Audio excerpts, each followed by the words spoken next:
Good evening. Welcome to the Tuesday, May 20th, 2025 regular school board meeting. The time is now 6 p.m. The school board would like to take this moment to respectfully acknowledge that we are residing on the traditional land of the Dene people. Our mission is to provide an excellent, equitable education in a safe, supportive environment so all students will succeed and contribute to a diverse and changing society. Would you please join me in the Pledge of Allegiance? I pledge allegiance to the flag of the United States of America and to the republic for which it stands, one nation, under God, indivisible, with liberty and justice for all. Mrs. Richardson, would you please call the roll? Miss Charlie is excused. Mr. Wade, Here. Colonel Cole, Here. Colonel Foster's on Zoom.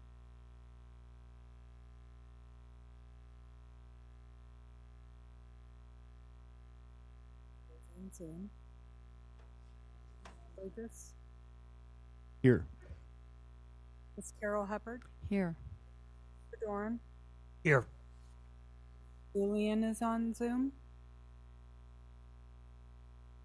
I'm here. Thank you. Miss Maple, Here. Hardy, Here. Burnett. Here. Board has a quorum. Thank you. Up next on our agenda, we have our new board student representative introduction. Liam Wade, North Pole High School student, will be introduced as the new student representative for the 25-26 school year. Grant Guy, North Pole High School principal, will introduce the new student representative.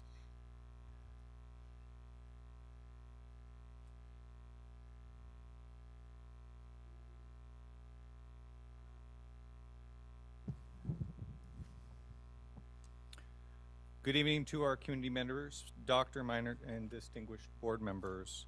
It is my pleasure to introduce a student who exemplifies the very best of North Pole High School. Liam Wade has a 4.0 GPA and leads not only in the classroom, but is a leader in nearly every aspect of our school.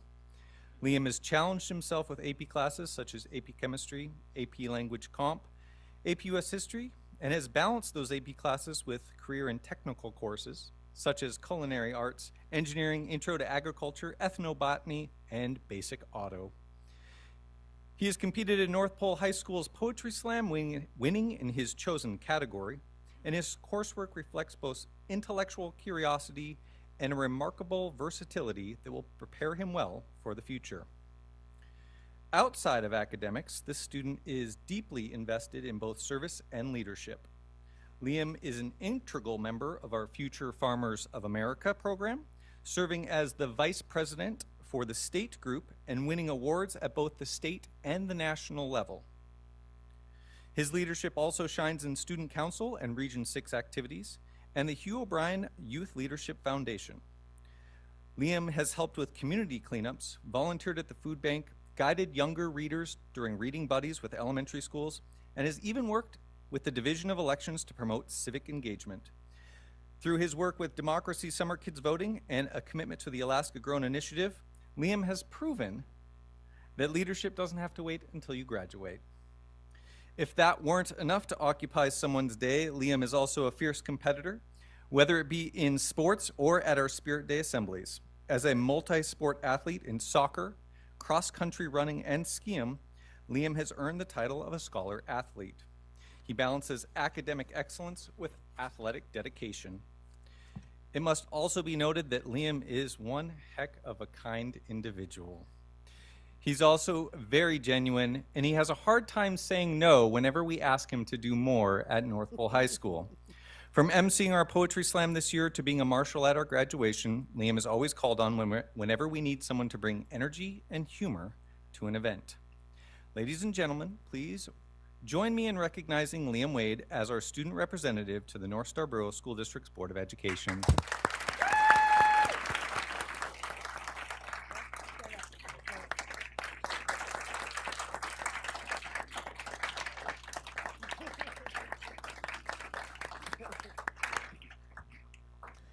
Welcome to the board, Liam. We are, as we have all said, we have been very blessed when it comes to student representatives, and we feel very fortunate that you get to join us here on this board, and we look forward to the work you will do and the way that you will guide us with the voice of the students. And so welcome to the board.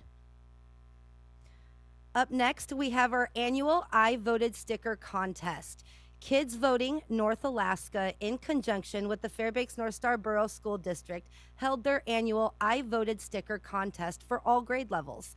Amy Galloway, Kids Voting President, and Fawn Jelinek, Kids Voting North Alaska Education Coordinator, will make the presentation.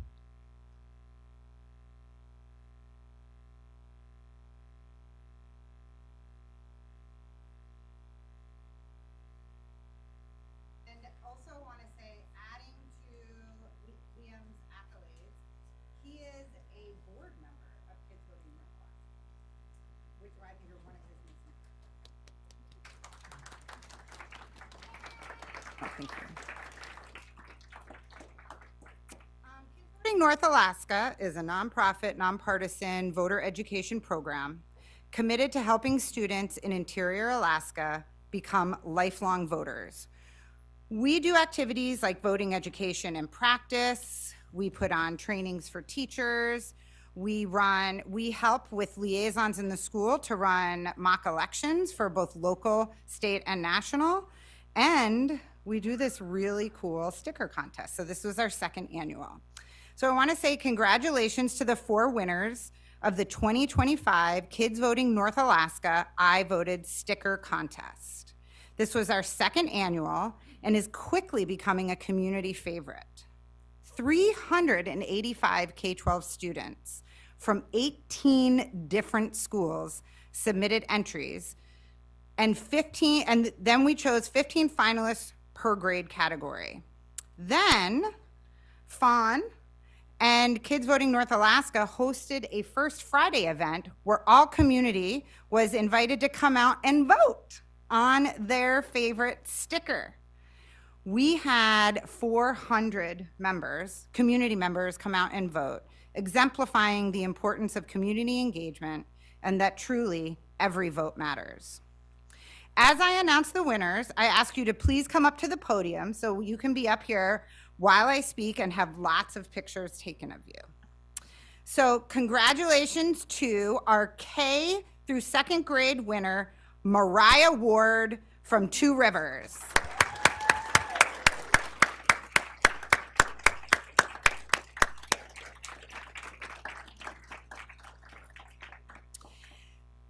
Congratulations to our 3rd through 5th grade winner, Amelia Shanks from Ann Ween.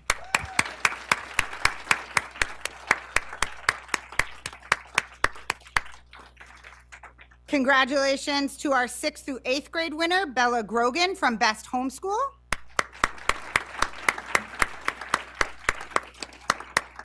Bella is unable to make it tonight. And congratulations to our 9th through 12th grade winner, Ryder Wynn from Lathrop High School.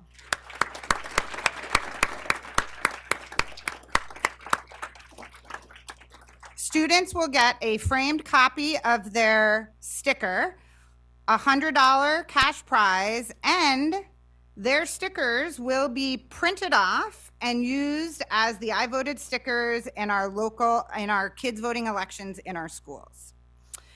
So I want to thank you, students. You guys should be looking out so everybody is taking your picture. Okay. Thank you, students, for your dedication to excellence, for combining your academic knowledge with your creativity to show our community the power and importance of being an engaged citizen in our representative democracy. Each of your entries were powerful. You are our role models. You are our hope for the future. We see you, and I know that it is you, your generation, who will go and save our republic. And to your parents, one of whom is a former student, thank you for supporting your students on their journey to be engaged citizens. We know that this is a full community effort. Your support and your dedication do not go unnoticed. And while congratulations are in order for these students, I want to take time also to thank the educators and schools who participated.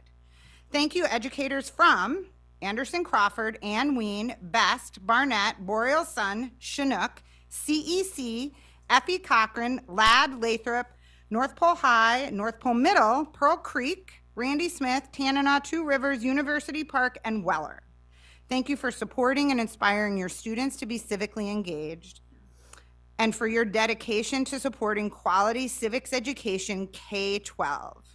No job is more important than that of being a citizen and fulfilling our responsibilities to our community and upholding our Constitution.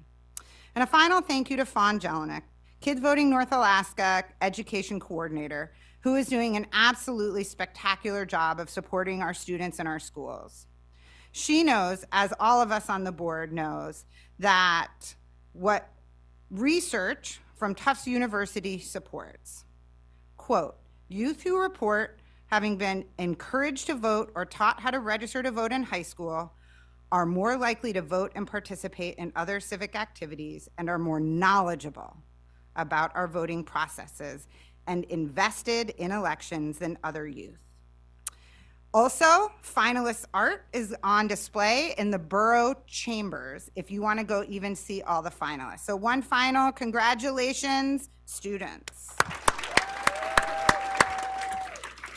And you guys have certificates.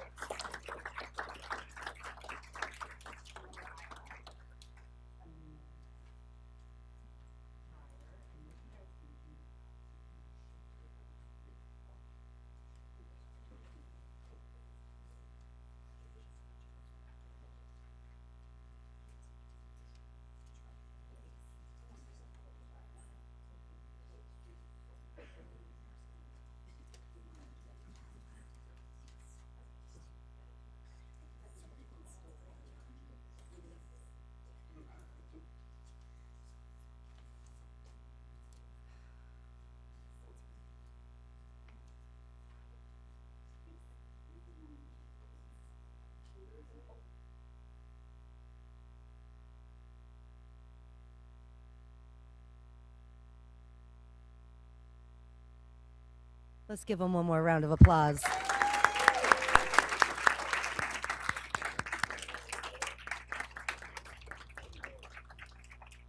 Up next, we have our Alaska 2025 Academic Decathlon State Champions recognition. District students will be recognized for their first place awards in the recent 2025 Academic Decathlon State Competition, Division I overall state champions. Lathrop extended their state championship win streak to 7 consecutive state wins, with their 17th state title since 2000. The team also won for overall Super Quiz state champion. Lathrop High School is coached by Christopher Benchoff, Lathrop engineering teacher and academic decathlon advisor. Also being recognized for their first place awards in the 2025 Academic Decathlon State Competition is Division II overall state champions Hutchison, extending their state championship win streak to 4 consecutive state wins. With their 7th state title, the team placed 3rd in the Division II Super Quiz State Championship. Hutchison High School is coached by Amy Wilt, Hutchison math teacher and academic decathlon advisor. What we're going to do is we're going to ask for Mr. Benchoff to come up first, and then we will have Miss Wilt come up. Mr. Benchoff. Thank you, and good evening. My name is Chris Benchoff. I'm the coach of Lathrop's academic decathlon team. Tonight, I'll get to recognize the Lathrop team for both its state and national success this season. Every year, teams around the country spend the year studying art, music, literature, math, economics, science, and the skills of essay writing, speech, and interview giving. Every year, there's a new theme, and theme that guides these topics. This year's theme was climate change. After a long year of hard work, teams in Fairbanks competed at our regional event hosted by Amy Wilt and Hutchison High School, and then all went down to compete at the state competition held on the UAA campus hosted by CERC. Last month, both Lathrop and Hutchison represented Alaska at the 2025 USAD National Finals in Des Moines, Iowa. Lathrop was this year's regional champion back in January. We won our 7th consecutive state title in February, and our state winning score was the highest score ever earned by an Alaskan team at any level of competition. We then went on to nationals where we scored the highest national score Lathrop in Lathrop history, despite the entire team getting sick in the middle of the competition. In the end, we finished 4th overall in Division II. As I recognize team members, and about half are here tonight, I'll share their individual successes at both state and nationals, and students should come up to receive their recognition. We'll list everyone, even though some aren't here tonight. We had freshman Corbin Manti was one of our state champion team members.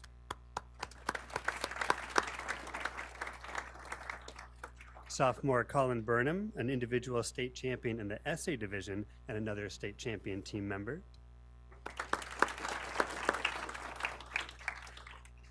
Blake Mollett, individual state champion in the alternate division for math and social science and speech.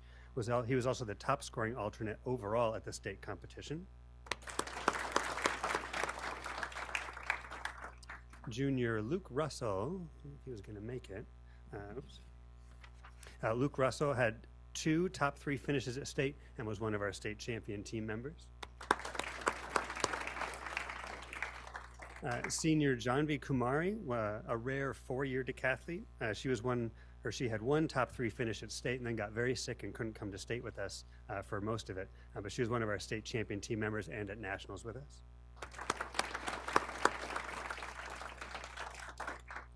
Senior Grace Lynn, an individual state champion in the scholastic division for math and had 2 more top 3 finishes.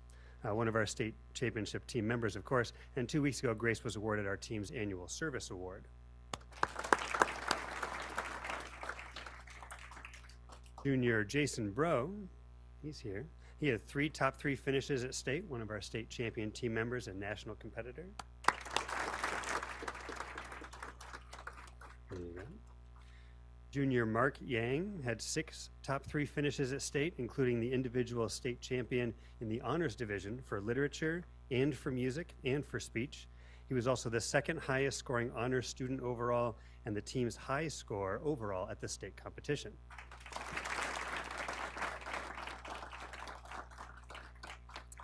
Senior Lahanza Fernando, she had 8 top 3 finishes at state, including individual state championships in the scholastic division for economics, science, literature, art, essay, and speech. Her speech score earned her one of the 3 coveted speech showcase spots at state. She was also the highest scoring individual scholastic competitor for the 2nd year in a row. In addition, this was Lahanza's 4th year on the team, and she is the first Alaskan to compete in 16 total academic decathlon competitions. In her time on the Lathrop team, she has helped us be 4th, 3rd, 2nd, and 1st overall in the Division II team rankings at nationals. 2 weeks ago, Lahanza was awarded our team's annual leadership award.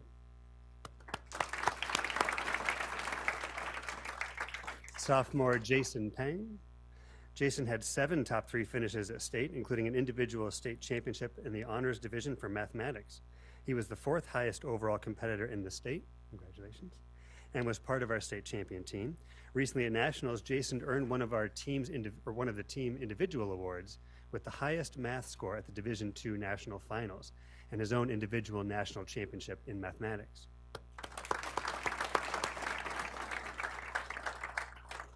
Junior Christian Yu.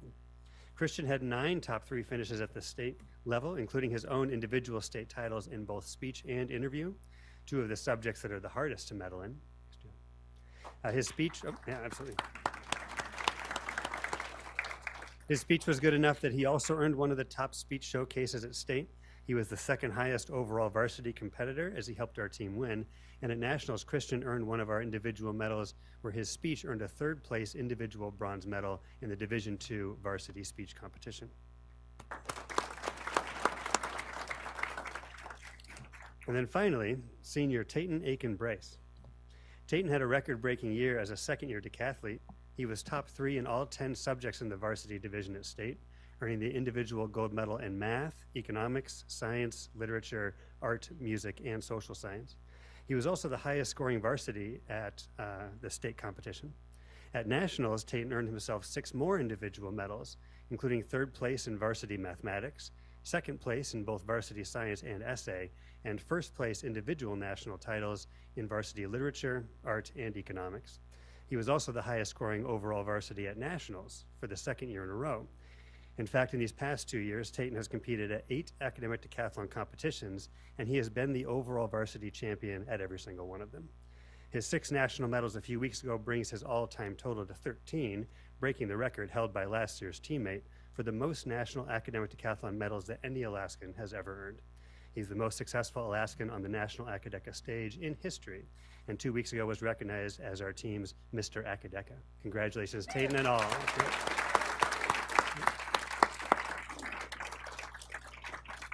Congratulations to the whole team, and I think we get to turn it over to Miss Wilt.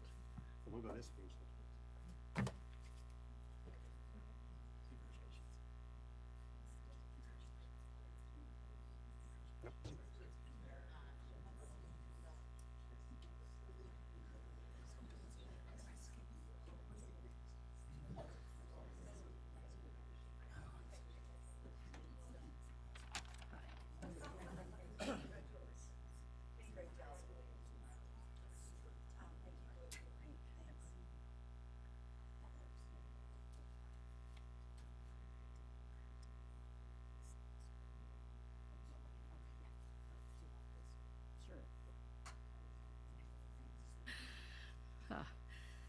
Well, thank you. Thank you all for being here tonight. We had a great year as well for Hutchison. It was our 5th state championship, 4th in a row. No, 7th and 4th in a row. It was pretty awesome. We got the first banner in the Hutchison High School that required a second banner with the years on it, so our students are pretty proud of that. So we also, as Chris said, that we went to the national competition as well, and it was all very exciting. So for the state competition, as a member of the Division II championship team, the first person I'm going to recognize is Hayden Anderson. And Hayden Anderson also got a first place in economics, as well as 2 other top 3, well, sorry, he got a first place in mathematics, econ, and science, and was part of our national team as well.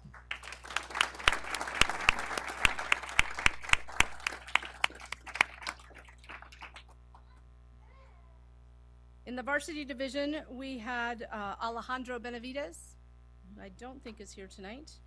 Alejandro joined us virtually for the national competition, but he was able to travel with us to the state competition in Anchorage and had 2 top 3 finishes. He's a senior, so that was his first time doing Academic, so that was great.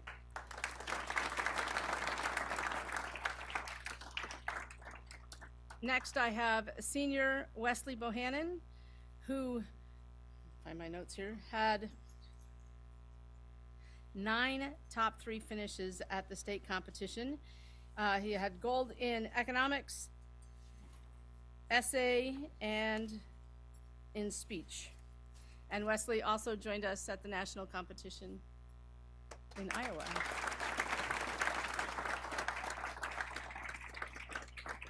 Next, we have senior Erilyn Hall. Erilyn had 6 top 3 finishes at the state competition, with gold in art, social science, and interview. And Erilyn was also our top scorer at the state competition and won a $2,250 scholarship through CIRC.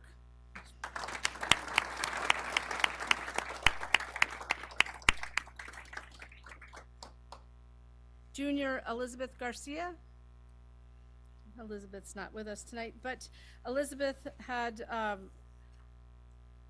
one of the top alternate scores in Division II at the state competition. Take that back to her. Sophomore, Eliana Griswold, also not here. Also had a top finish in the alternate division at the state competition. And Haley Height, who's also a sophomore, was part of our team. Okay. Let's see, I have freshman Andy Mars-Lai. He was the top alternate in 4 of the competitions. Come on up, Andy.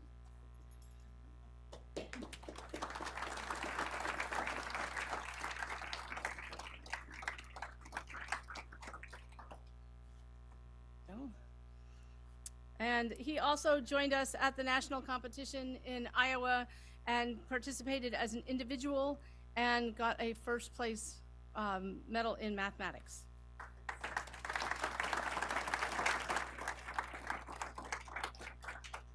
We have sophomore Aaron Marcotte, who I know is not here, but Aaron, let's see, where's Aaron on my list? Aaron had 7 top 3 finishes at the state competition and has definitely been a great inspiration on our team. Junior Kaylee McKee.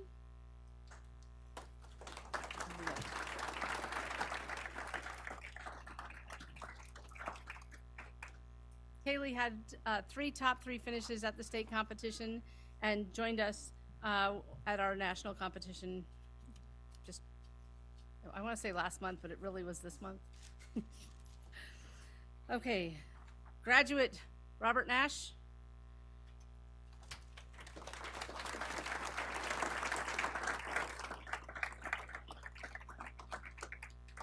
This is Robert's 3rd year on the academic decathlon team, and he has been just such a great source of inspiration and encouragement to all of our team members. Super grateful for him. And McLaren Wood, who's a junior.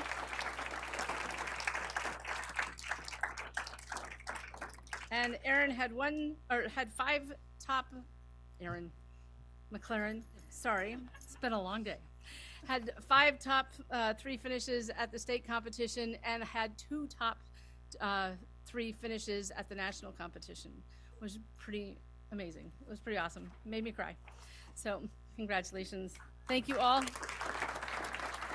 And thank you all for being here. We appreciate it. Now you get to shake hands. Show them how good you can shake hands, right?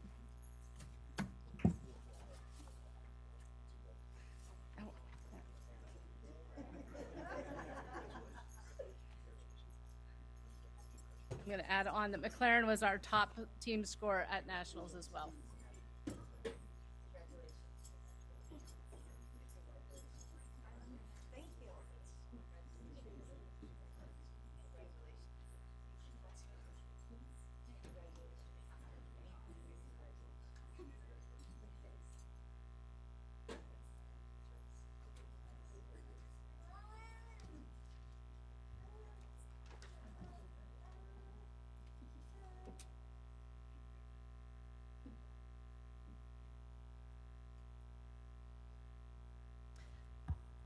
Up next on our agenda is the Fairbanks Principals Association FPA 2025 Elementary Principal of the Year.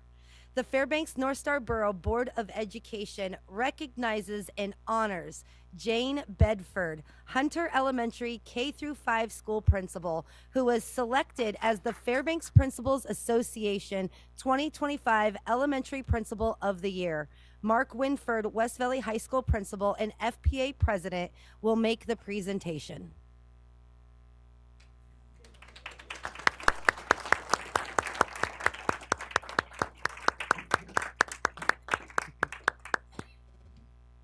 Good evening. I'm delighted to present Jane Bedford as the FPA Elementary Principal of the Year. I know Jane is a very modest, humble person that probably can't stand being recognized publicly, but it's about the people that want you recognized. It's not about you. So that's what I always tell people when they don't want to be recognized. But Jane has been at Hunter since approximately forever. 29 years. And she's worked there as a, so much that people don't know how long you've been there. You've been there so long. And she's been there as a teacher, a lit coach, and as a principal. And she has a passion for working with some of the students in our district that need the most help and support. And in terms of, Hunter's a deep community school. Most of the students that attend there walk. I know Jane and her staff have started a tradition of annual home visits every fall during startup, which is a great Hunter tradition. And Jane is just an integral part of that Hunter community. And I've always appreciated Jane's transparent and authentic leadership style. And I have a unique perspective on Jane because one of the people she supervises is my wife, Jill Winford, who's worked under Jane for 16 years. And so I texted my wife and said, just give me 3 sentences about Jane. I'd love to use them tonight at the board meeting. And she gave me an entire page. And from this page, I'll just be presenting 3 sentences. So Principal Bedford embodies a rare and vital combination of qualities. She knows how to be both assertive and kind, leading with strength while always maintaining compassion and respect. Her ethical compass is unwavering, and her honesty and transparency with her employees fosters a climate of trust. Jane is open, authentic, and genuinely believes in the positive trajectory of Hunter Elementary. She consistently demonstrates that she values each team member's contribution, creating a collaborative and supportive environment where everyone feels empowered. So congratulations, Jane Bedford, FPA Elementary Principal of the Year.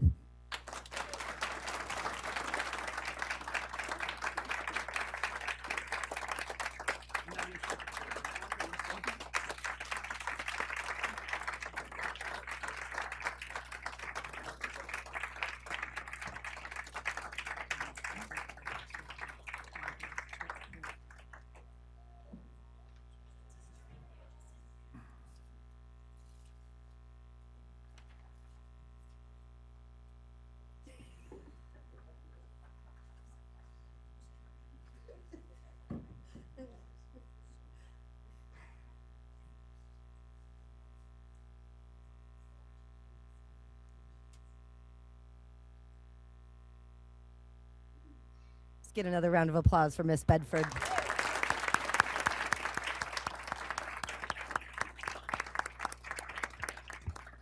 Up next, we have the Fairbanks Principals Association FPA 2025 Secondary Principal of the Year.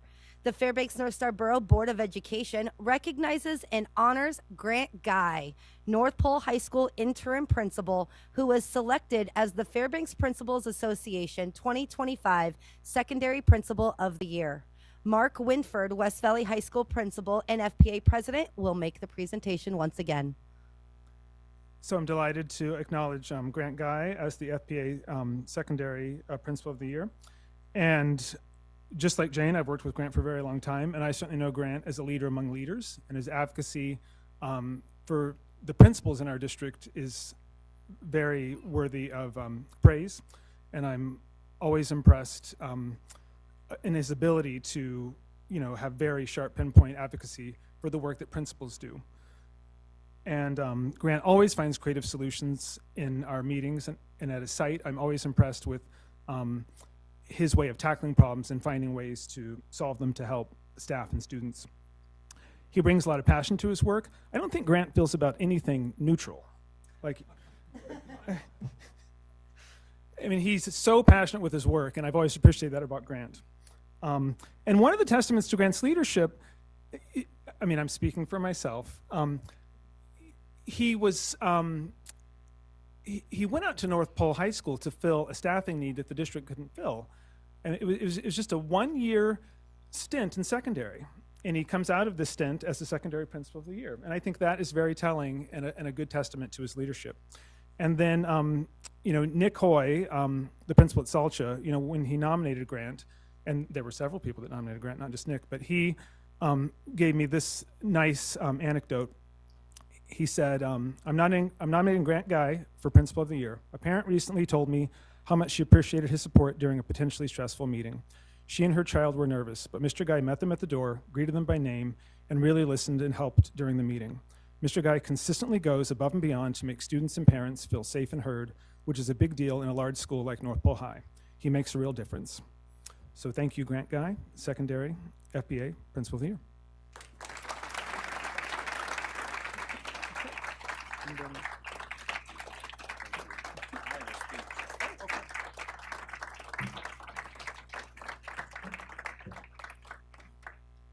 I want to thank Jane Bedford for giving me her 3 minutes for this speech. I apologize. It's going to be kind of long. So good evening again. I apologize to the people in the audience who are experiencing some deja vu right now, seeing and hearing me for 2 times in one night. First of all, let me say I am incredibly honored and slightly suspicious to be standing here as the secondary principal of the year, as I spent most of my career as an elementary principal. But once I verified that North Pole High's assistant principals could only vote once, I felt a little bit better about it. So thank you to those who felt I deserved this recognition. When I first arrived at North Pole High School, it was at the end of last year, and I came out to do a brief introduction, and I knew I had a lot to learn. It's very different leading a large high school than it is leading a smaller elementary school. And while I feel comfortable speaking in front of people, it had been a long time since I was the new face in a room. I gave a brilliant introductory speech. I mean, truly brilliant. Heartfelt, poignant, humorous, lots of inspirational messages, and I'm sure people immediately forgot it as they lined up for the cookies that were put out at the end of my introduction. For some staff members at North Pole, I was the 13th principal to come through their doors in the time that they were there. The job of a principal is hard. It's constantly balancing the wants and needs of the state of Alaska, our school board and administration, 50 employees, 700 students, and approximately 1,400 parents. But I get the unique opportunity to experience much more of a school than if I was just teaching. I get to visit classrooms outside of a single department and engage colleagues in broader conversations about what truly matters, students. What is best for kids isn't always what's easiest for them. Schools must continuously challenge students academically, socially, emotionally, and professionally. That last bit is often overlooked. Yet it's essential that we ultimately prepare them to become professionals no matter what career they choose. This year at North Pole High, I've been faced with two challenging questions time and again. The first one I asked myself, and the other was posed by nearly every single person I met. The first and perhaps easier question was, how do I want to be remembered when I leave North Pole? From the beginning, I was upfront with everyone that I had plans to return to Wood River. This is both a burden and a blessing. It's more difficult to lead people when they know that your time is limited and you too shall pass. Yet with that challenge of being only there for a year came a unique opportunity. I got to continuously ask, why do we do it this way? That temporary superpower allowed us to re-examine some old habits and routines. My hope is that together we've made changes that truly benefit students, as well as the dedicated teachers and administrators who are so often asked to do so much more with so much less. The second and much harder question I've been asked repeatedly is, are you excited to go back to Wood River? The short answer is yes. I have an incredible team there, people I consider extended family. So of course, I'm excited to return to them. However, my time at North Pole High School has been so rewarding that a part of me wishes I could stay. I've truly enjoyed getting to know the staff and students. The energy and the excellence there is infectious. Whether we're cheering our conference-winning football team, region-winning girls basketball team, our state championship flag football team, including 2 girls that played on a nationally televised girls flag football showcase sponsored by the NFL. We have rooted for Jack Perkins, who won the State Skills U.S. Automotive Challenge and will go to nationals this summer, and we have stood in awe of our nationally recognized JROTC drill and rifle teams, which both placed first at nationals.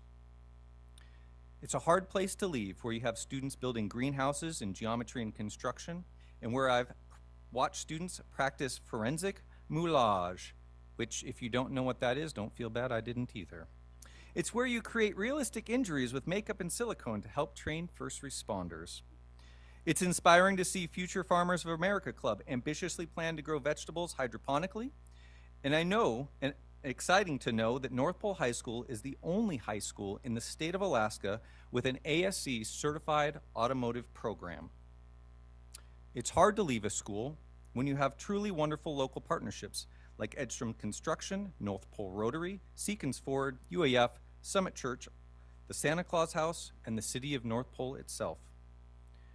It's hard to leave a school when you've been able to watch students grill legislators about their votes and grapple with the complexities of national politics.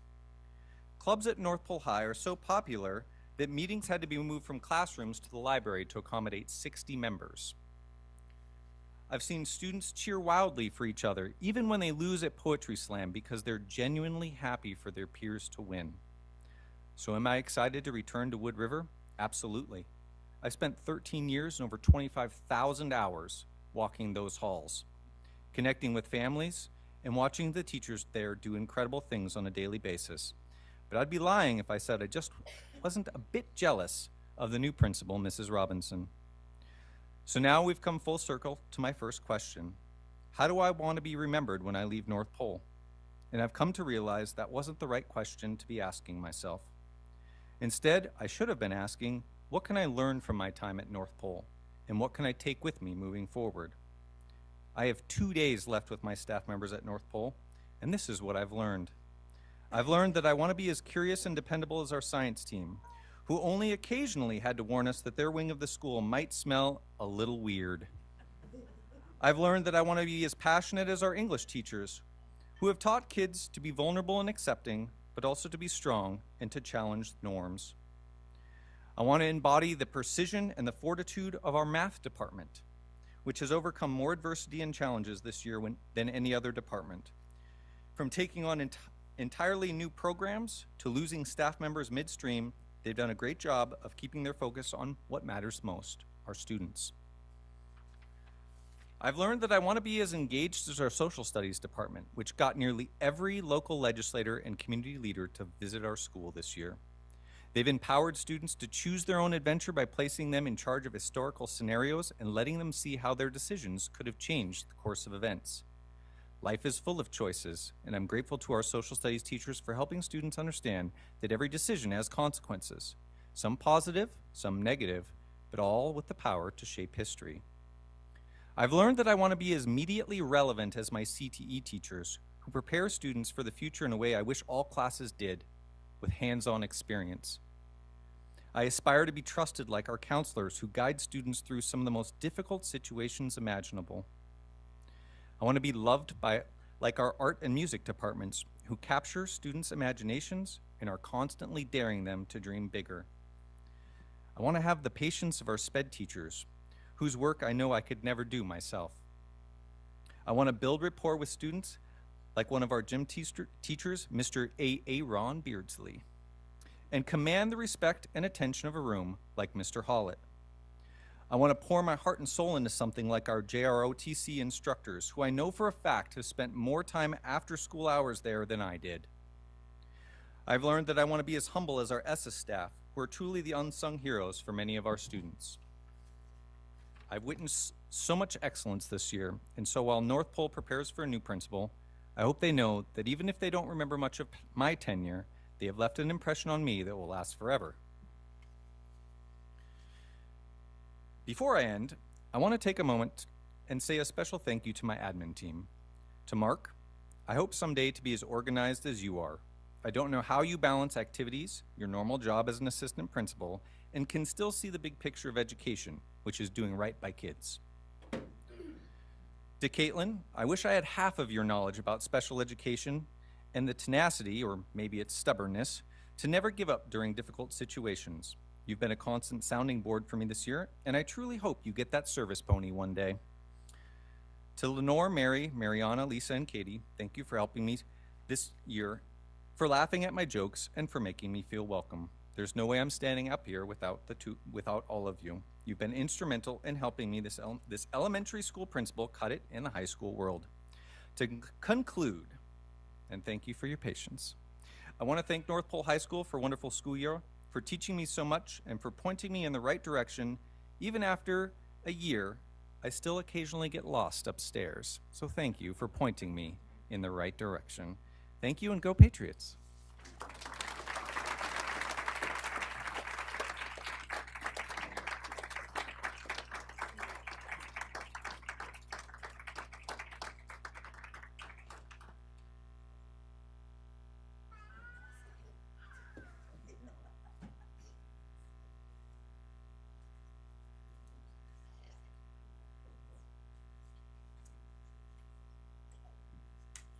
One more round of applause for Mr. Guy. Two great choices. Moving on with our agenda, we'll come to the adoption of the agenda with consent items. Consent agenda items marked with an asterisk are considered routine items not requiring public discussion by the school board. Unless removed from the consent agenda, asterisk items will be automatically approved when the agenda is adopted. Questions concerning these items should be directed to the administration before the meeting. If the superintendent or a member of the public wishes to have an item removed from the consent agenda, the request must be made to a board member anytime prior to the start of the meeting. The board member has the discretion to accept or deny the request. Only a board member may remove an item from the consent agenda. If an item is removed from the consent agenda, it shall be considered separately as the last item of new business. Asterisk items will then be adopted by one single motion. May I have a motion to approve the agenda with consent items? Move to adopt the agenda with consent items. Second. Mrs. Richardson, would you please call the vote? Oh, sorry, Mrs. Hardy. I apologize. No, that's okay. It's not normal for board members to debate the agenda. I have thought long and hard about this. I'm objecting to tonight's agenda because it does not include consideration of the Pearl Creek Charter. It is an issue the commissioners formally returned to us for action. I'm not asking us to hear the charter because I would vote to approve it. I've openly shared my opinion before that I believe the financial impacts of the charter would likely be devastating for the overall district. However, even as a board member, I can't say that I have seen a clear financial accounting to support that opinion. Given that, I can understand why people feel hurt and confused by this entire process. I'm asking us to hear the charter because an open and transparent dialogue is the first step towards rebuilding trust in a deeply divided community. People I've known and respected pretty much my whole life are on opposite sides of this issue. But what all of them have in common is a fear of what is next for this community as a direct result of over a decade of inadequate funding and how that lack of funding will impact this community and its students. 7 school closures in 4 years have taken its toll. Families are hurting and our community is fracturing. I believe that if we create a space for honest, respectful discussion, if we share the real financial impacts with transparency and really take the time to listen and understand the concerns of all sides, we can begin to find a common ground. I know we won't all agree. I'm hopeful that we can move forward with more understanding and less division. Avoiding a hard conversation doesn't protect us. It only serves to push us further and further apart. Thank you, Mrs. Hardy. Is there any further comments from the board? Mrs. Richardson, would you please call the vote?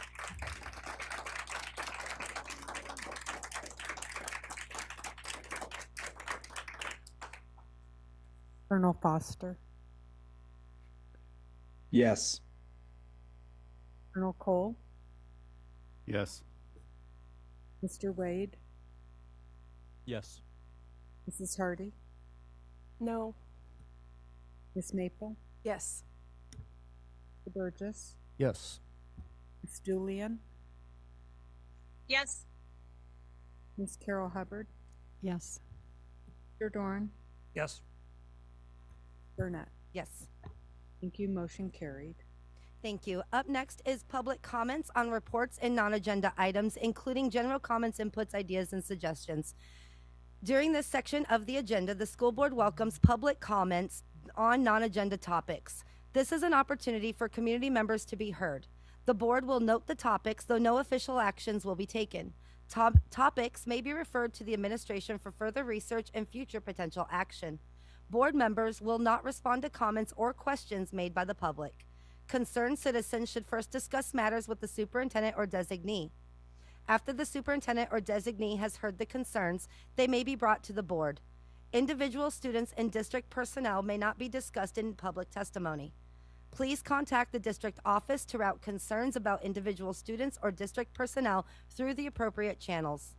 Members of the public will be given the opportunity to speak on agenda items at the time the item is introduced for action and/or discussion. Once the agenda is published, testifiers should email or call the school board office by 4 p.m. on the day of the meeting to sign up for public testimony.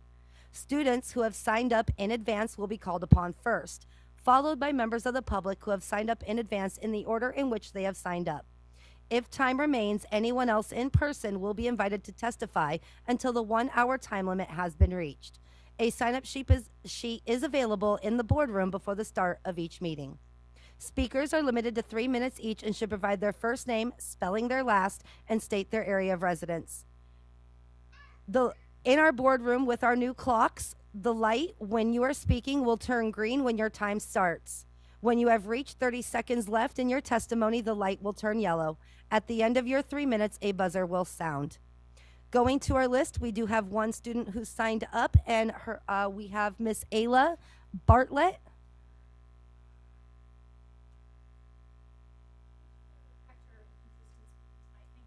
Okay, thank you. So moving on, we will go into the list with Miss Nikki Eisman.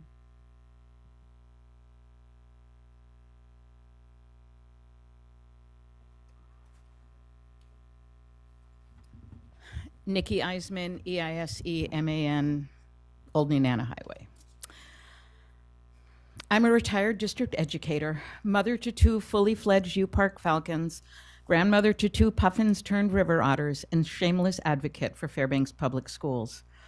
I've spent a ridiculous number of hours in the past 5 years attending assembly and board meetings, testifying, working for overrides and recalls, fighting to restore programs, door knocking, lit dropping, starting political action committees, and just generally working hard to get funding for our public schools. I mention all this because I felt devastated when we approached this year's budget cycle. So many of us, including those in this room, had worked so hard to secure adequate funding at the state and local level, but to no avail. I knew that more programs and staff would be cut and that we would need to consolidate schools. And I knew that it would be incredibly hard on our community because each school feels like a second home. The idea of closing any schools would surely bring sorrow and frustration. But I accepted reality and did what I could to support the community through this heart-wrenching transition.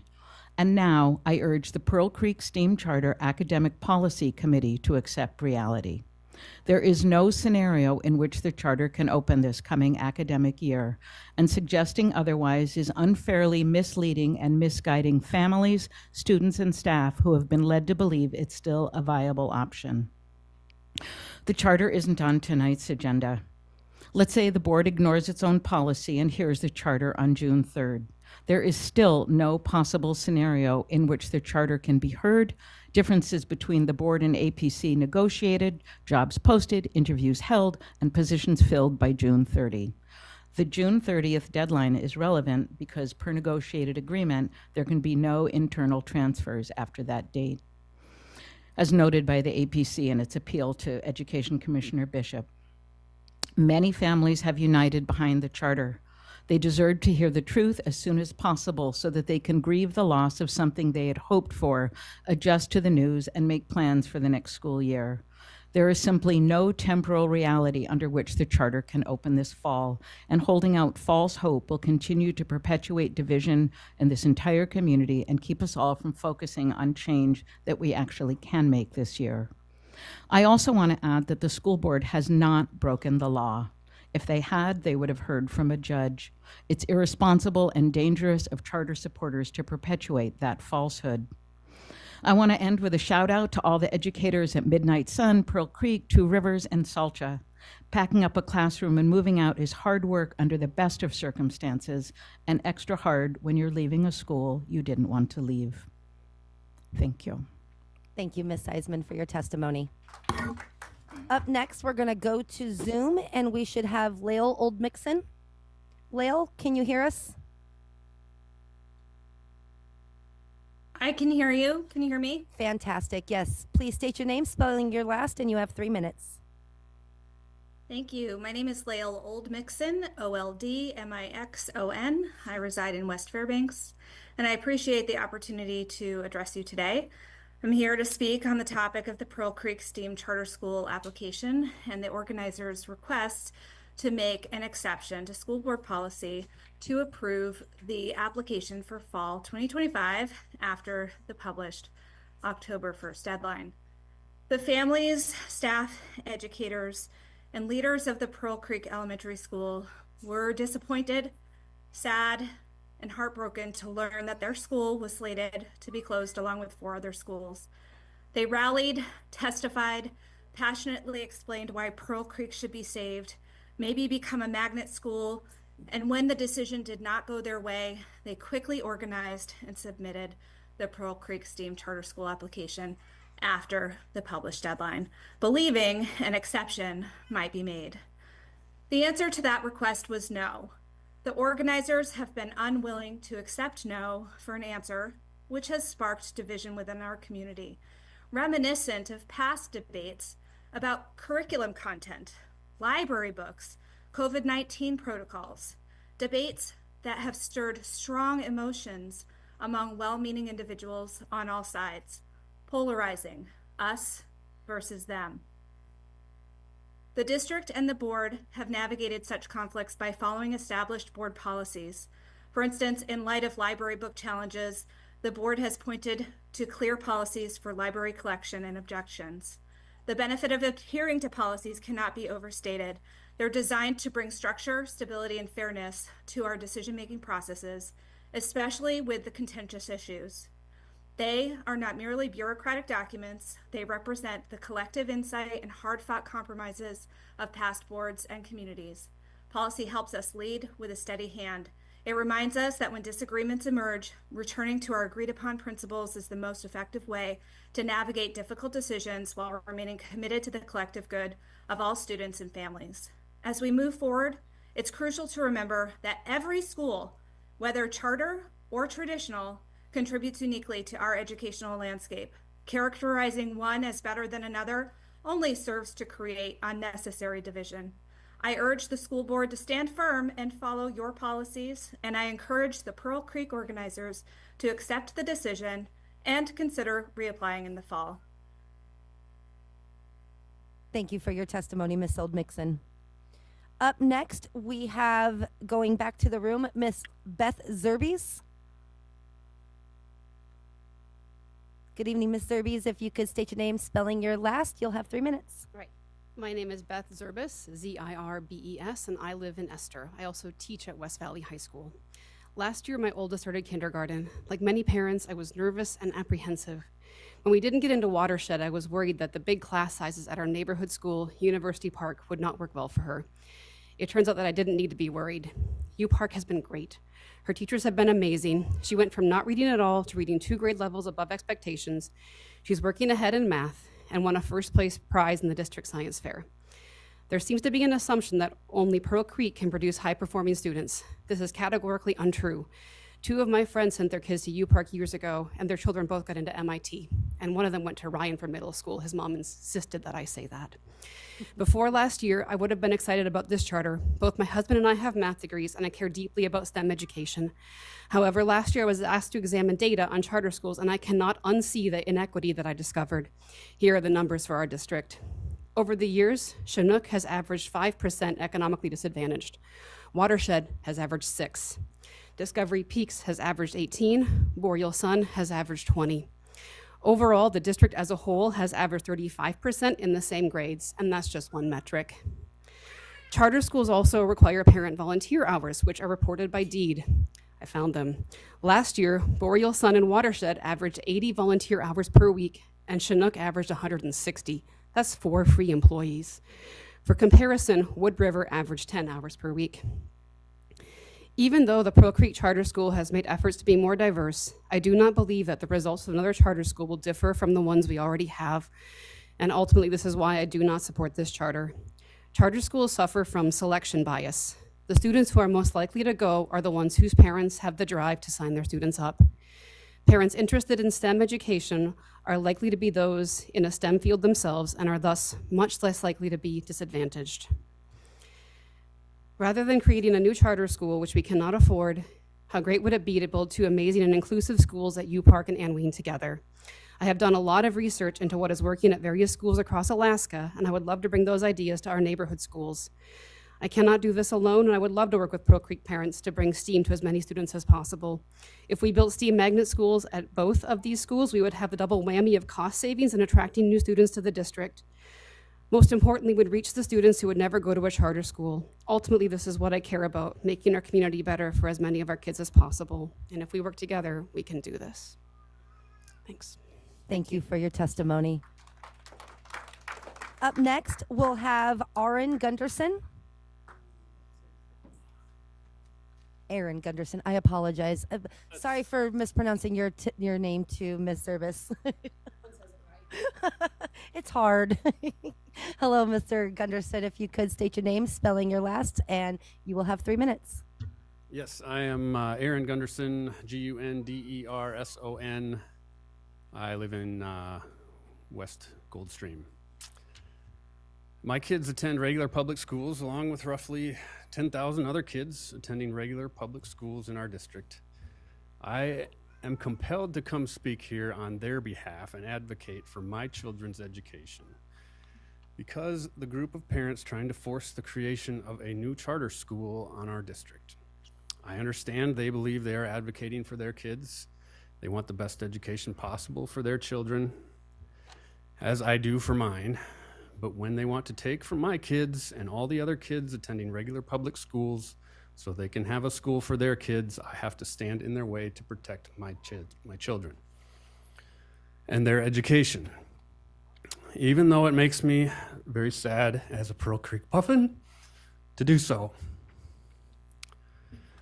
But to demand a new school be opened at a time that 3 schools have been closed is shocking, to be generous.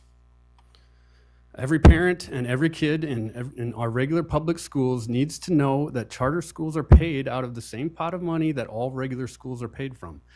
To form a new school from a finite amount of money means money used for that new school is taken from all other regular schools. The Pearl Creek Charter School folks will say they can pay for it by attracting new kids into the district, thereby bringing those kids' state allocated funds into the district. A new school would cost at minimum $3 million. To do the math on this, the new school would need to bring 503 new students, not existing Pearl Creek students, 503 new enrollments into the school district. That is more students than attended Pearl Creek this year. No reasonable person can claim that is possible, but Pearl Creek charter folks are saying that new enrollments will pay for it. At the same time, they have promised Pearl Creek neighborhood kids will have preference to attend the new school. So this is a school that will be for new enrollments to pay for it, and this is a school that will be attended by neighborhood Pearl Creek kids. The Pearl Creek building holds 548 kids at maximum capacity. So it is a physical impossibility for those 2 things to be true. Never mind that prioritizing neighborhood families for a charter school is not allowed. Enrollment is done by lottery. Sadly, making such impossible promises to benefit the few at the expense of the rest of us is forming the foundation of this proposed school. In hearing testimony tonight, I encourage the board not to cave to demands for special treatment or bullying. Stick to your policies that have been steady thus far, and I request for all of us to respond with reason and kindness and respect. Thank you. Thank you, Mr. Gunderson, for your testimony. Up next, we will have Mr. Shane Powers.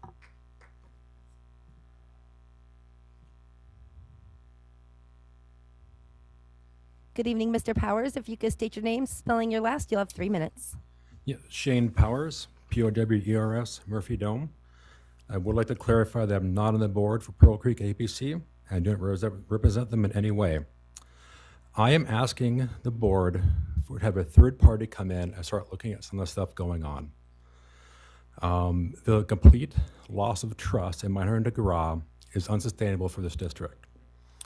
Let's go through, besides this charter school thing.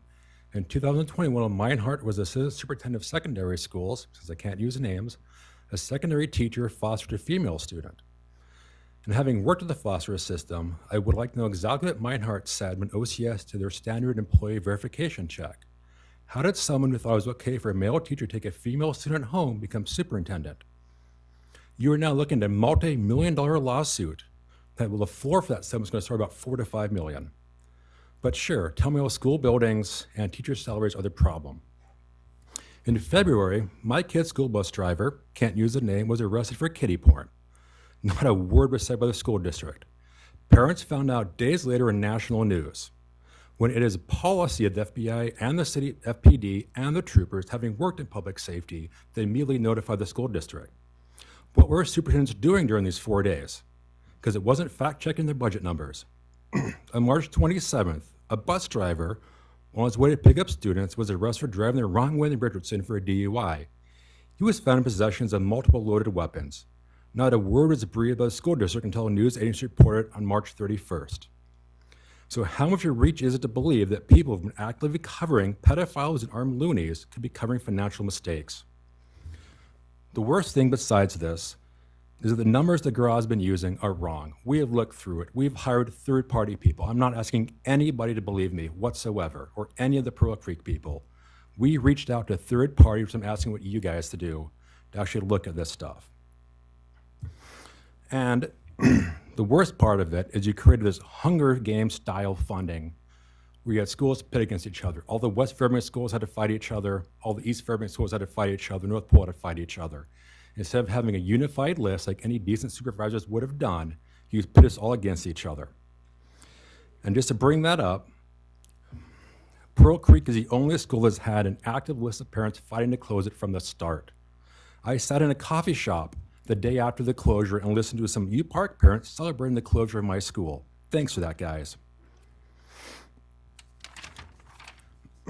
I have been attacked by people in this room who have criticized me saying, oh, it's sad you want your kid to go to my school. Well, we did. We wanted to go to U Park. When my kids went to the meet and greet last week, they were told that they were not wanted there. Thanks. That's where this is going, because you guys can't make a decision. So yeah, so the school that my wife was there opening day with Bobby Burgess, my kid's not wanted at. Thank you for your testimony, Mr. Powers. Up next, we'll have Miss Jen Gunderson. Good evening, Miss Gunderson. If you could state your name, spell your last, you'll have 3 minutes. Hi, my name is Jen Gunderson, Gunderson, and I live in Goldstream. For several years, I've worked toward getting education supporting candidates elected. I also worked for the Golden Heart Strong Vote Yes on Prop A campaign, and that's just to say that I'm really invested in the well-being of our entire community. I have 2 kids, one who graduated from Pearl Creek and one who just finished 4th grade. I'm here tonight to speak to the integrity of this board and administration. This board is leading with integrity. I have watched nearly all of the work sessions and school board meetings regarding the closure of Pearl Creek. I watched as this board repeatedly concluded that most of them didn't support a magnet and do not support this charter. They have been painfully clear about that. And I know because I was watching those meetings wanting them to not close Pearl Creek. Being honest, even when the truth is unpopular, is leading with integrity. This board and administration have communicated clearly that they will not ignore their policy and hear the charter application since it didn't meet the October 1st deadline. State law mandates that districts must make and follow their policies. Bending the rules to accommodate a group of people would be unethical and in direct opposition to the oath of office that board members took when sworn in. I've always told my kids the rules apply to everyone, and when someone says no, they mean it. I sincerely wish that the Pearl Creek Charter leadership had accepted this board at their word, that they would not waive their policy rather than fight against it. This would have allowed the Pearl Creek families and staff to adjust and accept the reality that their school would close. Instead, by assuming the district could be persuaded to make a special exception, people were misled into believing that the charter could be open for the upcoming school year.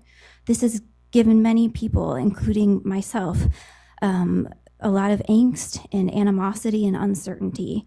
I personally have wrestled with what would we do if a charter opened? Would my son want to go there? If he wanted to go there, would he get in? Could I manage without a bus, or would I want to? If we sent him to U Park, how big would his class sizes be?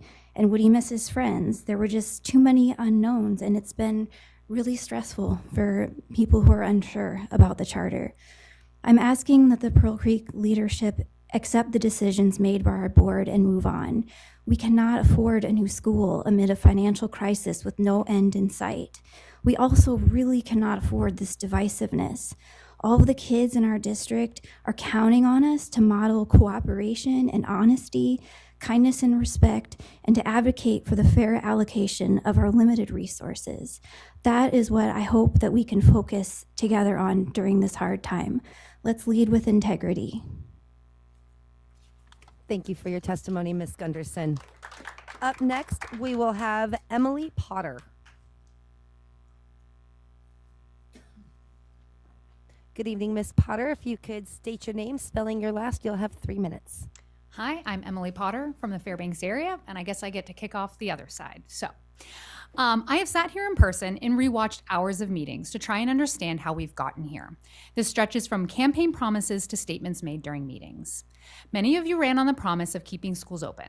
I know, we are in unprecedented times. This is a line that I have heard weekly for months, and I think my kids even say it as a joke now. And yes, they watch school board meetings, and they're aware of what's happening. If you were to ask me, creativity is how we change our course in these unprecedented times. I mean, you asked us for these ideas, and boy, did we bring them. They were brushed off as unfair to other students in the district, or it was just not the right time. More effort was spent pushing back against an idea than taking the time to explore it. On September 13th, Ms. Carol Hubbard stated, parental involvement is also key to successful student achievement. And on October 24th, after being sworn in, Ms. Burnett said, we will be the board that listens, a board that works together in collaboration and mindfulness with everything that we have coming forward this year. That is my promise to everybody. What type of parental involvement and collaboration are you looking for? Can parents only be involved if they embrace the ideas proposed by the board? Hours of blood, sweat, and tears were poured into the solutions presented to the school board, and because of that, we persisted. On March 3rd, a lot of statements were made on how to handle the October deadline. Ms. Burnett said, we will wait for the Commissioner of Education and we will go forward with the recommendation that she sets forward. Mr. Burgess also said, if we hear from DEED that the 60-day timeline or our policy is in conflict with state statute, then yes, we should review this application. Ms. Dullian stated on March 17th that she would not hear the application unless we got a recommendation from DEED saying you must hear it on the 60-day timeline. We have now heard from DEED. We've heard the recommendations from Commissioner Bishop herself. While some aspects may be up for debate, she clearly states that your failure to provide a written decision within 60 days was a violation of state law. She affirms that this board denied due process to hundreds of constituents. Dina Bishop has given the recommendation for the application to be placed on either the May 20th or June 3rd agenda. The Commissioner has given this board the opportunity to rectify the violation. Not only are hundreds of constituents watching, but more importantly, the students you represent are watching. These kids see you. They are not blind. They see that you do not see them, that they have spent all year watching you ignore their voices spoken through their adults. Are they going to watch another meeting where you ignore them, act as though you don't understand? Another meeting where you decide that they're from an area of town that you deem privileged enough to not consider their educational needs? Do not mistake tonight as one more meeting that you have to listen to us. Tonight is the night that you decide to either stand in the way of these kids and their education to protect your egos, or show them that people in power can keep their word. We, the Pearl Creek families, those that are on this position, I guess, you were voted to represent us, and we're asking for you to honor your words to review the charter application. Thank you. Thank you for your testimony. Up next, we'll have, if we could please keep applause to a minimum so that we can get through the list. We do have a very, very tall list of testimony tonight. If we could have Jennifer Redmond please come to the mic. Good evening, Ms. Redmond. If you could state your name, spelling your last, you'll have 3 minutes. Hello, Jennifer Redmond, R-E-D-M-O-N-D. Good evening, members of the board and superintendent and fellow community members in this room and listening. I'm here tonight not just as a member of the APC for the Pearl Creek STEAM Charter, but as part of a growing movement of families, educators, and citizens who believe Fairbanks can and must lead with innovation, transparency, and partnership. The financial picture has shifted dramatically with the BSA secured and with additional $2.7 million from the Assembly. The district now has resources it previously lacked when it was making decisions. This is your moment to lead with a vision. This isn't about just one charter. It's about choosing innovation over fear and meeting this moment with a bold, low-risk solutions. Here's a fiscal reality. You have stabilized funding certainty right now, but not approving Pearl Creek risks accelerating enrollment loss, deepening community distrust, and leaving a facility wasted. We have students ready to enroll, students who might otherwise leave the district entirely if we don't open this fall. That's money out the door, families giving up, and once they go, they don't come back very easily. Any honest fiscal advisor would tell you that by denying this charter application this year puts the district at that kind of financial risk and squanders a really rare opportunity this year. Pearl Creek is your low risk, high return choice, a public school under your oversight with a CPA reviewed budget, a top of the line application. It will bring in district families that were once out of district, has a strong community backing and a plan to strengthen the district. So here's our ask. Let's compromise. Include a formal checkpoint after a year. We'll work with you, set benchmarks, and review fiscal academic outcomes together. Let us prove the model with full transparency. We will work with each of you to track the outcomes. We're asking you to walk beside us. This is your chance with new fiscal certainty to reinvigorate this district. It is far riskier to do nothing. Nothing is more expensive than a missed opportunity. But please don't ignore the hands being extended to you from every corner of this borough. I ask you to open your minds and your hearts and respond to the thousands already feeling the ripple effects of your decisions. Let's meet this moment together. Let's rebuild trust, rethink what's possible, and take a step forward hand in hand with the community already doing the work, putting thousands of hours into this. Please approve the charter. Let's move forward and never forget to be compassionate, inspired, and involved. Thank you. Thank you for your testimony. If we could have Solomon Pomerantz, please.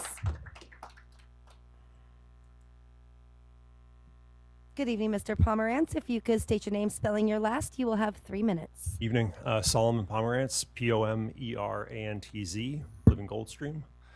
It's good to see you all again tonight, and thank you for giving us the opportunity to again voice our enthusiasm for standing up Pearl Creek STEAM Charter School.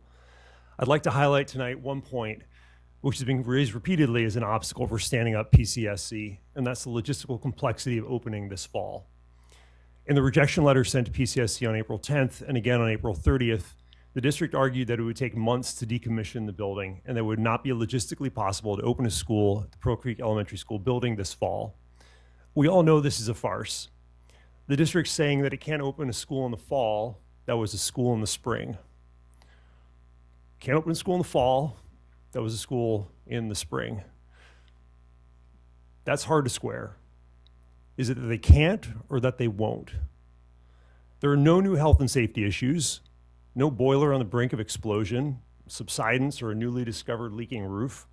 The district is simply unwilling to allow this school to open and is using this as an obstacle to impede the will of hundreds of families who desire a new charter school in Fairbanks. The Pearl Creek building is essentially turnkey as it stands, and we all know this. There's also precedent for opening a charter school the same year as Effie Cochran is opened at Howard Luke. This is eminently possible. One of the things that we love about this community is that it's got a get it done attitude.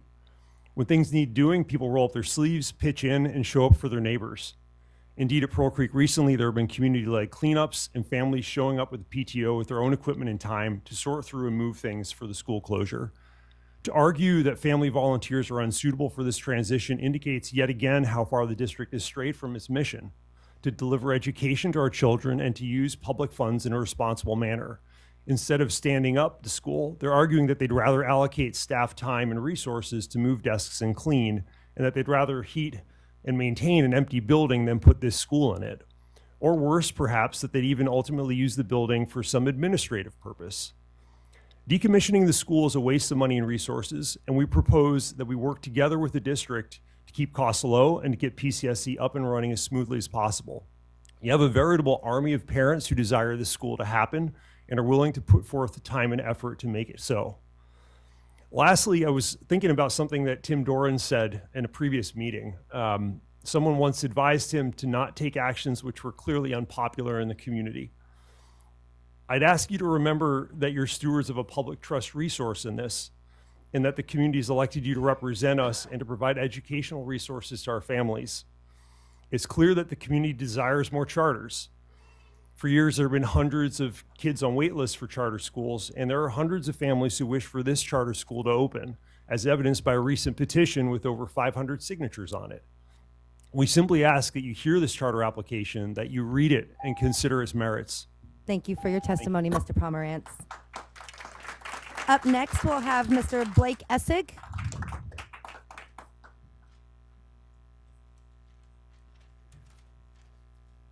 Good evening, Mr. Essig. If you could please state your name, spelling your last, you'll have 3 minutes. Thank you. My name is Blake Essig, E-S-S-I-G. And tonight, I'm here to express deep concerns about the district's refusal to release public records related to its FY26 budget projections. As a former journalist, I've submitted numerous Freedom of Information Act requests throughout my career. Rarely have I encountered the kind of resistance I've experienced with this school district.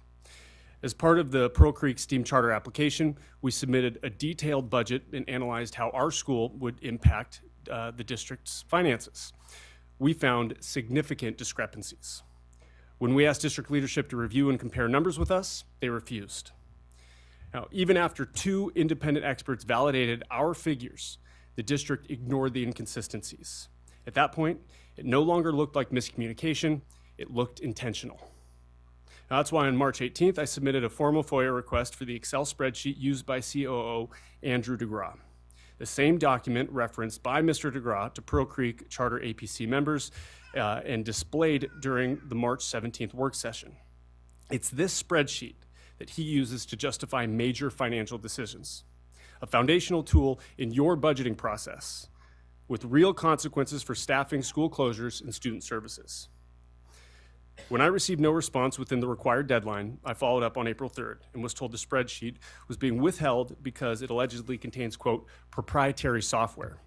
Now that was confusing to me because Excel is not proprietary to the Fairbanks North Star Borough School District. So I clarified, I'm requesting a spreadsheet with formulas and data used to make decisions affecting thousands of families. The district still said no. I asked the board on April 15th to intervene, even requesting a redacted version if necessary. Instead, I was told that you can't direct the COO to release it. On April 17th, the superintendent changed the justification again, now claiming that the spreadsheet is just a working paper and not a public record at all. As someone experienced with FOIA, these shifting explanations are deeply troubling. Frankly, it leads me to think, what is the district trying to hide? This board has a duty, not just a legal one, but a moral one, to demand transparency from the administration. If this spreadsheet is accurate and defensible, then there's no reason to withhold it. Now, you can't build trust in a system while denying the public the right to understand how its decisions are being made. Now, I'm going to keep pursuing this. I submitted a 3rd request to Superintendent Meinert on May 14th, and I urge you, board members elected to represent our community, to request that your employee, the superintendent, release this document and restore public trust. Thank you. Thank you for your testimony. Up next, if we can please keep the applause to a minimum. I still have about 20 people on this list, and I'd love to get through them. Bonnie Mund is here. You're up next. Do we have Bonnie?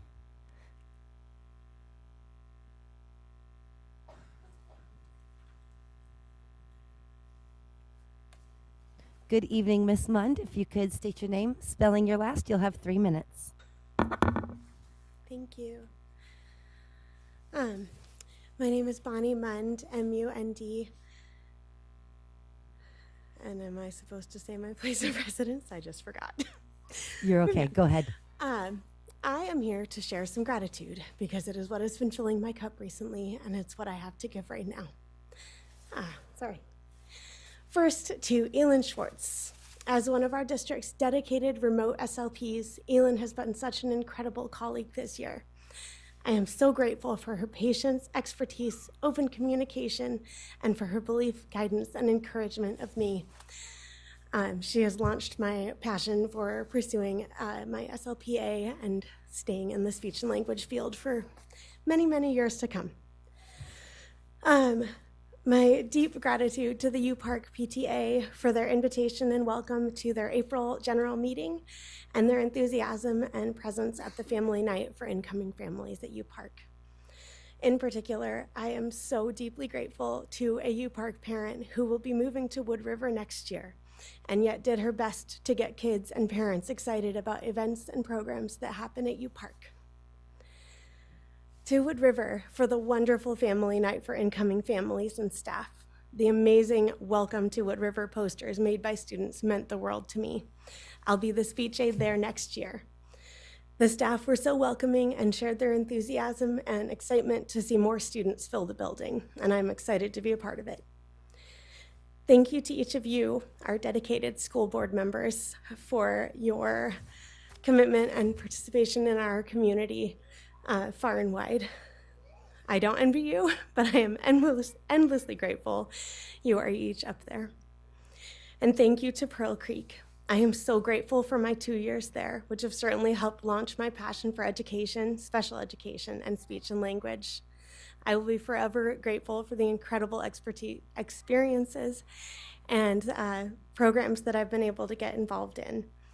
Today, I found a toy stop sign. It even has the slow on the other side up for grabs, and I will cherish it forever as a memento of being the stop sign lady every afternoon. Thank you. Thank you again. Thank you for your testimony, Ms. Mund. Have Kimberly, forgive me if I pronounce this wrong, Gaustad? Thank you, Ms. Maple. Good evening, Ms. Gaustad. If you could please state your name, spell your last. You have 3 minutes. Thank you. My name is Kim Gaustad, Gaustad, and I reside along Farmers Loop in Fairbanks. Good evening, everyone. Thank you for the opportunity to testify tonight. Ms. Burnett, in your nonpartisan position statement for your 2022 school board campaign bio, you wrote, "We need to gain the trust of the parents who have pulled out of our district. If we can bring children back into our school system, that will generate more revenue." The Pearl Creek STEAM Charter School is an excellent example of how the district can do just that, bring children back into our school system. It's amazing what the Pearl Creek STEAM Charter School community has accomplished over these past several months.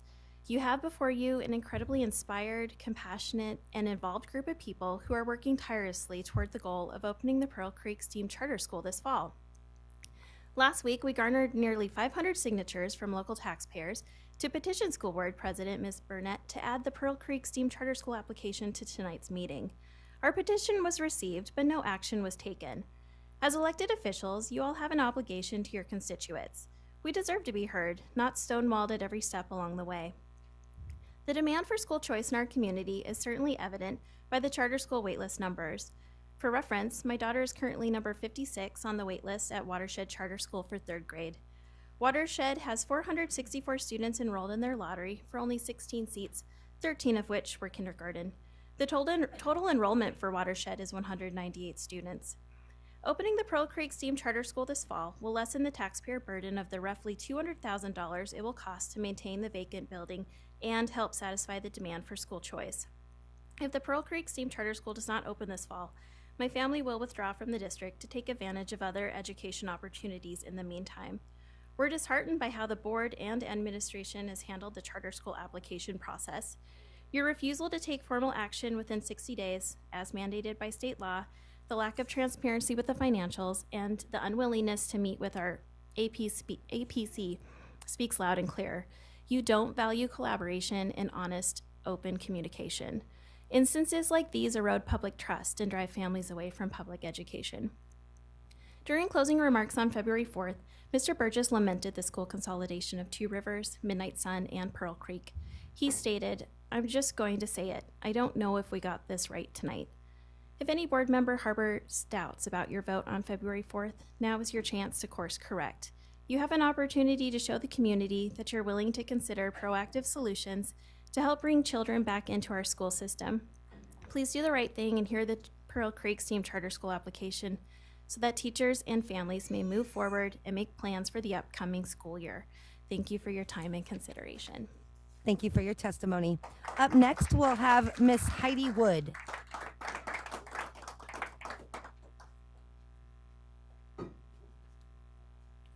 Good evening, Ms. Wood. If you could state your name, spell your last, you'll have 3 minutes. Good evening. My name is Heidi Wood, W-O-O-D, and I grew up in a log cabin in Goldstream. I am the chair of the Pearl Creek STEAM APC. I am here to read some pieces of the letter you received on May 12, 2025 from Dr. Dina Bishop, the Commissioner of Education for the state of Alaska. My goal is to clear up any misunderstandings that people may have. Dr. Dina Bishop begins. Here, although the information presented indicates that PCSC submitted its application for a charter school to the district on February 18th, 2025, nothing indicates that the district school board has issued a written decision with all relevant findings of fact and conclusions of law within 60 days of receipt of the application, as Alaska Statute 1403250B requires. She continues, a local school board must afford an applicant due process by issuing a written decision approving or denying the application as Alaska Statute 1403250B dictates. Based on the information presented, it does not appear that this procedure was followed when PCSC submitted its application. Not following this procedure threatens to infringe upon the applicant's due process right. And concludes, without a decision of the school board, I am functionally unable to conduct my review to determine whether the school board's finding of fact are supported by substantial evidence and whether the school board's decision is contrary to law, as Alaska Statute 1403250D requires. It is with this premise that I am remanding this matter back to the school board for it to carry out its duties as required by Alaska Statute 1403250B. And then she makes a request. I understand that the board will be meeting on May 20th, 2025, and again on June 3rd, 2025. And I encourage the school board to add PCSC's application to its agenda. Interesting. She made a request. The word remand is interesting. By definition, it's sending back to a lower court to make a decision. Here, the Commissioner of Education of the state of Alaska is asking that you do your job. A job that you're statutorily required to do.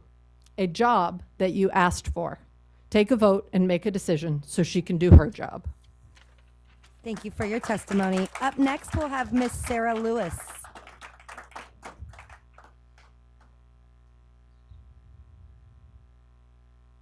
Good evening, Miss Lewis. If you could state your name, spell your last, you'll have 3 minutes. My name is Sarah Lewis, Lewis. I live in Fairbanks. I'm wearing my Pearl Creek Puffin sweatshirt today because I was a proud Puffin parent for 10 years up until last Friday. And it's hard to be here tonight in this position because this room is full of people that I respect and I care deeply about. But this fight that's been manufactured has torn our community apart, and it's turned what could have been a really bittersweet year into just a fraught experience. I've heard nothing tonight that addresses the inequality that's inherent in the charter model. There's just been a lot of talk about how many people want this and how they feel betrayed. But numbers alone are not enough because the district is actually beholden to more than just popular demand. If 800 people showed up tonight and demanded a religious-based school, for example, they also have the numbers, but they do not have the righteousness. We know there's a separation of church and state, and so that's wrong. In our situation, you say people want more charters, but the district has to serve everyone, and continuing to develop opportunities only for the students whose families can afford them is not in the service of our community as a whole. Deadlines exist for a reason. The STEM charter's whole case is basically that they think they're entitled to an exception to the rules, and to make that case, they have alleged acts of illegality, denial of rights, misdeeds, opacity of public information, and bad intentions of individuals at the district and on the school board. This is exceptionally poor form. The STEM charter has publicly complained that the district has not provided certain data and sophisticated analysis, but has not addressed why that might be. Don't forget, the district's administration has also taken hefty cuts over the years and runs on reduced staff. District personnel have perhaps declined the requests for deep dives because they are busy doing their jobs. You know, running the school district. They are not able to abandon their duties just because you want them to help you spec out a school that does not exist. I would even go so far as to say it would have been unethical for personnel to abandon their timely duties related to our existing in-session schools in order to help you imagine a school that the district has unilaterally stated is not under consideration for the 2025-2026 academic year. I spent spring break in Juneau advocating for public education funding. Upon learning that I was from Fairbanks, every legislator whose office I walked into greeted me with the same assumption. Oh, you're here for the charter. What that really meant didn't hit me until later. Our legislators must have been absolutely inundated with charter advocates to the point that they assumed anyone walking in the door from Fairbanks was part of that. And I have never felt more heartbroken because I wasn't there for one school. I was there for all of them. Over 2,000 volunteer hours have gone into the STEM charter so far, and I cannot help but think of the power those 2,000 hours would have had if they had instead been directed towards telling our legislators to fund public education in general. 3 of our legislators from the Interior delegation voted no against House Bill 57 and then voted no again for the override. And we still have to pressure them to override the line item veto. Our legislators, your legislators, voted no to fund public education. 2,000 hours. Thank you for your testimony, Ms. Lewis. Up next, we'll have Carolyn Leffler.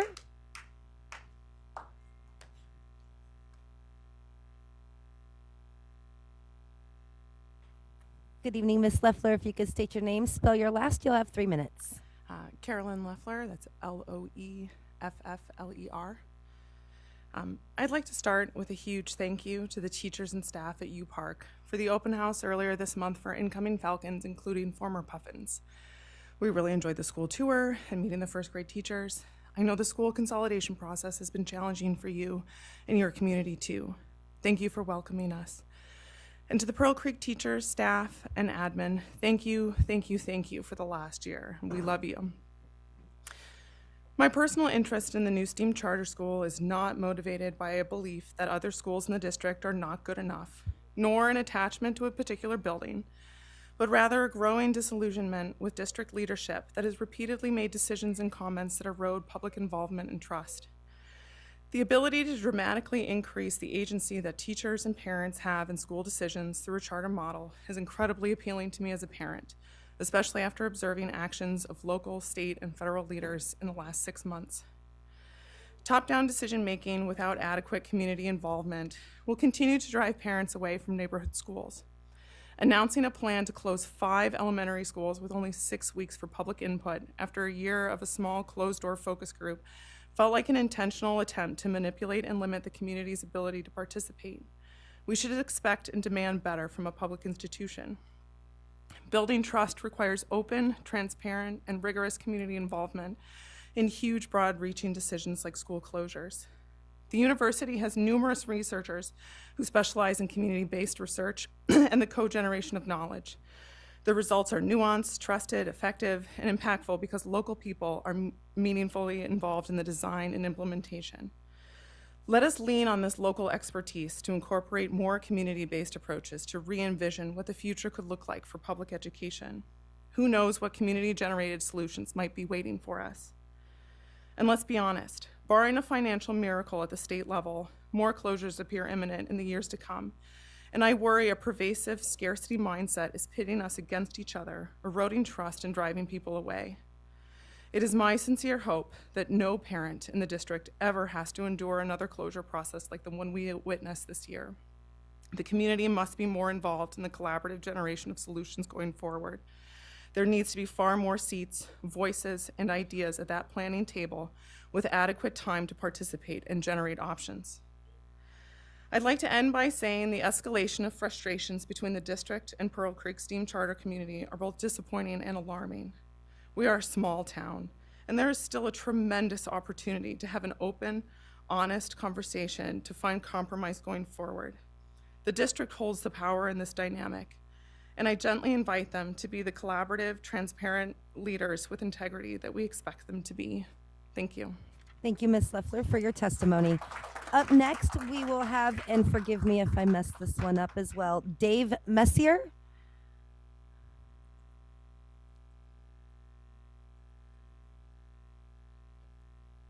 Good evening. If you could state your name, spell your last, you'll have 3 minutes. Thank you, ma'am. It is Dave Messier, that's Messier, and I'm a resident of Fairbanks. So good evening, President Burnett, members of the school board, Superintendent Minert.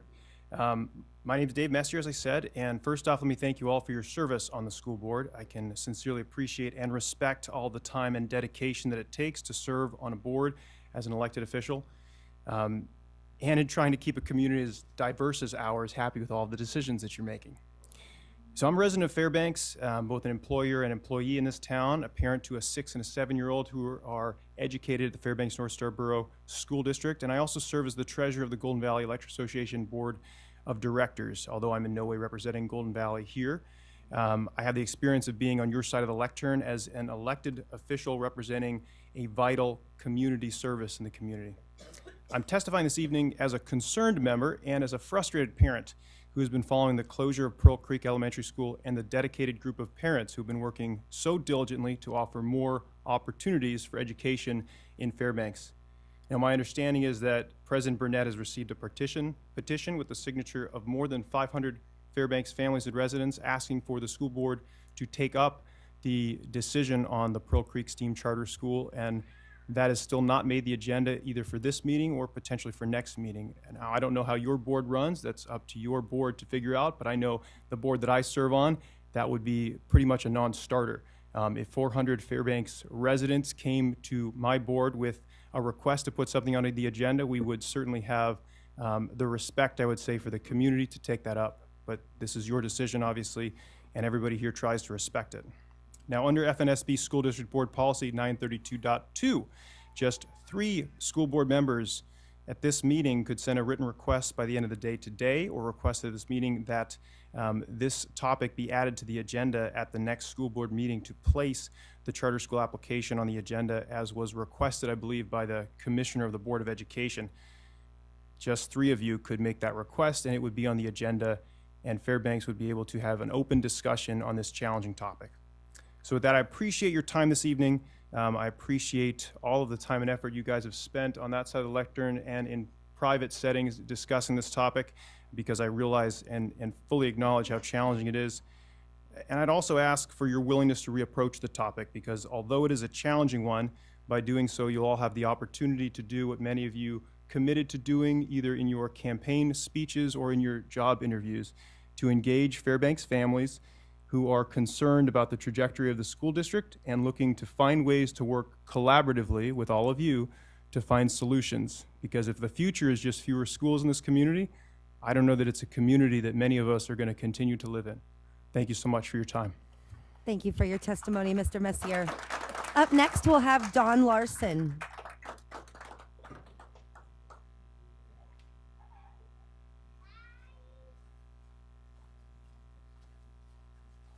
Hello, Mr. Larson. If you can state your name spelling your last, you'll have 3 minutes. Sure. My name is Don Larson, Larson. I'm from Esther. I want to first thank the board for all your hard work this year. This was not an easy budget to craft, and you did the hard work, so thank you so much. Good process leads to good outcomes. We should follow the process we've set up here. This charter deserves a thorough vetting, and that can't happen by June 3rd. That can't happen adding things to a consent agenda. That isn't the way good process works. If we want to thoroughly vet this, we need to take the time. We need to follow the deadlines we've set out, which is an October deadline. That was missed. We need to look at the charter next year, not this year. There are issues with this charter. This charter relies on NSF, Department of Education, and NASA funding to get grants. If you've been paying attention to what's happening at the federal level, NSF is being cut in half. NASA, their grants are being cut. Department of Education is being torn apart. How are we going to pay for parts of this charter with grants that might not exist?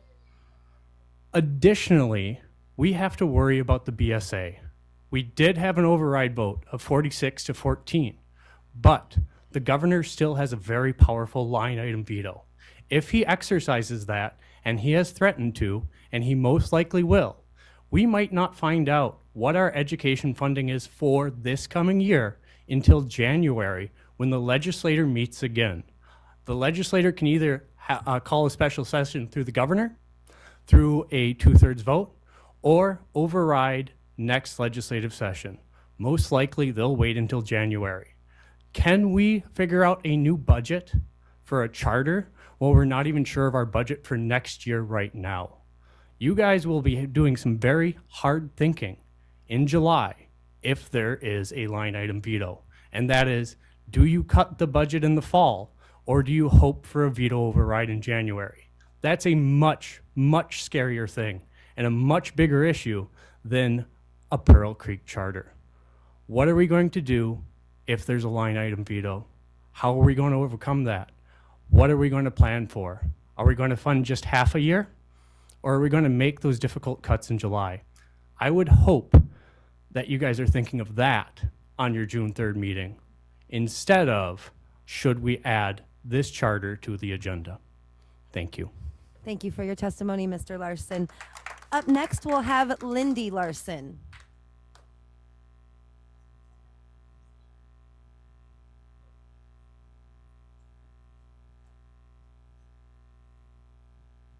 Good evening, Miss Larson. If you could state your name, spell your last, you'll have 3 minutes. Lindy Larson, Larson. Esther. So for years, we have been fighting a decline in education funding where we are now closing schools. This is a state legislator problem, a problem caused by Dunleavy. It is not a school board problem. There is still no fiscal certainty in the likely case of Dunleavy line item vetoes. Another charter will not fix our funding issues for our public schools. Working together to support our current public schools will. Over the months, I have been hearing of all the great things that are happening at our neighborhood schools. And there are so many great things that are happening at the school my son attends and the school my daughter will attend this fall, University Park. Let's show our strength by working together. Let's show Governor Dunleavy that we will not back down. Let's work collectively to support our students and our teachers. Let's support our schools. Thank you. Thank you for your testimony, Ms. Larson.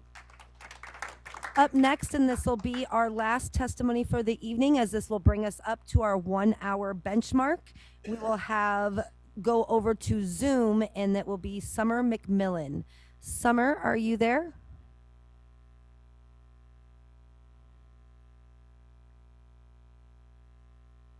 Can you hear me? Yes, we can hear you, Ms. McMillan. If you could state your name and spelling your last, you'll have 3 minutes. My name is Summer McMillan, is McMillan, and I am a resident of Two Rivers. I'm speaking today as a concerned member of the Fairbanks North Starborough School community and a parent affected by the closure of Pearl Creek and Two Rivers. I request that the board take timely and official action regarding the Pearl Creek Charter School application. As you're aware, the Alaska state statute requires that charter school applications receive a hearing and decision within 60 days of submission. Unfortunately, it appears the board is moving forward with a plan to postpone consideration of the Pearl Creek Charter until next year, well outside the time frame established by law. In a meeting earlier this year, there was indications of an interest in supporting a fast-tracked process for this charter. In light of those statements and the urgency of the matter for families and educators involved, I urge you to honor both the spirit and the letter of the statute by the hearing and voting on the Pearl Creek Charter application within the required time frame. The delay not only undermines the trust in the process, but it also deprives families of meaningful educational choices for the coming school year. I respectfully ask that the board reconsider its approach and demonstrate its commitment to fair process and community engagement by scheduling a hearing and vote on the charter in accordance with the state law. Thank you for your attention and your service to our students and communities. Thank you for your testimony, Ms. McMillan. That brings us up to our 1 hour time limit, and public testimony is now closed. With that, the board will be taking a 12-minute recess. Please be back at 8 o'clock.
The board is now back from recess, and we will continue on into our agenda. Up next, we have our advisory member reports and comments. And tonight, Mr. Wade, welcome to the board. We will start off with you. Is there anything that you would like to bring to the board? I have nothing to report at this time, but I would like to begin by thanking my incredible principal, Grant Guy, for support, as well as the 24-25 Regional Student Council Board for selecting me to represent the student voice in this district. I've watched enough board meetings and listened to them via the radio, all to now be sitting in the same seat as right now 4 continuously prior North Pole and Eielson region student reps. Thank you, and I am excited to serve this district's student body as the 25-26 Fairbanks North Shore Borough School District Board, School Board Student Representative. That is all. Thank you, Mr. Wade. And we will go down here to Colonel Cole. Yeah, thank you. Good evening, board members. Just wanted to start off by expressing sincere gratitude to the school district, specifically your transportation department, for their outstanding collaboration working with our Directorate of Emergency Services, our police department. They've been working diligently for a while now to review and understand next school year's new bus routes, bus stops, and assisting in developing our traffic management plan for Fort Wainwright. For us, it's not just about student safety.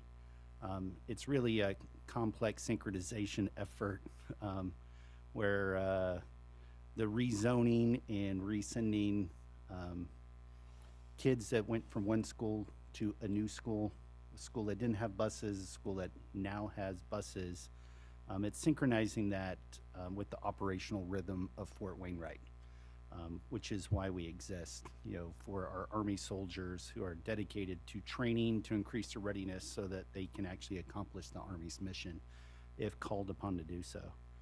So it's constant activity that our soldiers are doing, from morning physical training before kids get up to go to school, coming back from physical training to the houses, sending their kids out the door, and then trying to get to work at the same time that kids are, or parents are choosing to drop their kids off at school on Fort Wainwright. Dedication, working with our team, and the willingness to do that, so thank you for that. I also want to highlight the tremendous success for the recent transition night at Arctic Light for those transitioning from LAD. It was very overwhelming success from the parents and family members that attended there, and I have received nothing but positive feedback from those that actually attended. They were very appreciative of the faculty and staff's efforts in making the transition night a positive and informative experience for those students and families, and it really is making a difference for those navigating those changes for next school year. So thank you for that, and that's all I have. Thank you. Thank you, Colonel Cole. Do we have anything from Colonel Foster? He's on Zoom currently tonight. Colonel Foster? So nothing to add this evening. Thank you. Thank you, Colonel Foster. Moving on into our board committee reports. Is there any committee reports from board members? Mrs. Hardy. Our final meeting of the year of the Diversity Committee unanimously passed 2 resolutions, or at our final meeting. The first encourages the board and district to invest in ongoing training focused on culturally responsive instruction and professional development. The second is a resolution against bullying, which urges the board to strengthen policies and trainings aimed at addressing and preventing bullying in our schools. The committee hopes that the board will be able to consider and eventually adopt these resolutions very soon. I've already forwarded them on to the administration and President Burnett. In addition, the committee approved a letter of recommendation to the administration with suggestions for improving the principal hiring guides and the HR website. The goal of that letter was to provide more comprehensive information and support for our out-of-state and international applicants and new hires. With that, I want to extend my sincere thanks to the dedicated members of the committee for their thoughtful work throughout the year. A special thank you to our outstanding administrative assistant, Caitlin Lammers, for her organization, communication, and support in keeping the committee informed and on track. Thank you, Mrs. Hardy. And yes, I got your resolutions. we, due to strategic plan and cell phone for this agenda, but Dr. Miner and I will have them on a future agenda here coming up for you. So please let the committee know that. Any other committee reports this afternoon? Seeing none, we will move in to the president's report. Give me a second here. Okay. First, I want to start by once again congratulating the graduates of 2025. We had so many beautiful graduation ceremonies, and it is always something I look forward to each year on this board. If you go to our district Facebook page, all the amazing pictures are currently up, and it was just a fantastic celebration across all of our schools. And so once again, congratulations to all the graduates of 2025. A big congratulations going out to Mr. Pete Daly, our Alaska Teacher of the Year for 2026, a well-deserved honor. Super proud to see that Mr. Daly got this recognition. I'm sorry, Mr. Daly, if you're listening. I really wanted to be there to surprise you that morning, but had some health issues with my daughter. Just so super proud that you work for our district. Next, I'd like to honor our superintendent, Dr. Luke Meinert, and congratulate him with this certificate celebrating and honoring 5 years of dedication to the enhancement of quality education for students within our district. I know this board looks forward to many more years of your leadership.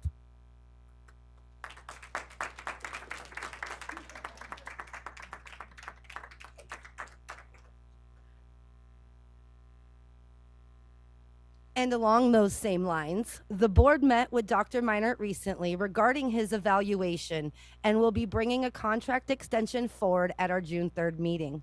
This is a reflection of Dr. Meinert's strong leadership in this district, and this board and this district are very fortunate to have you on board with us. As most of you are aware by now, today, the governor's veto of HB 57 was overridden. I want to say thank you to the 46 legislators who overrode the veto in the name of Alaska students.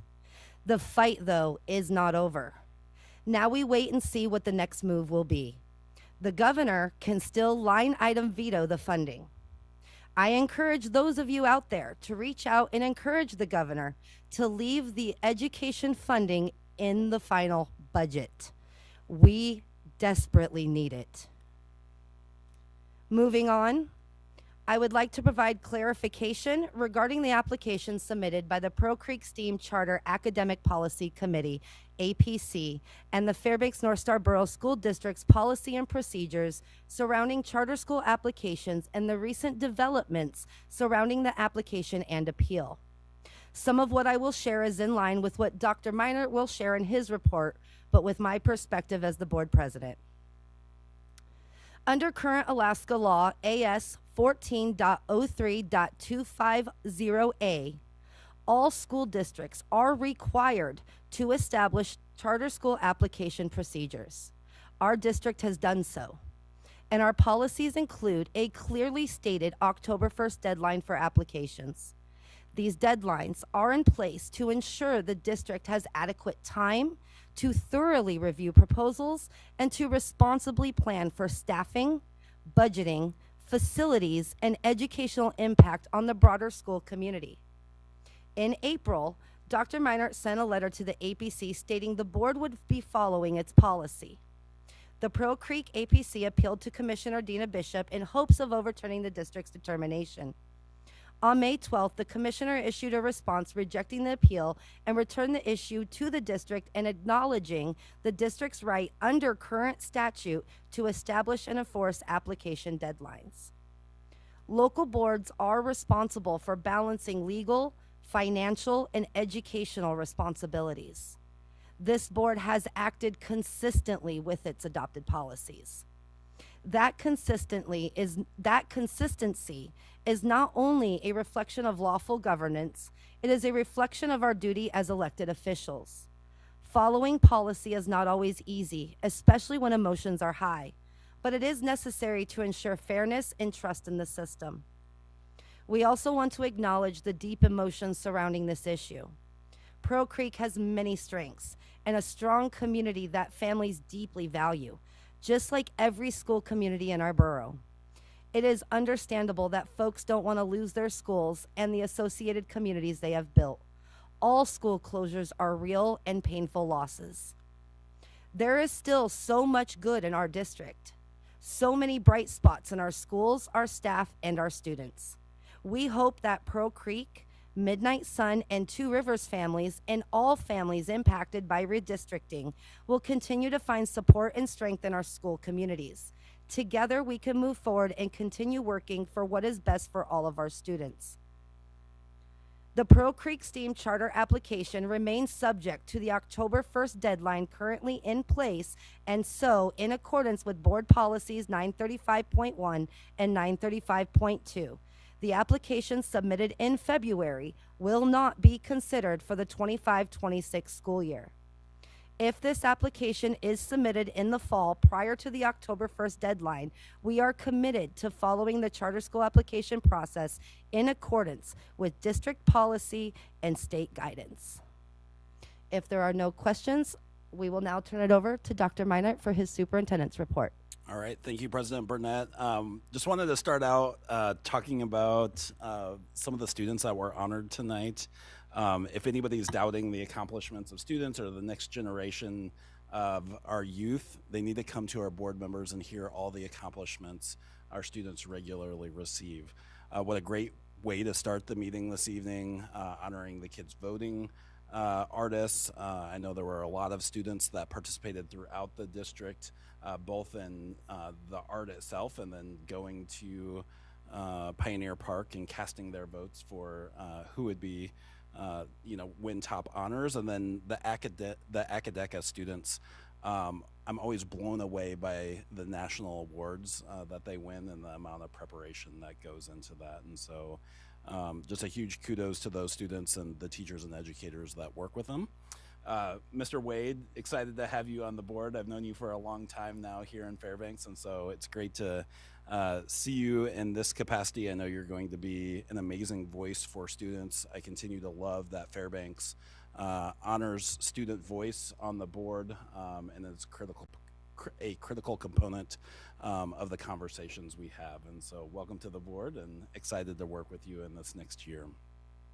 This evening, I want to start the bulk of my report talking about two significant and interrelated topics: charter schools and public school funding.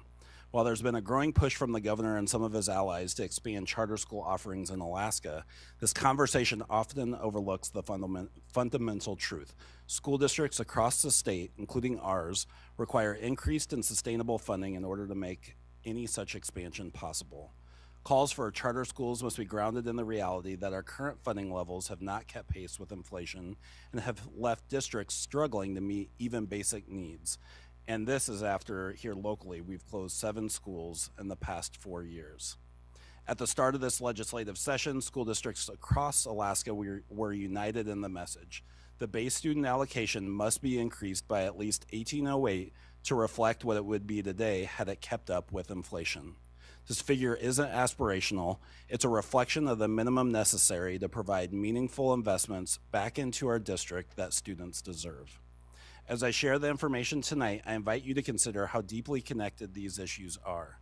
We cannot responsibly talk about expanding educational options without first addressing the funding shortfalls that impact every classroom, every student, and every educator in our public schools. Starting with the Pearl Creek STEAM Charter application.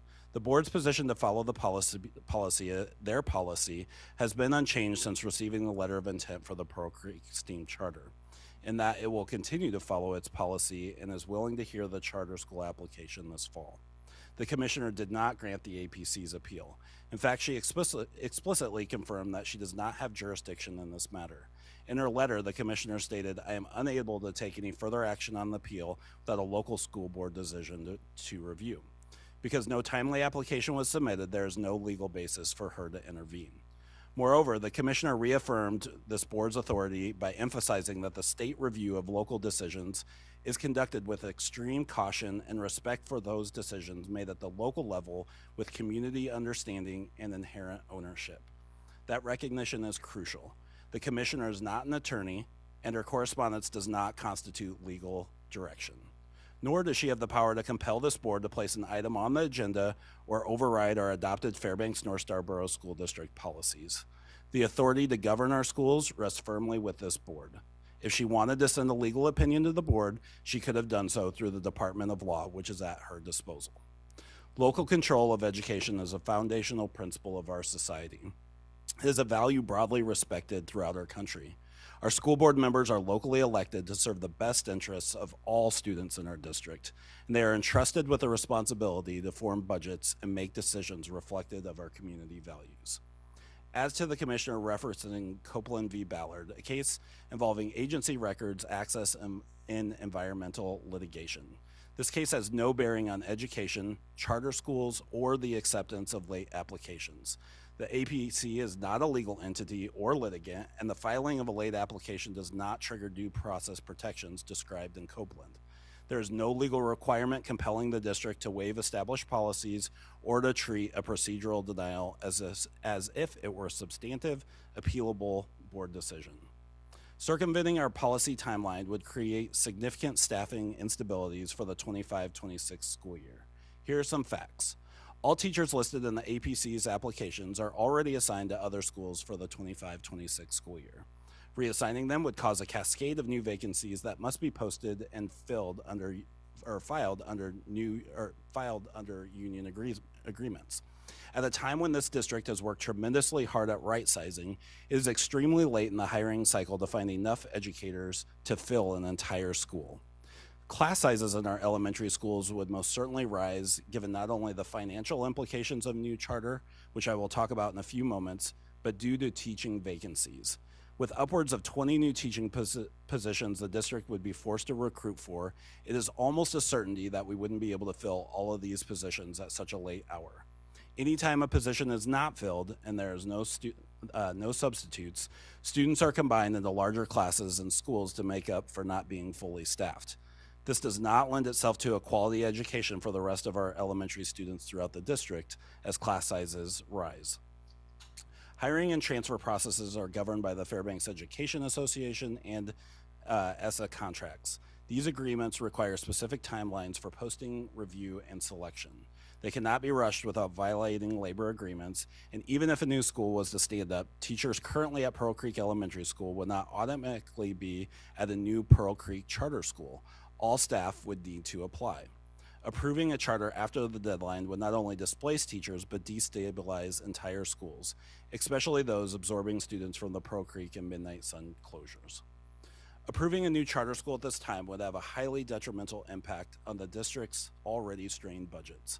Our chief operating officer projects a net cost of approximately $4.2 million in FY26 if a charter were to open, and this is on top of a budget that this board has spent a considerable amount of time balancing and amid significant uncertainty regarding state-level funding due to the persistent threat of vetoes.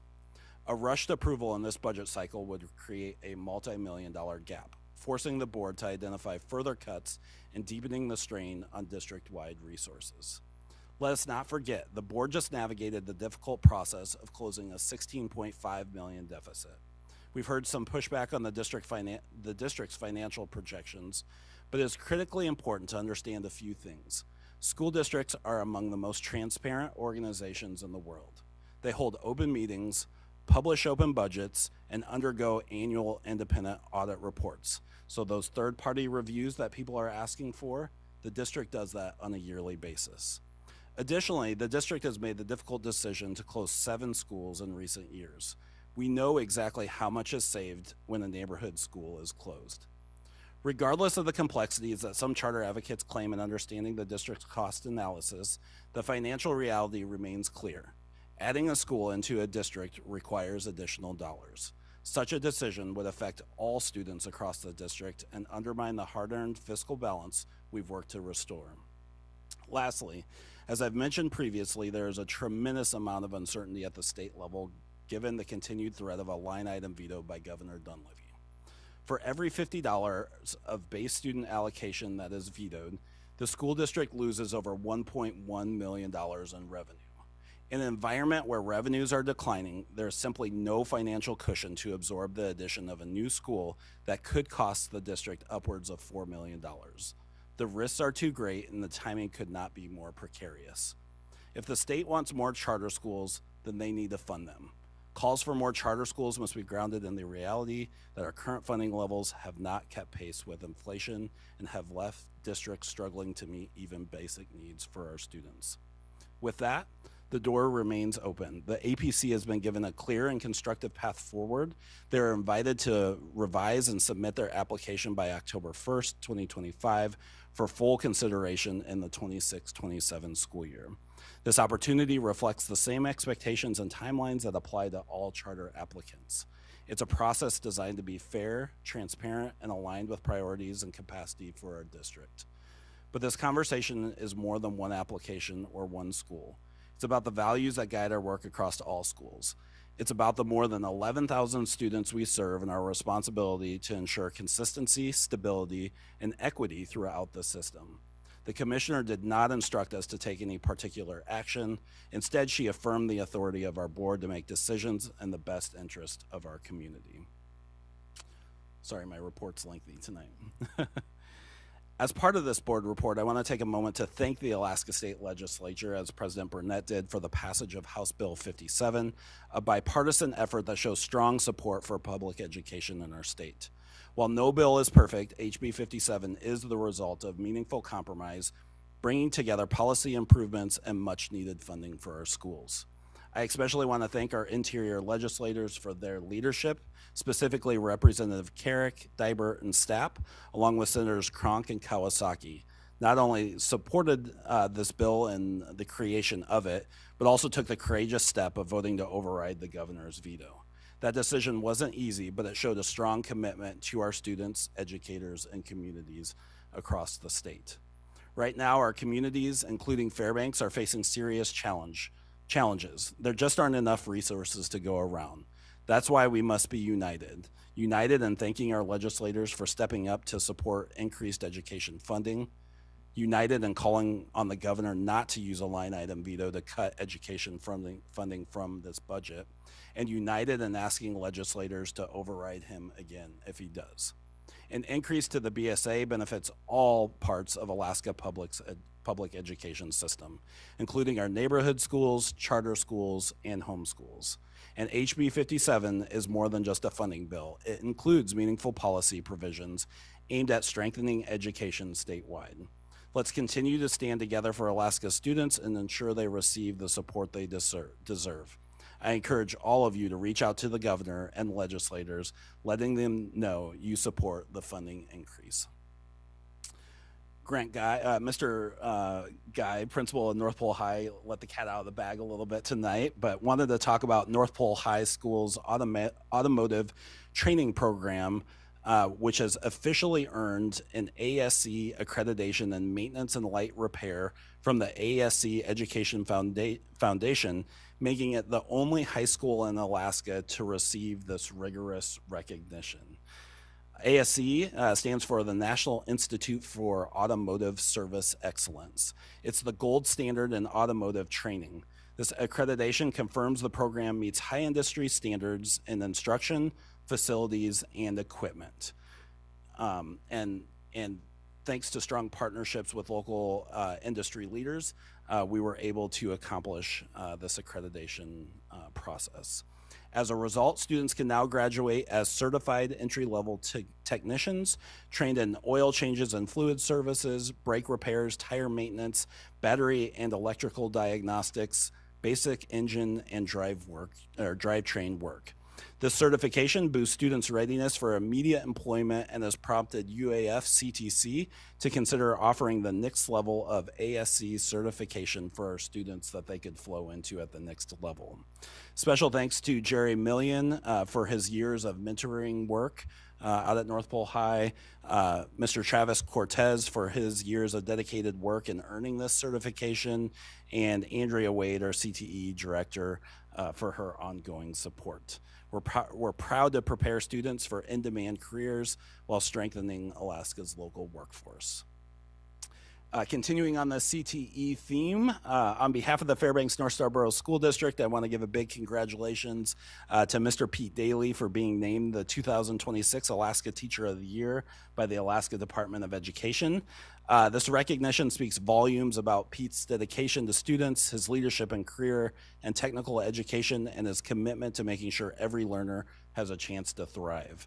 As a welding instructor, Pete goes above and beyond teaching Pete goes beyond teaching technical skills. He helps students see what's possible for their very future. His Girls in Welding summer program is just one example of how he breaks down barriers, challenges, stereotypes, and creates real opportunities for kids in our community. We're proud to have Pete as a part of our school district and grateful for everything he does to support our students and shape the future of education in Alaska. And I find it fitting that we will be discussing a revised cell phone policy tonight, as Mr. Daly was the first educator that reached out to me in the district with the recommendation that I read the book Anxious Generation and look at devising a new cell phone policy for the district. Well done, Mr. Daly. This honor's well-deserved, and thank you for choosing Fairbanks as a place you continue to teach and live. With that, there's been a lot of important discussions tonight about other topics, and I don't want us to lose sight of two major items the board will be voting on this evening. One, a 5-year strategic plan, and the other, a new cell phone policy. These two decisions have the potential to make a real difference in the educational experience for our students. The strategic plan in particular represents more than a year of hard work, reflection, and collaboration. I want to give a heartfelt thank you to all the community members who took part in the planning process, especially those who served on the steering committee and facilities teams. Your input and dedication helped shape a plan that reflects the hopes and priorities of our community. My team is excited to move forward with a strategic plan that's been built from the ground up with community voices, and it gives us a clear roadmap to guide our work and stay focused on what matters most for students in the next 5 years. In addition, the new cell phone policy marks a strong step forward in creating better learning environments for our students. Regardless of where the final language lands, whether it's a bell-to-bell ban or allows for use during lunch periods at the high school level, the intent is clear. This policy is about giving our students the opportunity to truly focus during the school day and reduce distractions from the devices that are intentionally designed to capture and hold their attention. As we move into tonight's vote, I hope we can recognize both of these items as key actions in our continued effort to support student learning and well-being. Few more. Although the school year is ending, our support for students doesn't take a break. From June 2nd through June 26th, we'll be offering free meals for all school-age kids Monday through Thursday at Barnett Magnet School and Hunter Elementary School. Breakfast runs from 8:15 to 9:15 a.m. and lunch from 11:15 a.m. to 12:15 p.m. So get out and take advantage of that in the month of June. And in closing, as we wrap up the school year, I wanted to share a sweet moment from this morning. As I was leaving for work this morning and going to kiss my daughter goodbye for the day, my daughter popped out of bed with a huge smile and announced, "It's the second to last day of school." Her excitement was a reminder about what excitement the end of the school year brings. And I'm sure many of our students are feeling the same as they count down to summer break. While we've been deep in important conversations and decisions as adults, our kids are focused on the fun ahead. It was a reminder to me, let's continue to protect and nurture that wonderful sense of childhood, cheering our kids on as they play, explore, and soak up all the joy summer has to offer. To our students, staff, and community, I hope you all find time to rest, recharge, and enjoy new adventures this summer. Whether you're staying close to home or traveling far, may your summer be safe and one that creates lasting memories. We can't wait to welcome you back in the fall. And that concludes my report. Thank you, Dr. Meinert, for your report. And we do have a question from Mrs. Julian on Zoom. Hi, thank you. Can you hear me? Yes, we can hear you. Go ahead, Mrs. Julian. Okay, thank you. Dr. Meinert, or through the chair to Dr. Meinert, are charter schools exempt from mandated interventions? They are not exempt from mandated interventions. There is a waiver process that charter schools can go through to be exempt from certain board policies. Okay. Okay, thank you so much. Any other questions for Dr. Minor? Seeing none, thank you for your report tonight. Moving on, we are going to jump into our new business tonight. We have our Fairbanks North Star Borough School District 2025 to 2030 strategic plan approval. The school board and district embarked upon an extensive process to refresh and define the strategic direction of the school district over the next 5 years.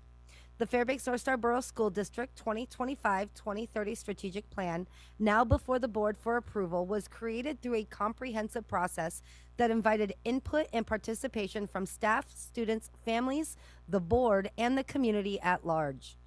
The plan identifies long-term strategic goals, district objectives, and action that will be taken to achieve the board and district's vision of each and every student achieving academic and life success.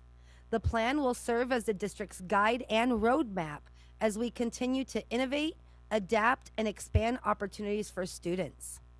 Ed Elements is joining us for any remaining board questions via Zoom. And with that, we will turn it over to Dr. Minor and Ms. Herbie. Great, thank you, President Burnett. I would like to, is Ms. Rizzo on? Okay, perfect. I would like to turn it over to Ms. Rizzo from Education Elements. She has a few opening remarks just to set the stage, and then she'll be available for questions. As a reminder, Education Elements was a group that helped us throughout the strategic planning process and has recently worked with the board through a work session to kind of finalize the plan that's before the board this evening. So, Ms. Rizzo. Hi, everyone. Can you hear me? Yes, we can hear you. Nice to see you. All right. Nice to see you. Hi, everybody. It's a pleasure to be joining in as you prepare to vote on and ratify the strategic plan. So as Dr. Minor and President Burnett mentioned, over the past year, we have been working with the district to create the strategic plan. This is really the result of a lot of really deep community engagement and reflection on data and the current state of the district. And it was crafted by a steering team that was made up of students, parents, teachers, and other staff members, as well as school and district leaders. So we spent the past year thoughtfully engaging the community to hear what was top of mind for different constituents across the district, whether that was students, parents, teachers, and other staff members. We started with more than triple the amount of focus groups than we typically conduct with our other district partnerships in strategic planning, as well as a community-wide survey. And we held additional focus groups and surveys along the way as the steering team developed components of the strategic plan to test our ideas and ensure that our strategic direction was on track. I also know that Dr. Minor and his team had lots of conversations on how to continuously engage the community and hear from additional voices that may have been missed or chosen not to participate in our earlier efforts. And the steering team brought a passion for ensuring that this strategic plan was developed with and for the Fairbanks community.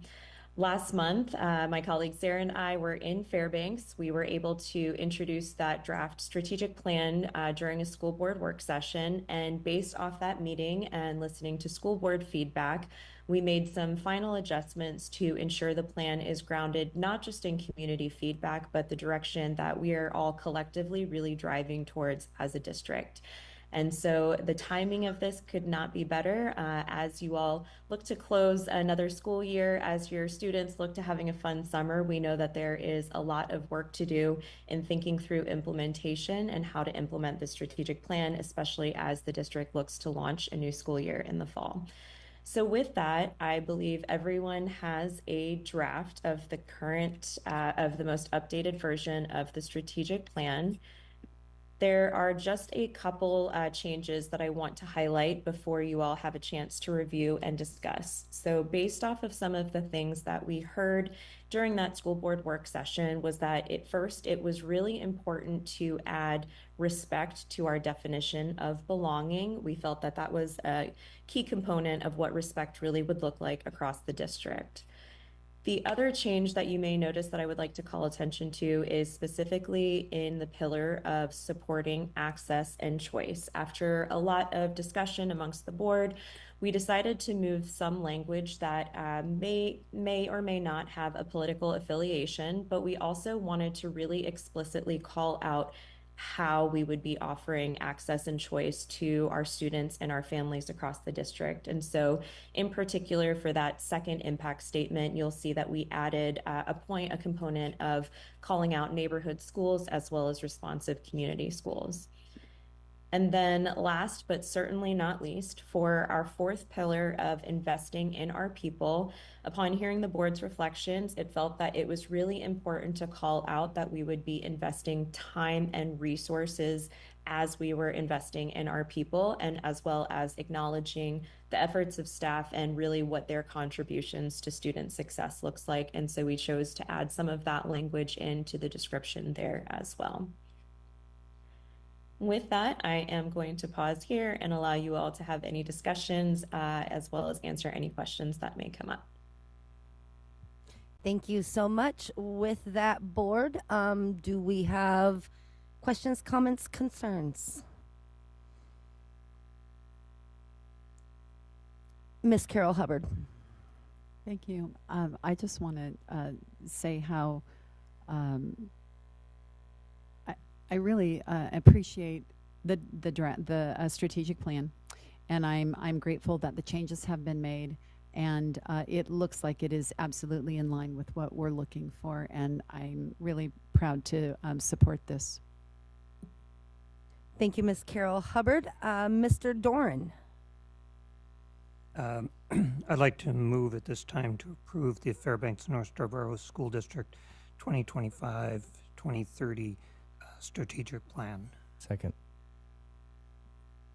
Mr. Doran. And I then would like to move to amend the plan under the vision statement to delete the words achieve their full potential and add, so it would read, empowering every student to, and this is the addition, take ownership of their learning choices and future.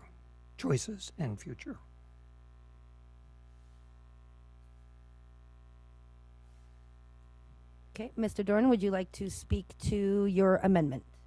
Is there a Oh, second? sorry, there was no second. I'm sorry. Second. Now there was a second. Would you like to speak to your amendment? Yes. This was one of the proposed suggested proposals from Ed Elements that was captured in our conversations. I think this statement is actually aspirational in nature, and it is better and more clearly says what we would like students to be able to do. I think that ownership is something that, yes, we want students to be able to have that, and I saw this reflection in a number of the student speeches actually during graduation, of their taking ownership of what they've learned and where they want to go. And so I think this captures a lot more where students might aspire to and think perhaps even out of the box. It builds upon that idea that we want our students to be able to make choices, weigh them out, and how that it really will impact their future. And their future, those choices carry on through the future. It doesn't stop when we, at graduation from high school, that it's a much more forward movement. And it challenged them in ways to go beyond their potential. That was my problem with the what we have here now is it just says they'll achieve their full potential. So when you achieve that, you stop. But those potentials change. And so I really like the way that, and I'll end with this, I really like the way that I think I'm assuming Ed Elements captured that phrasing of empowering, I love empowerment, empowering every student to take that ownership of their learning choices and future. Thank you, Mr. Dorn.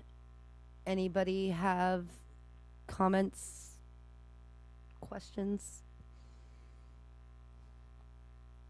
Seeing none, we will call the vote on the amendment, which is up there on the screen. So we will be changing our vision statement to empowering every student to take ownership of their learning choices and future. A yes vote will change it to that. A no vote will bring us to the original. Mr. Dorn? Just a clarification, there's a comma between learning and choices. Yes. They're separate. I don't know Yes. whether Yeah, okay. there's commas right there. Yep. Okay. So a yes vote will change it to the amendment. A no vote will bring it back to the original motion. Mrs. Richardson, would you please call the vote? Mr. Wade, Yes. Colonel Foster, Yes. Colonel Cole, No. Miss Maple, No. Mr. Burgess, Yes. Miss Julian, Yes. Miss Carol Hubbard, Yes. Mr. Dorn, Yes. Mrs. Hardy, No. Mrs. Burnett. Yes. Thank you. Motion carried. Okay, now our vision statement is empowering every student to take ownership of their learning choices in future. Is there anything further from the board on this? Mr. Dorn? Okay. Just in terms of conversation at this point, under values, the one of belonging,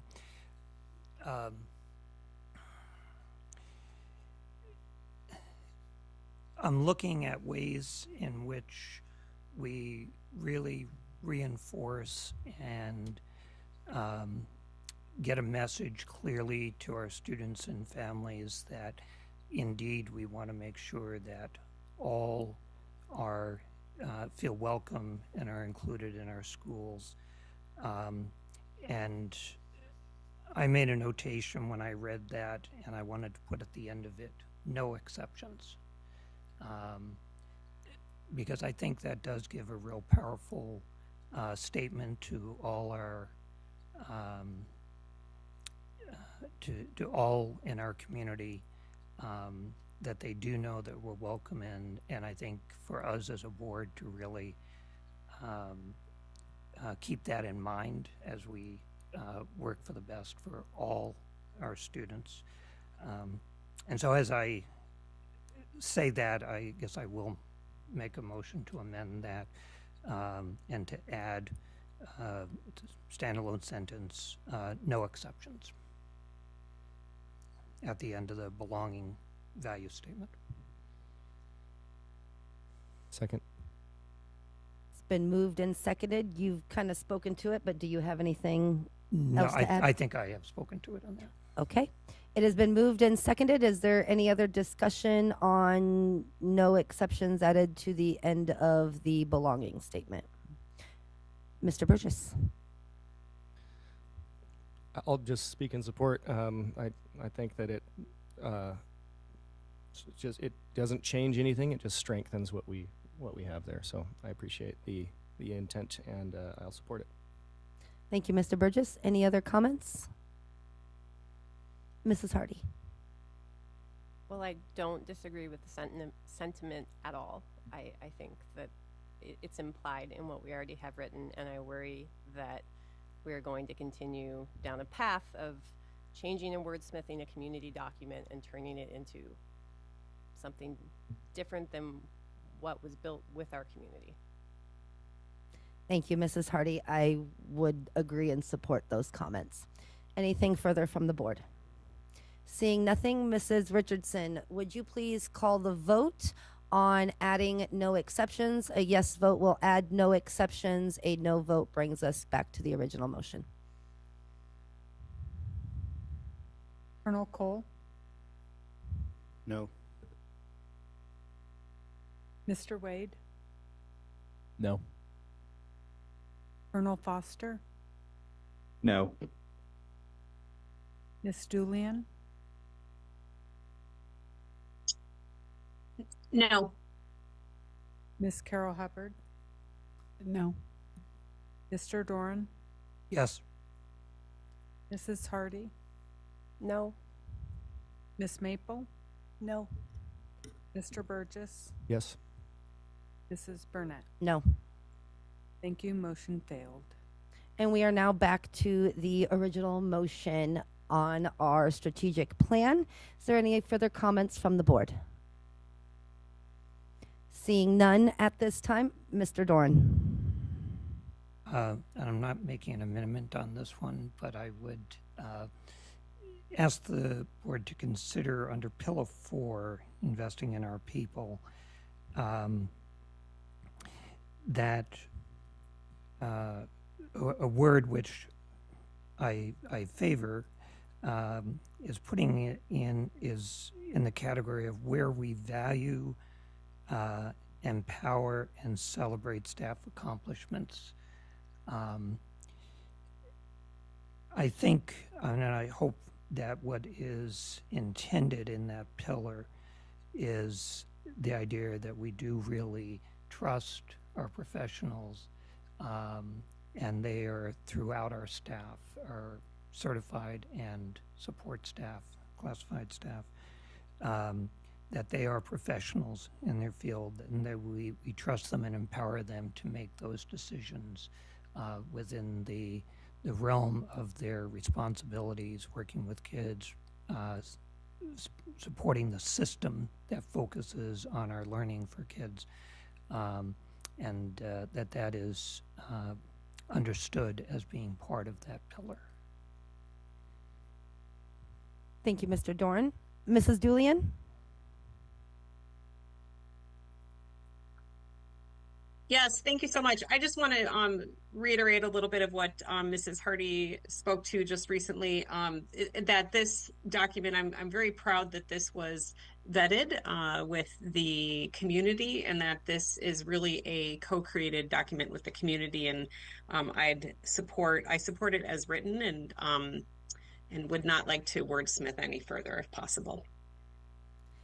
Thank you, Mrs. Julian. I will throw myself into the same comments. Once again, I was in favor of changing a little bit of the vision statement, which is kind of something Mr. Doran had been wanting to do for a while, and I saw the value behind that. But I do agree that this is a community document, and so anything further I am not in support of. I like the document as is, and I think we have a very strong strategic plan in place for us to approve tonight. Any further comments from the board?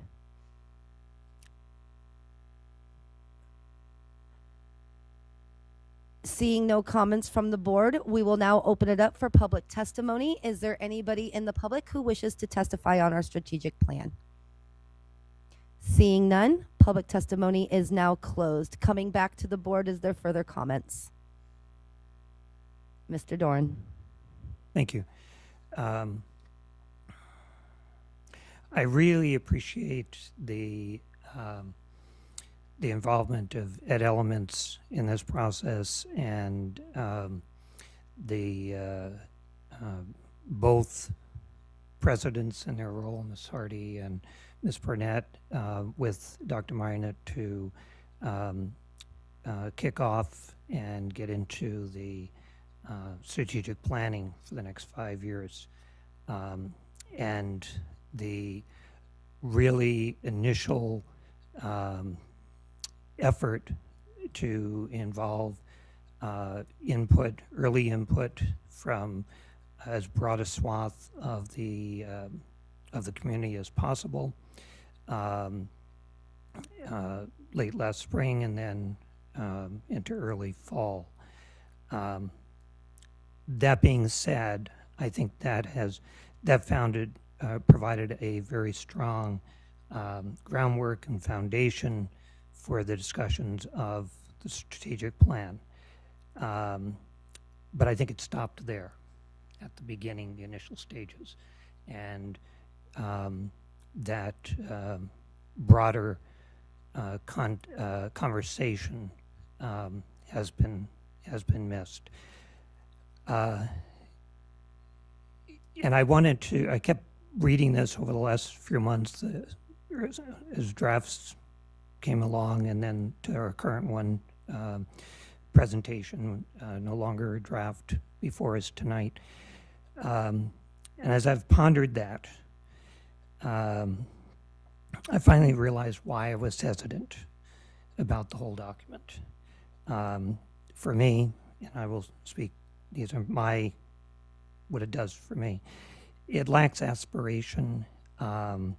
It lacks noted areas for improvement and a vision of where we would like to be as a district and a K-12 educational organization in 5 years.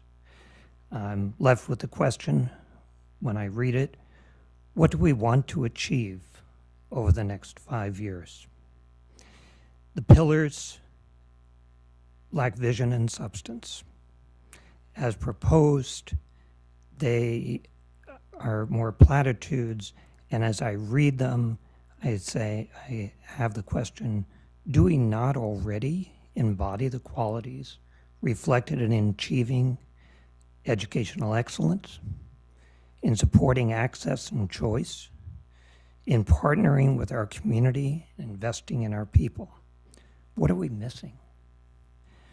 Our plan should illuminate and spur action towards where we want to be in 5 to 10 years. Mrs. Burnett, point of order. Ms. Carol Hubbard, could you speak to your point of order, please? I don't mean to cut you off, Mr. Doran. However, a vision statement defines an organization's aspirational future. A strategic plan provides the roadmap It's to that vision. That's not a point of order, Miss Carol Hubbard. Aren't we off the subject? No, we are not. He is on subject. Thank you.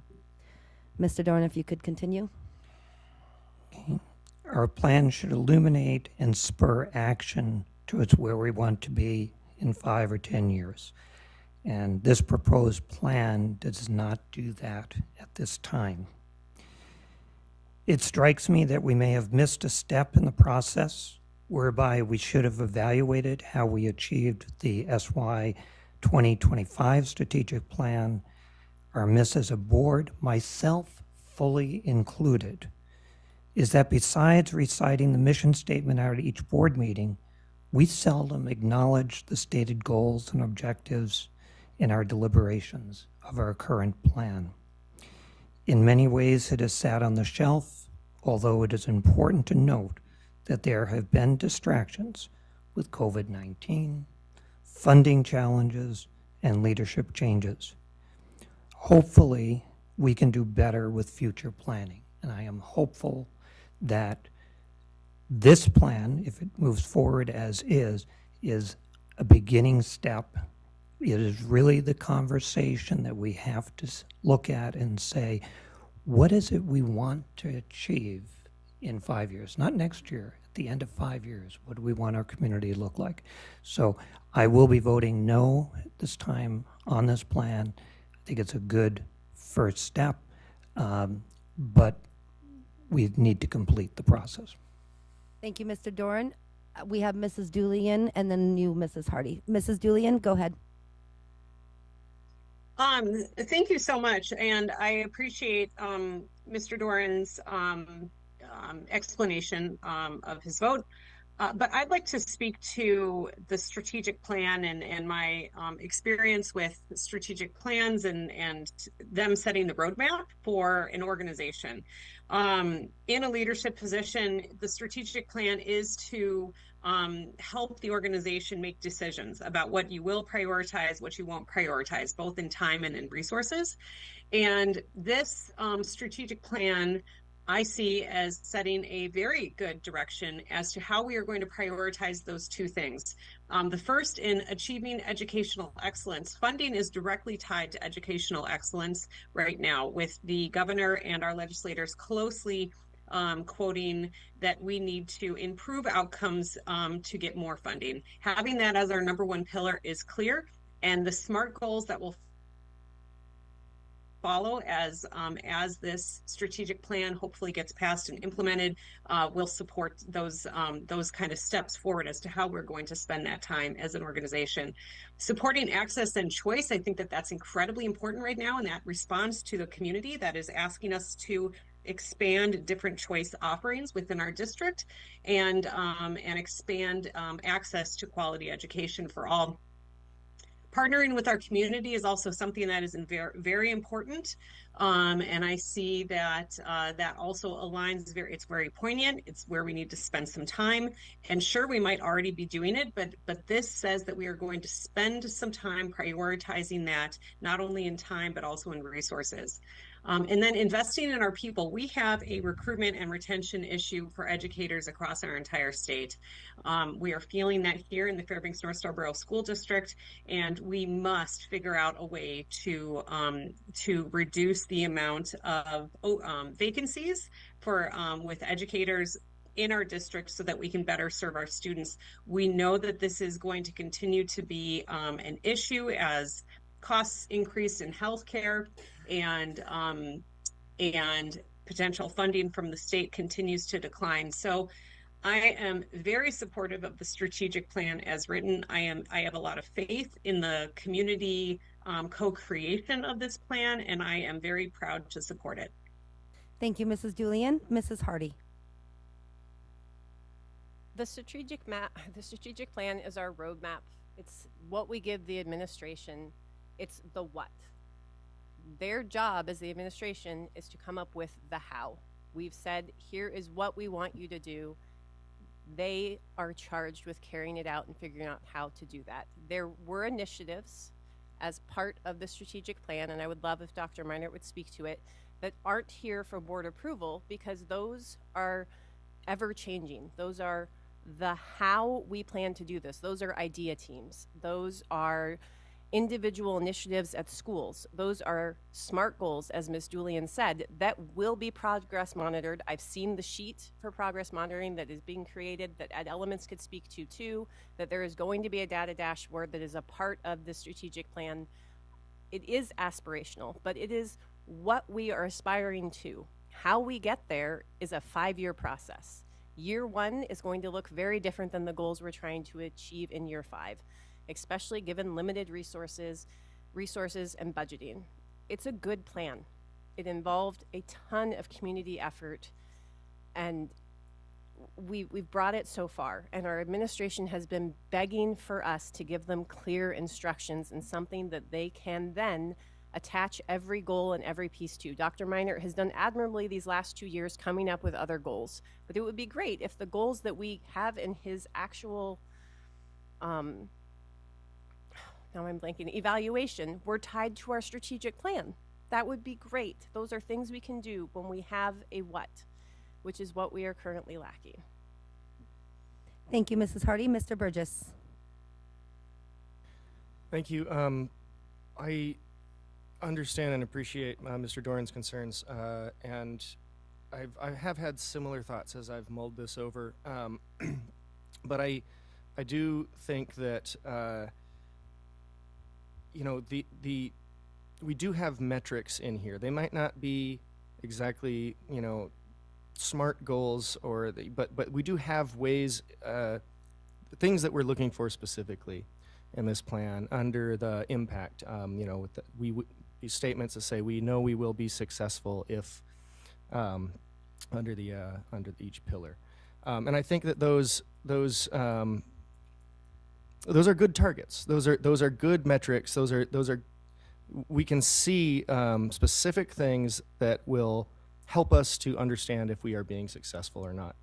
And I also I hesitate to become too prescriptive because we are, as the training that we get from AASB has pointed out, we set the direction, we set the goals, and then we help the administration achieve those goals. And I think that this document does a decent job of that. Could it be improved? Perhaps. But I think that the effort that's gone into this and the community outreach and input that we got from the community speaks a lot to the fact that we've crafted something that something has been crafted that the people that we serve want to see. So I am in support of this, and yeah, I'll end there. Thanks. Thank you, Mr. Burgess. I will throw myself in, and then we will call for the vote. I just want to say that Mrs. Hardy, I appreciate how you began the work on this. You kicked it off, got the board through, got this community through a good majority of this. Our administration to Ed Elements, the last few months that I have been working, the end side of this, it's been, I hesitate to say, a neat experience. I know that that's probably a weird thing to say about a strategic plan, but it has. It's been a learning experience, and something that I'm very proud of to have accomplished as something in the 3 years that I've been on this board. And so I'm very proud of the work that has been done. I am thankful to this community for stepping in and helping us with this. And so with that, Mrs. Richardson, if you would please call the vote on our strategic plan. A yes vote will approve it, a no vote will not. Mr. Wade, Yes. Colonel Foster, Yes. Colonel Cole, Yes. Mr. Doran, No. Mrs. Hardy, Yes. Miss Maple, Yes. Mr. Burgess, Yes. Miss Julian, Yes. Miss Carol Hubbard, Yes. Mrs. Burnett. Yes. Thank you. Motion carried. Thank you. And thank you to Ed Elements for all the work. We will now move on into our FY 2027 to 2032 6-year capital improvement plan adoption. The Alaska Department of Education and Early Development requires a board adopted 6-year capital improvement plan, the CIP, be submitted annually by September 1st in order to be considered for state grant funding.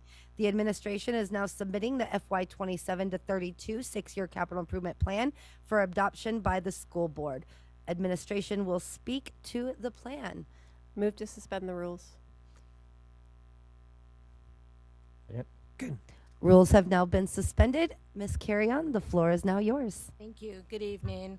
I'm presenting to you the 6-year CIP 2026-32. We made a few changes from last year. So North Pole High is still our number one. We're planning to reuse that score, and I've already had meetings with Deed, and so we're able to reuse that score. We are still keeping Tanana Middle at number 2. We're asking for an educational specifications. And then we put Tickasuk Brown as number 3. And we're asking for a mechanical renovation. And the only other new ones that we've added in there is some things that we just brought up from the previous years. Anything that you see from 11 to 14 are not going to be scored. Those are just there because we have either we're asking for a participation share from the grant fund that we got from DOE, and also the debt reimbursement that we have.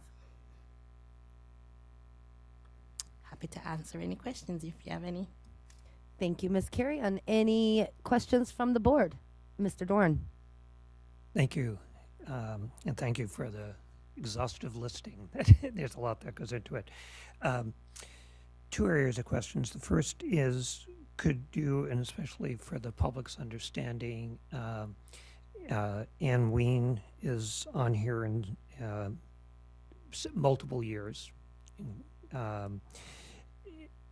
And it was well publicized, and thanks for all the effort that went into. We have a major federal grant to help cover some of these. Could you explain how that coverage, and I believe, if I read this correctly, the dollar amounts listed currently in this list would be our required 5% match? If you could clarify that. Okay. The working of those two things over the course of years. Okay. So we received a trying to see the number, that 7.6 million federal grant from the DOE with a 5% participating match that the borough is supporting. So any federal projects that receive, there's always a match fund requirement, and in this case, there's a 5% match fund. Did that answer your question? Right. So the 400,000 listed on a piece, that's our match. Yes. So and there'll be an additional 95%, or that's 5% of the total cost for 5% out of the 7.6 million. So we would only participate whatever amount the federal gives us. We have to match 5% of the total amount that they provide to us. Follow up. And so that 7.6 million is spanned over several years, because there are parts of the project that are parceled out over several CIP years.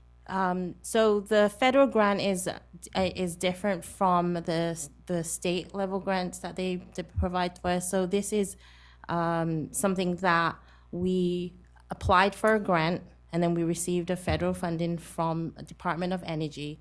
We only put it on here so that we can get a match fund from the state. So the borough is providing us with that match fund, and because the borough is, the school district is under the borough, we are eligible to ask the state to reimburse us that $402,000. Last follow-up, and then put me back in the queue. And just, it also was brought up here tonight, as best we know from the federal grant, that grant is safe, secure, or uncertain. It's on pause at the moment. I know that the borough and myself, we've been working with the DOE, and we haven't heard anything back yet, but it's just on pause. We've just received news that it's on pause currently. Thank you. Put me back in the queue. Question from me, maybe this is to Dr. Miner. Will this be the same list we send off to the borough? No. Okay, thank you. Any other questions from the board currently? Mr. Dorn. Follow up to your question. Okay, for the listening public, this list is the list that goes to the state. Yes. And then the list that goes to the borough, or how this coordinates with the borough list, could you just explain that for our listening audience? Yeah, I'll start it, and then I'll let Jay go into much more detail, because this is the world that she lives in. And so first, I'd like to thank the borough for their changes in their CIP processes. I think there's going to be a lot better collaboration going forward between the district and the borough, and then some decision-making responsibilities that the district gets to participate in, which is going to be great. One of the things that the borough has asked for, and why I said no so quickly, is that we break down projects into smaller increments. As you can see on this 6-year CIP project for the state, that many of these are in the millions of dollars, and so the borough has asked us to parse those projects out into smaller, more bite-sized pieces that they can more readily fund on a more available basis. And if you want more process discussions, I'll let Jay go into that. Now, that answers that question. May I go with my other question then? Go ahead, Mr. Dorn. Okay. Again, just for public, well, and also for my interest. This goes out, even though we have the 6-year plan, we have a tremendous future look over the next 20 years, which really is appreciative. I think it should be reassuring to the public that our district does look and works hard to look down the line. But in terms of, as I look down to the 2030s and 2040s, Nordale and Midnight Sun come up multiple times in multiple years. Classroom renovations, cabinetry, all of those types of things. I mean, there is a variety of projects there. And again, I don't know to whom this, Dr. Meinert or Ms. Carrion. My question is, could you just talk about how the district is looking at those two buildings are staying in our possession at this time, being used for other purposes, but not, but they would have different needs potentially, but it is down the line. So I understand that. Yeah, but if you just somebody looking at it, they see these, well, they say they're not a neighborhood school. What are we doing? Yeah, I'm glad you asked that question, and you know, there will be ongoing conversations as we continue to develop what those educational facilities look like and the students that they serve in future years. And so, you know, we've had some conversations internally about potential amendments to CIP lists. You know, better specify what those projects might look like and how they might change in the future based on the new student populations that we're serving. And so certainly don't have a crystal ball in terms of what's going to happen 20 years from now and in those facilities, but it'll be something that we continually go back to and tweak based on the use case for those facilities. Thank you, and I think it again is reflective of why this CIP list comes before the board every year. And as Ms. Carrion pointed out, right at the top, there was a change for this year in terms of the North Pole High situation, et cetera, that it's an annual look. So even if you see something down the list, those things change. So thank you for that explanation. Mrs. Julian? Thank you so much. I have a question through the chair to the administration. How are the projects cost out? And so in regards to, I'm familiar with CIP processes where there's a percentage of design that are completed to get to different estimates.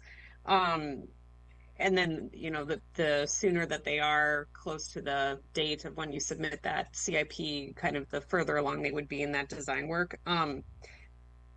If the administration can kind of speak to that process a little bit so I understand where the cost estimates are coming from. So first of all, we there's two ways that we are able to get the cost. One is if we go through a third-party design team, engineers that can do a cost analysis for us. The one that we commonly use is the deeds cost model, and so in that cost model, they've already built in the cost of all the construction projects, and so it's about 16 pages long, and it's all numbers that is already inputted by deed. And so all we have to do is put in our square footage of what area that we're you know, making any replacements. So for example, if a school is 63,000, we'll put in the 63,000 square footage, and it will populate that cost of each item, like roof replacement or windows. It's very, very detailed. And then on the one of the project side of things, it also comes up with the consultant design cost percentage. There's the project contingency, which is about 5%. There's also a district overhead cost. So there's a lot of things that are already inputted in deed, and then all we have to do is put in our square footage numbers, and it automatically will come up with a cost of what that project will be, and then we get that total cost, and that's how we come up with the total project cost. Any other questions from the board? Seeing none at this time, I would take a motion.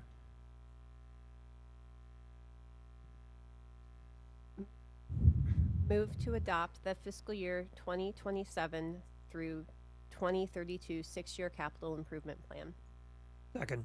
It's been moved and seconded. We will now open it up for public testimony on the 27 to 2032 six-year capital improvement plan. Is there anyone who wishes to testify? Seeing none, public testimony is now closed. Coming back to the board, any more questions?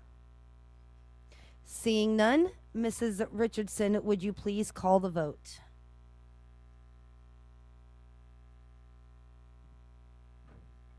Mr. Wade, Yes. Colonel Foster and Colonel Cole have left. Miss Carol Hubbard, Yes. Mr. Doran, Yes. Mrs. Hardy, Yes. Miss Maple, Yes. Mr. Burgess, Yes. Miss Julian, Yes. Mrs. Burnett. Yes. Thank you. Motion carried. Thank you. Moving on, we will now move into our unfinished business with Policy 935.25, Charter Schools, second reading. Policy 935.25, Charter Schools, is proposed to be revised and is before the board for second reading by administration. Good evening, Ms. Dillard. Good evening. Thank you. Can you come up? Okay.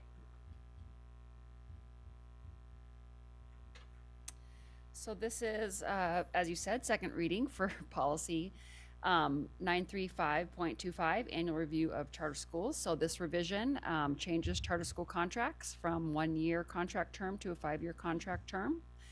If adopted, the 5-year contract term will begin with this year's charter school contract renewals.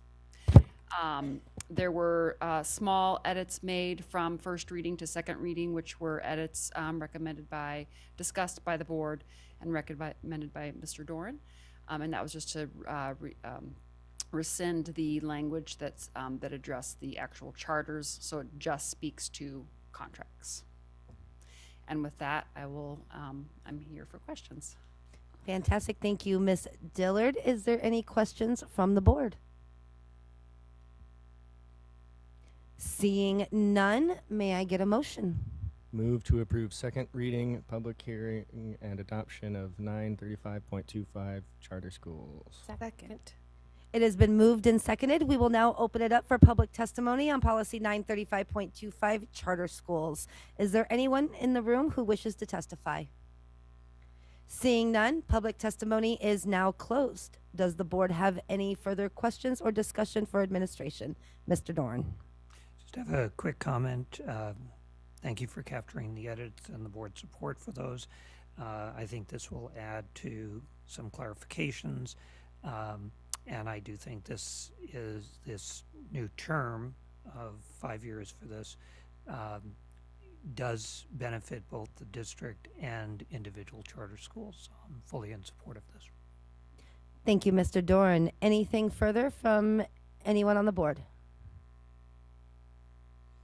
Seeing none, Mrs. Richardson, would you please call the vote on policy 935.25, charter schools? Mr. Wade, Yes. Miss Julian, Yes. Miss Carol Hubbard, Yes. Mr. Doran, Yes. Mrs. Hardy, Yes. Miss Maple, Yes. Mr. Burgess, Yes. Mrs. Burnett. Yes. Thank you. Motion carried. Thank you. Before we move on to our cell phone policy, the board's going to take a 5-minute quick recess.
Okay, we are back from recess. Thank you, everybody who has been hanging in there with us tonight. We know it's been a long one.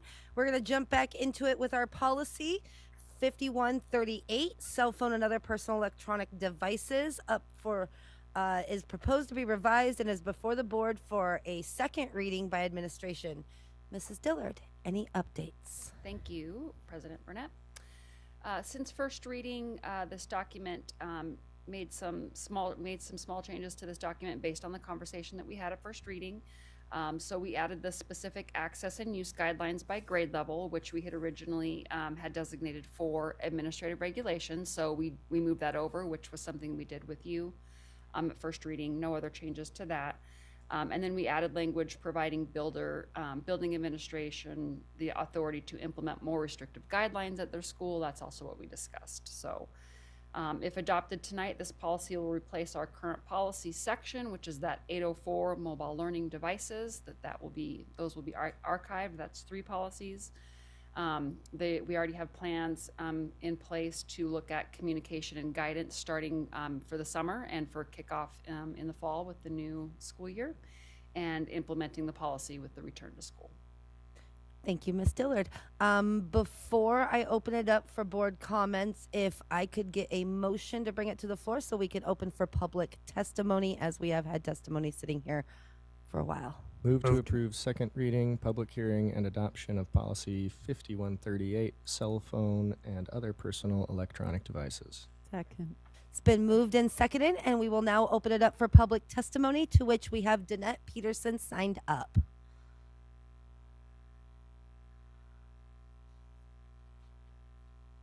Good evening, Ms. Peterson. If you could state your name, spell your last, you'll have 3 minutes, and thank you so much for bearing with us tonight. Yeah, thank you. Danette Peterson, Peterson, Farmers Loop area. So upon review of this, and I apologize that I wasn't present for the first reading, there are a couple things that leap out to me as somewhat problematic. There is under conditions of use at the bottom of at least my printed page, the district assumes no responsibility for loss or damage to personal property of students, including personal electronic devices, whether in the possession of students or if confiscated by school personnel pursuant to this policy. I think that it would be imperative to include, if employees are going to be required to implement this, that after the word district, that the verbiage "and its employees" be added, so that employees are not held responsible for loss or damage of a device if they're trying to implement this policy. Beneath that section, I also think an indemnification clause is probably warranted. Something to the effect of the district indemnifies its employees for any acts taken to enforce or in furtherance of this policy. I am not really sure how broadly this is going to be implemented beyond the school day. At the beginning, it says the district shall regulate student access and use of personal electronic devices within school settings, plural. So, if this is going to be implemented after school events or athletic events, I really believe that an indemnification clause is warranted. I'm also really somewhat concerned, I won't say somewhat, I'm very concerned about the language about searching the device. Searches of lockers or backpacks or other objects are very different than searching an electronic device. The courts have held that. Once you open up a device, you have no idea what you are opening and what you will find, and it's very difficult to limit that search. So I want to make sure that staff that are searching phones are not subjecting themselves to liabilities, and that we can find this and protect employees if they are being asked to implement it. Thank you for your testimony, Ms. Peterson. Thank you. We will bring it back to the board for discussion and questions. We will give Ms. Dillard a second to get back in place here. And we have a question from Mr. Wade. So, despite this being my first time publicly speaking on this, it's far from the first time I've spoke about it with students, peers, faculty, and legislators all alike. In the past 2 years, we've discussed this issue with certain circumstances, such as House Bill 57, which discussed telecommunication devices. And then once it got brought forth to the board about this policy, we immediately discussed it within Regional Student Council. And within Regional Student Council, we passed several resolutions on our own of, with noted opposition, we did support this. We noted that school is preparation for the workforce, and in that, we are supposed to prepare students for the idea that they can't be on their phones in periods of work. So, despite it being an unpopular opinion among my peers that I will definitely be flamed for tomorrow at school, I urge my fellow board members to vote in favor of this policy. Thank you, Mr. Wade. Mr. Burgess. Thank you. I want to make a motion. I move to add in the paragraph at the end of the first page, starting after the word district, to insert comma, including all district employees, comma. I'll second the amendment. It's been moved and seconded. Mr. Burgess, if you'd like to speak to your amendment. Thank you. As we just heard from a member of the public, I think it's important that we clarify when we say the district, we include all district employees. Thank you, Mr. Burgess. Is there any other questions or comments on the amendment? Mr. Dorn. Regarding the amendment, I believe I'm in support of it, but I would like, through the chair, to the administration, if you see any issues with adding that phrase in. I don't see any issues adding that phrase in, and I think as we were working through the policy, it was assumed when we say district that would trickle down to educators, but I like being more explicit in policy, and so I'd be supportive of that change. Any further questions on the amendment, and then we'll jump back into the question routine. Mrs. Hardy. Not so much a question, but I think we also need to take the S off assumes then, or the district, comma, and all employees assume no? I think that'd be a correction that could be easily made with the S. Fantastic. Any other questions or comments on the amendment? Seeing none, Mrs. Richardson, would you please call the vote on the amendment, which is, I'm sorry, Mr. Burgess, if you could say it again, it's to add.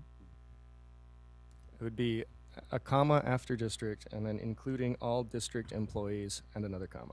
There we go. That's the amendment. A yes vote will have that pass, and no vote will bring it back to the original motion. Mrs. Richardson, please call the vote. Mr. Wade. Yes. Mr. Burgess. Yes. Ms. Julian. Yes. Ms. Carol Hubbard. Yes. Mr. Doran. Yes. Mrs. Hardy. Yes. Ms. Maple. Yes. Burnett. Yes. Thank you. Motion carried. Thank you. We're going to jump back into our board questions, and the next one up was Mrs. Julian. Thank you. Yeah, I'd like to move to amend by adding directly after the paragraph that we just spoke about, the indemnification clause that our testimony just referred to, which is the district indemnifies district employees for any acts taken to enforce or in furtherance of this policy. Second. It's been moved and seconded. Mrs. Julian, if you could restate that and then speak to your motion, please. The district indemnifies district employees for any acts taken to enforce or in furtherance of this policy. I can state it again if needed. Ms. Dillard, did you capture that? I do. Okay, she's got it. Go ahead, Mrs. Julian, if you could speak to your motion. Yeah, thank you so much. I had had the pleasure of speaking with some folks from the union about this, and also some educators, and just the ability and also pointing to our strategic plan, which I still have up on the computer here. Adding an indemnification clause will help us with making sure that the employees who are within our district and our educators are going to enforce this, and also feel supported should there be any litigation that comes from, you know, taking a personal electronic device, seizing that, searching that, and enforcing this. So anything that we can do to help support our educators so that they feel like they are supported in this, in implementing this policy, I'm in favor of, which is why I put forth this amendment. Okay, Mrs. Hardy. I'm in general support of the amendment. I'll offer two options. One, maybe we make it more broad and say that we include an indemnity clause that has been vetted through legal or something like that. Or I feel like currently we're indemnifying any act, which could be reasonable or unreasonable. And so it should say any reasonable act, because there are things people could do to enforce a cell phone policy that would be entirely unreasonable, and I don't expect that our employees would do that, but by putting it in policy, we're saying it doesn't matter what happens, we're going to take your side. Thank you, Mrs. Hardy. Dr. Miner, would you be willing to speak to this amendment and the indemnification clause and maybe administration's stance? Yeah, I would not be supportive of this amendment. I think it is overly broad, and I worry about the interpretation of indemnifying any act. Teachers in their role would be supported through the district if they're following the policy that's set before them. And so adding this clause is problematic, because are we going to start adding this to every policy that we ask our educators to enforce? And so I would not be in support of that, but am very supportive of the policy language that we have. And I think the clarity in the last amendment, helps our educators not be responsible for loss or damage to enforcing this policy. So I'm not in support of adding that language. Thank you, Dr. Meinert. Was there questions down here from the board? Mr. Dorn? To the amendment, I appreciate the concerns raised by both in testimony by Ms. Peterson and the amendment put forth by Ms. Julian, but I'm not in support of it. I believe in part a question through the chair to the administration. If I am correct, indemnification for under the covering somebody carrying out their responsibilities, etc. I believe that is addressed clearly in several other places. I believe there's another policy reference to it, but I think it's also in our contracts, our employee, not the individual contract, but the bargaining agreements, negotiated agreements, I should say. I believe it's there. I believe it is covered one other place in policy as well, and then just generally our employees, if they are carrying out specific policies that we've asked them to carry out, that they would naturally be represented by the district. and if I might follow up. Yep, follow up, Mr. Dorn. Is I think also, if not all of us, many of us as professionals carry policies that cover as well actions that we carry out during our profession. So I think it's well covered in other areas. And again, there are many different areas of responsibility that employees exercise and are expected to do that I don't think it's appropriate to add it in here. Thank you, Mr. Dorn. Is there any comments from the board on the amendment? Seeing none, Mrs. Richardson, would you please call the vote on the amendment to add the indemnification clause? A yes vote will place it in, a no vote brings us back to the original motion. Mr. Wade, No. Miss Maple, No. Mr. Burgess, No. Miss Julian, Yes. Miss Carol Hubbard, No. Mr. Doran, No. Mrs. Hardy, No. Mrs. Burnett. No. Thank you. Motion failed. Thank you. Now we're going back to the original motion and we'll jump back into our queue and we have Miss Carol Hubbard and then we will have Mr. Dorn. Thank you. I would like to move to amend on, let's see here, under conditions of use. We have two sentences, and I'd like to combine that into one. So it says elementary and middle school, and then the next sentence starts high school students. I would just like to say all students may use their devices before and after school, period.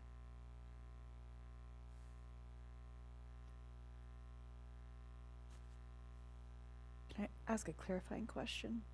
Or do I have to second it and we have to I have to second. Okay, it has been seconded. Now you can, Did she? yes, Did second, she yeah. seconded. Now you can ask a clarifying question. Is your intention there to remove that high schoolers are able to use it during lunch? Correct. Okay. Yes. Would you, Miss Carol Hubbard, would you like to speak to your full motion? Yes, I would. It's okay. Thank you. Yes, I would. So I want to, there's just a couple things. Rather than, I have so much data, and I know we talked a lot about data last time, but I know that removing the cell phones from a school day is an opportunity to provide children with at least 7 hours a day free from the pressures and harms of social media and constant cell phone usage. The detriments of allowing phones in schools are numerous. They are academic distractions, decreased student engagement, lack of social emotional learning opportunities, absenteeism, safety issues, and poor student mental health. There was a study done that showed that students who are distracted by something they termed intense took 23 minutes to order. refocus. Mr. Dorn, can you speak to your point of order, please? This is substantively the same issue that we put to the board and debated and voted down at our first reading. I do have a caveat, though. I'm gonna allow Miss Carol Hubbard to continue if you have a caveat. Okay, the biggest hurdle that I heard, and the biggest what we were coming up against was the implementation. So with the bell to bell, the issue was, but the teachers have a duty-free lunch, and who's going to enforce this? So the school district currently has an opportunity to implement cell phone pouches to our students on a grant. And I believe that, or I understand that the board is hesitant to pile another task on teachers, and therefore these pouches would alleviate that and would basically remove the onus on the parent or the teachers and the administrators to monitor it during lunch and between classes. And so I wanted to ask Dr. Miner if he would be willing to speak about the pouch opportunity and generally how that might work. Yes, through the chair. The school district does have a grant that could potentially be utilized to purchase yonder pouches for the school district utilization. It would cover approximately a year and a half of use for high school students only. So if it's something that we wanted to explore and use in the future, we would need to come up with additional funds to continue funding that purchase.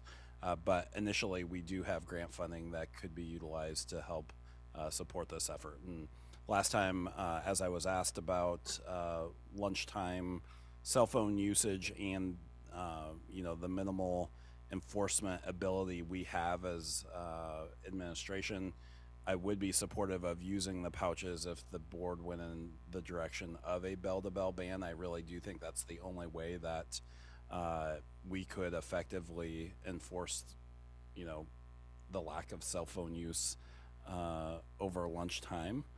And I guess I'll leave it at that for the pouches. Thank you. And so my final comment then is going to be that currently 12 states have passed school cell phone bans from bell to bell. 12 states. That's 25%. Thank you, Ms. Carol Hubbard. Clarification to administration real quick, and then we'll get to board questions. We're not voting on pouches. That's not on the agenda. We're not voting on pouches. So what does that look like, Dr. Reiner? Like, should the board take action on a bell-to-bell, does that mean administration will go ahead and just get pouches if that's the direction of the board? Or would that be something we would need to agenda to facilitate you to do, I guess is the direction I'm looking for. No, the board shouldn't be voting or putting in policy the use of pouches. That could be a tool at administration's disposal if we felt like we needed that tool to enforce the policy. And so after the board passes a clear policy, administration will have an AR that outlines how we can enforce this in our schools. Okay, thank you, Dr. Miner. All right, so we have a list here. I've got Mrs. Hardy, Miss Maple, Mr. Dorn, then Mr. Burgess. So, Mrs. Hardy, go ahead. Start first with just a question to the administration, and then I'd like Yep, to speak go ahead. after. That grant is something that we've already secured, and so is there anything other than pouches that it could be used for? Is that's what it was secured for? It was secured for it, and we wrote this grant about a year and a half ago, knowing that we were going to have a conversation about cell phones. At the time, it was a hot trend for schools to utilize these pouches. So we do have the grant funding available, and we could utilize them if we wanted, but not necessarily required. But we would need to kind of apply for that grant if we wanted to change the purpose of it, which can be done, but currently it is slotted for cell phone pouches. Given that information, the policy as it currently stands doesn't preclude the usage of cell phone pouches. The only thing it does is leaves that up to individual schools, administrations to decide whether or not that is still an administrative burden they're looking to take on. Pouches, as we received, written testimony, can be defeated with magnets and other things, and I've heard students cut them. There will still be an administrative burden with enforcing a ban, and I think the idea of nothing without it or about us without us, we should be trusting the school administrations that we're expecting to carry out this ban to willingly sign up to want to do it. If we have pouches, we've now enabled them to make that decision even easier, and we've enabled their faculty, if this is something that they want, to have that discussion. There's still even a few more days that they could have it during this current school year to decide that that's something they want for next year. But I think imposing that on our high schools, when we've heard that administrators are worried about how they carry out this policy and it becoming a policy that's not enforceable, isn't good governance. I agree. It's great if they feel that they can ban them during lunchtime, but I also think that there's something to be said to teaching students some limited use and incentivizing them to use technology wisely during the one free time that they are underneath our local apprentice. But leave it there. Thank you, Mrs. Hardy. We will go to Miss Maple. I have to preface this with I was on an airplane during the last meeting and then was traveling until yesterday, and I have not listened to the full debate. So as soon as I start, you'll know what I'm saying, and if it was already said, just tell me to stop and I'll stop. Okay. Okay. Got you. I totally understand Loa's point. I'm sorry, Miss Carol Hubbard's point and Miss Julian's point from the work session. My reason for being supportive of access at lunch is specifically for students that have jobs. Did we already talk about this? It was brought up, but go ahead. Go ahead. Please I state your opinion. I know that parents can call their students at school and get in touch with them, but I worked through high school. I employ many high schoolers, and there are many times where conversations need to be had about a work day, and I truly believe that access could be the difference between a student that needs a job maintaining a job and not. And I think it's a small price to pay, a small risk to take to protect our kids that are the most vulnerable, that need to work during high school. Even if you know what I'm saying. I won't belabor it. So I'm not supportive of the amendment, but I do fully get it, and I understand the intention. Thank you, Miss Maple. Mr. Dorn. I'm not in support of the amendment on several fronts. One being that we substantively made this decision as a board last meeting in first reading, and that with the added question of pouches, when I got the superintendent's informational email to the board that these pouches might be available if this is how the grant is deemed to be used, I thought, yes, again, this is for all the reasons that were stated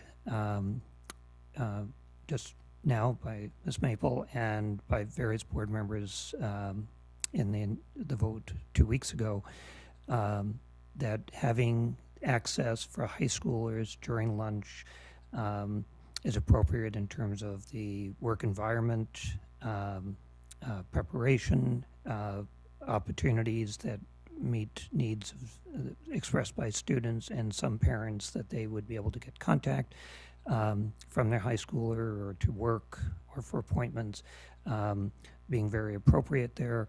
But that having the pouches, one of the things that, what about that student who's rushing back to get to class? They went across the street to get something to eat or whatever it is. We do have the open campuses and stuff. Or they just, class is going to start. They can't get to their locker. It could be very easy to have some of these pouches available at the office. You just put your phone in and get to class. I see it facilitating things. If staff needs to, they still have to get the phones into they're still supervising it. They're getting the phones into the pouches. So we're not taking any work away from staff and perhaps actually adding to their work. I do also look very much at that next sentence, which, and this is also to Ms. Hardy's point, that building administrators reserve the discretion to implement more restrictive access. And so, schools, some of our schools have already used pouches and they use them well. If they want to be more restrictive, and that fits their thing. But I am in favor of keeping, as we decided 2 weeks ago, lunch is an appropriate time. And we'll reiterate that I like the idea that there might be a schools might implement, and again, this is their option, a phone-free zone, but that it's an appropriate time for students to have access to it. So I'm going to be voting against the amendment. Thank you, Mr. Dorn. Mr. Burgess. Thank you, and I also am planning to. I'm in opposition to this amendment. I'll try to be brief because this has been brought up before, including a couple weeks ago when we had first reading. But in addition to what was mentioned about needing access to check in with employers, I do have concerns that we, with our open campuses, we may be creating inequities with this as well. For example, some students have more ability to leave campus than others, or they might have vehicles when not all students do. Also, I would be a little bit worried about students who typically eat their lunch at school, especially if they need to do that because they are on a free and reduced lunch program. This would be an incentive for them to leave and not have their lunch. And we know that nutrition is also important for kids to succeed in school throughout their school day. So I agree with what some other board members have said, and I will be in opposition to this motion. That said, I do understand the intent, and I don't disagree with that. Thank you, Mr. Burgess. I do have a question. I don't know if you have the answer to this or not, Dr. Minor. It's more of a parliamentarian question. Maybe maybe Mr. Wade has the answer to this. I know you're good with parliamentarian stuff. We did vote this, and I know that the caveat is there for the pouches, but Mrs. Hardy brought up a point in the policy that the pouches aren't prevented from being able to be gotten with the current policy we have in place. So I'm curious how close to a reconsideration vote that this may be, and if that's appropriate because of timelines and rules. Mrs. Hardy? I would say that it's, and Mr. Doran can disagree, it's in order, given that the ability to purchase pouches was not known prior to our last vote. So that is substantially new information. So it's not dilatory. It is new. Thank you. That I just wanted that confirmation, and that's where my head was with that, Mr. Doran. I'm not going to disagree with that because, but I think it's, I don't want to belabor it, but I think it is important. It was objected to. You ruled that because the new consideration, you ruled that that objection did not hold. And so now the motion belongs to the board. It has been. Thank you. I just wanted to verify I was good parliamentarian-wise, so thank you very much, board, for that. With that, we will go to Mrs. Julian on Zoom. Yes, thank you so much. I'm going to speak in favor of this motion, and I want to bring up that the Teacher of the Year is the one that brought this forward at the very beginning for us to look at the anxious generation. And if you look at the anxious generation, I'm sorry, it's almost 1 a.m. here. In 2012 is when we saw a decline in test scores nationally. 2012 is also when there was widespread adoption by students of smartphones. We have legislators in our state who do not want to fund education because they want to see test scores increase. A lot of times there's, I think, a misunderstanding that test scores were on a decline because of COVID. They actually started in 2012. And the reason is, and if you look at the book, it's about attention fragmentation. Students also, and we talk about inequities here, students in lower income brackets, the bottom 25% dropped their scores the most. Why? More screen time, more unsupervised screen time, and a lot of single family households. And this is all directly from that book. If we continue to allow cell phones, this is our opportunity to allow 7 hours away from those devices. Now, understanding that some people are going to be able to go off campus and use their cell phones. But if for those districts and those countries and those states that have put in phone-free school bans, so phone-free schools from bell to bell, we're seeing an increase in test scores. And so when we are asked as a board to lead, I do not like that we are going to delegate this incredibly difficult conversation and this decision down to the administrators at the school level. This is our job. We have been elected to do this. We know that when you have less of the attention fragmentation happening, test scores increase. Funding is being very much tied to test scores. We have an opportunity right now to give our high school students less fragmentation in their attention and potentially increase those test scores. And so when you look at, and actually I was looking at, there's an article from Scientific American from 2023 that states phone-free school policies increase student performance, especially for low achieving students. Finally, our own diversity committee tonight has set forth that they want a resolution to address bullying.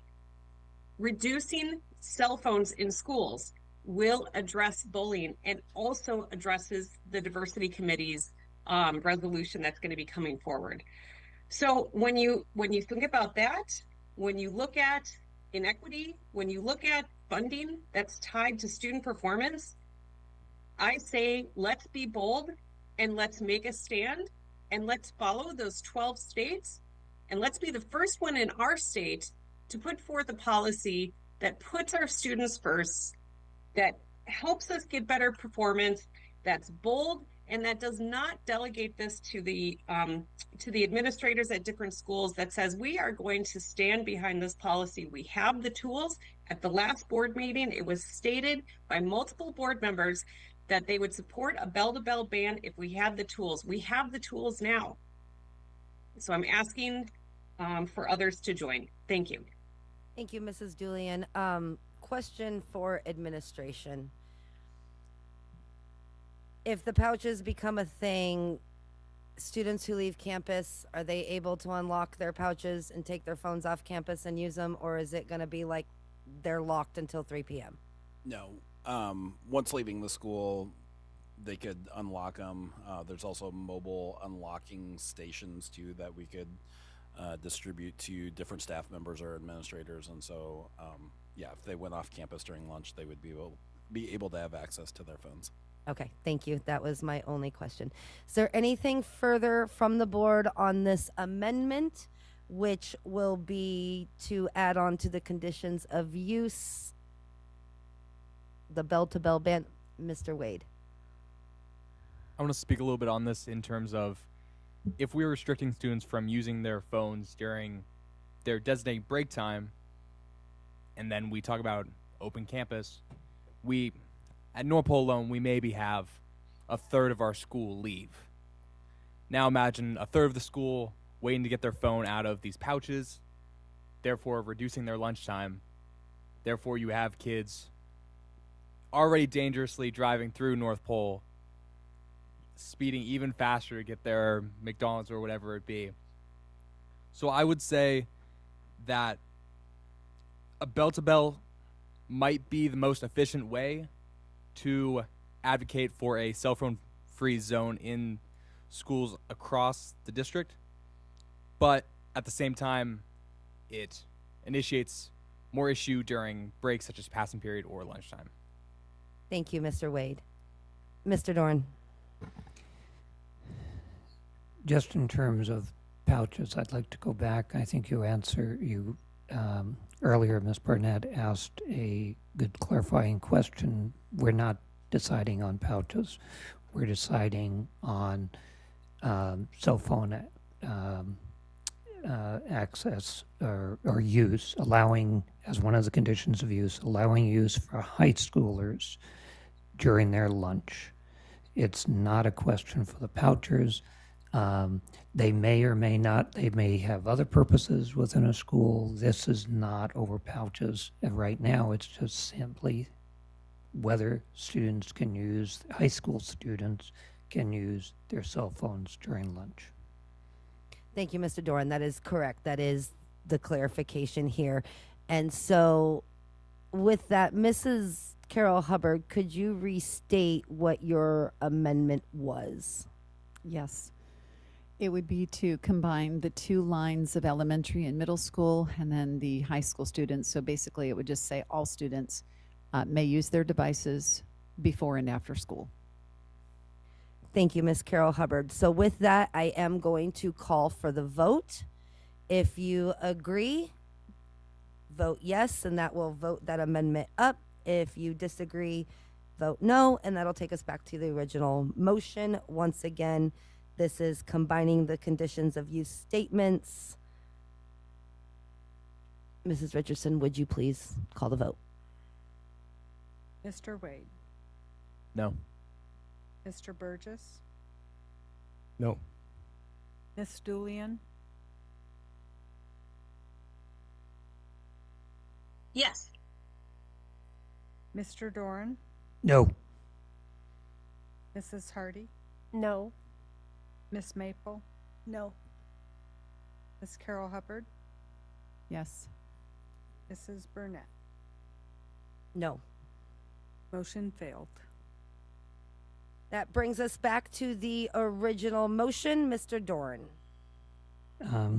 If I might, I just wanted to address, I think, the concern that testimony brought out in terms of the phrase in the first paragraph within school settings and the phrase under conditions of use, first paragraph during the school day. The first reference simply is stating what the district can do. And we can establish regulations under the conditions of use is the regulation we're actually applying. So we're not saying that they can't be used. We could say restrict after school if it's an activity or something. We are not doing that at this time in this process. So I think it was a good call from testimony, but just that clarification, it is not addressed when we're addressing during the school day. And then I have some general comments when we're ready for them. Any other questions from the board? Seeing none, Mr. Doran, go ahead with your general comments. Okay. And these are brief, but I am voting in favor of this. I do see it as very much a first step and a good step. It is very much in line with our CTE prep, or professional preparation for students, and that as in a job, we say, many of our jobs, you can't be on the phone, you can't have personal calls, you can't be doing those things, and this is well in keeping with that and keeps the focus on instruction. It sparks a great conversation.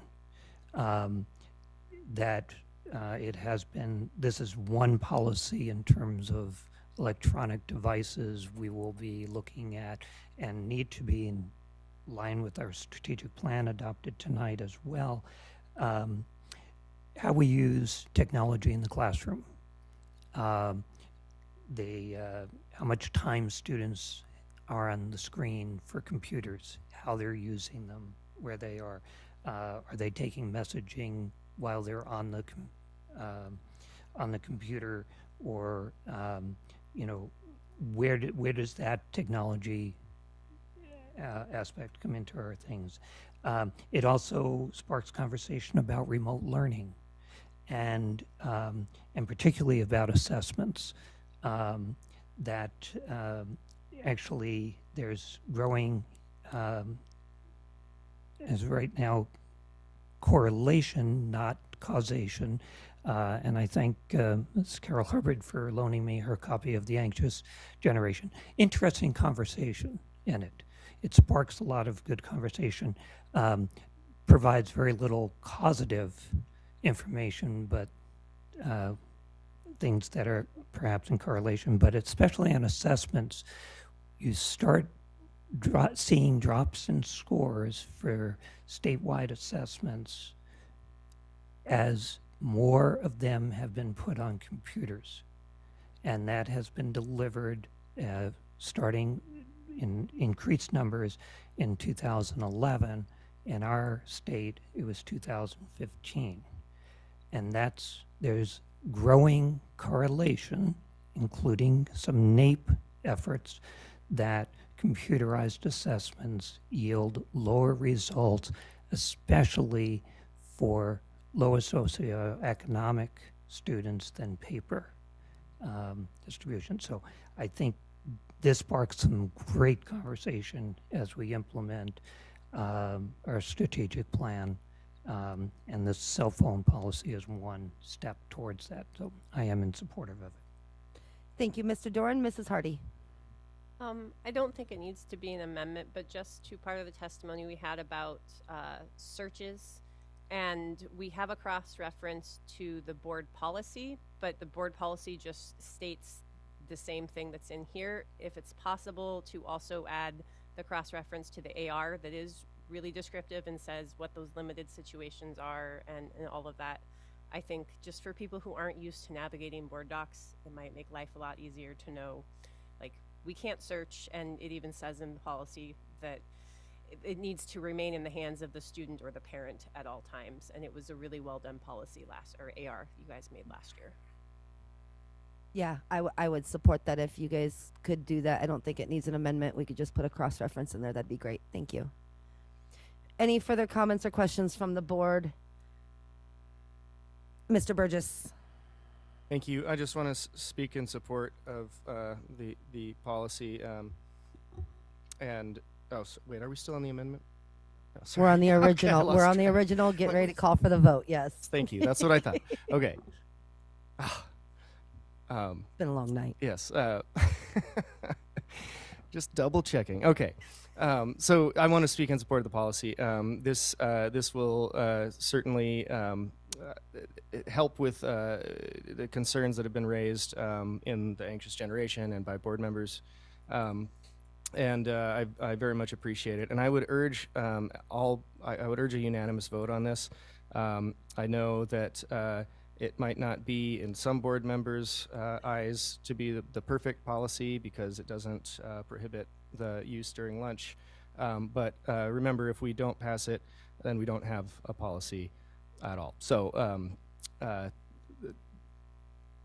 yeah, I just wanted to speak to that, and I'm hoping that we can get this through unanimously and show that the board is interested in improving educational outcomes and helping our staff control their environments. Thank you. Thank you, Mr. Burgess. Ms. Carol Hubbard. I was just going to go on record and say I absolutely support this cell phone policy 100%. Even though I didn't get my way, I still support the whole thing. I mean, it's the best thing we've got going for our kids. So anyway, that's all. Thank you, Ms. Carol Hubbard. Ms. Julian. Yeah, thank you so much. I just want to really thank Ms. Carol Hubbard for bringing that amendment forward, and for also to you, President Burnett, for letting us speak about it, even though it was discussed. You know, there were some significant changes that were put forward from the administration. I do wish that we could be bolder with this, but I do support the policy as a whole. I think that this is a step forward. I wish it was a jump forward, a bold jump forward, to help our students thrive and potentially also increase our test scores. But you know, we're going to get them out of the classroom, and we're supporting students and educators, and hopefully we can maybe revisit this policy next year and talk about a bell-to-bell ban again. But I'm going to be supporting this. Thank you, Mrs. Julian. Miss Maple. I just want to thank our policy committee, and I want to, like, you've put so much work into this and carried us through the policy committee and all of the ideas that have come up, Ms. Dillard, and I am so grateful for all of the conversations that you had to go back and have because of things that came up there and all the things that come up here. I just am impressed, and I'm very grateful for your work. Thank you, Miss Maple. That will leave us with me, and I just want to say that I'm proud of this board. Good work. Thank you, Miss Dillard, for your guidance. I think this is monumental for our district, and I'm proud to support this. So with that, Mrs. Richardson, would you please call the vote on our cell phone and other personal electronic devices policy? Mr. Wade, Yes. Mr. Burgess, Yes. Miss Julian, Yes. Miss Carol Hubbard, Yes. Mr. Doran, Yes. Mrs. Hardy, Yes. Miss Maple, Yes. Mrs. Burnett. Yes. You motion carried. Thank you, board. And that will bring us to the end with our board and superintendent comments. And we will start on Zoom since she is in a different time zone. And I think it's like 2 a.m. where she's at right now. Mrs. Julian. It is. I'm in Wisconsin, so hearken from the Dairyland. Okay, I have two things prepared for tonight. Closing comments. The first thing is that I want to talk a little bit about healthcare costs. We had some emails come in, and that is something that I am really keen on addressing. Our healthcare costs in general are, I think, creating uncertainty for our educators. We are self-insured, and with our small pool and increased costs while also using a one-year average, those costs are increasing. I hope that we can find a way forward to lower healthcare costs for our educators. This is also directly tied to retaining and recruiting educators.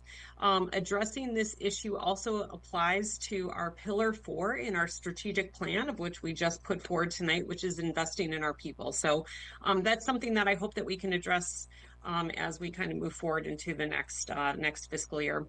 And then I want to thank the robust community outreach and feedback regarding the Pearl Creek STEAM school. The question at hand is really not whether or not we should consider their application. We will consider their application. It's just a question of when. The question is now, should we disregard our policy and make a special exception? I want to thank President Burnett for stating Section A of the state statute 14.03.250. Section B has been referred to many times extensively, which is the 60-day window to approve or deny an application. However, Section A has not been mentioned as much, which states a local school board shall prescribe an application procedure for the establishment of a charter school. Our policy 935.1 states applications for a charter school shall be submitted to the school board no later than October 1st of the school year prior to the school year during which the charter school will begin operation. Applications received after the deadline shall not be considered until the next school year. That was adopted in 1996, revised in 2002 and 2013. We are clearly following our policies, and we are leading with a steady and fair hand during times of great uncertainty. I want to thank again President Burnett for upholding our policies, and thank this board for also upholding those policies. It is something that we have all been sworn into office on, and I look forward to hopefully hearing the charter on the same timeline that all other charters have had to go through for their applications for our school district. So thank you. Thank you, Mrs. Julian. Mrs. Hardy. First, I'd like to start by saying thank you to the 46 education heroes who voted to fund Alaska's future. with their veto override vote today. I am so grateful. Second, congratulations to all of our amazing graduates. You worked really hard, and we couldn't be more proud. And last, happy last day of school to most of our schools. I know for some on Friday it was their last day. It has been a great year, full of a lot of ups and downs, but we wish you a happy summer, or I do, and yeah, thanks. Thank you, Mrs. Hardy. Mr. Burgess. Thank you. I want to just begin my comments with a recognition of the difficulty and the hardship that this district and community are facing. I understand the pain that can come with change, and I don't begrudge anyone for fighting what they want in their community. I thought it might be helpful to review the timeline of this conversation around school consolidation, and I'll try to do that as briefly as I can. But I want to back up to January 2024, because that is when the administration first provided the board with a school closure list, recommended schools for closure, that included Eielson, Junior Senior High, and Tickasick Brown, and with Pearl Creek and Two Rivers for consideration. We, at that time, it was not all of the members on the board were there, but at that time, the board, under President Hardy's leadership, did a lot of outreach, a lot of listening sessions and community forums, and other ways to hear from our staff. We had our public, sorry. We had 2 listening sessions or community forums on budget and school closure in February and March of that year.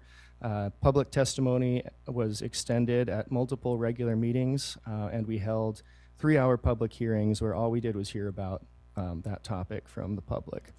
The resounding message at that time was that the plan to close schools that year felt rushed. There was not enough chance for collaboration and feedback. And so the board as a whole listened to the public. We voted not to close elementary schools that year, and because we wanted to honor that desire from the community to plan better.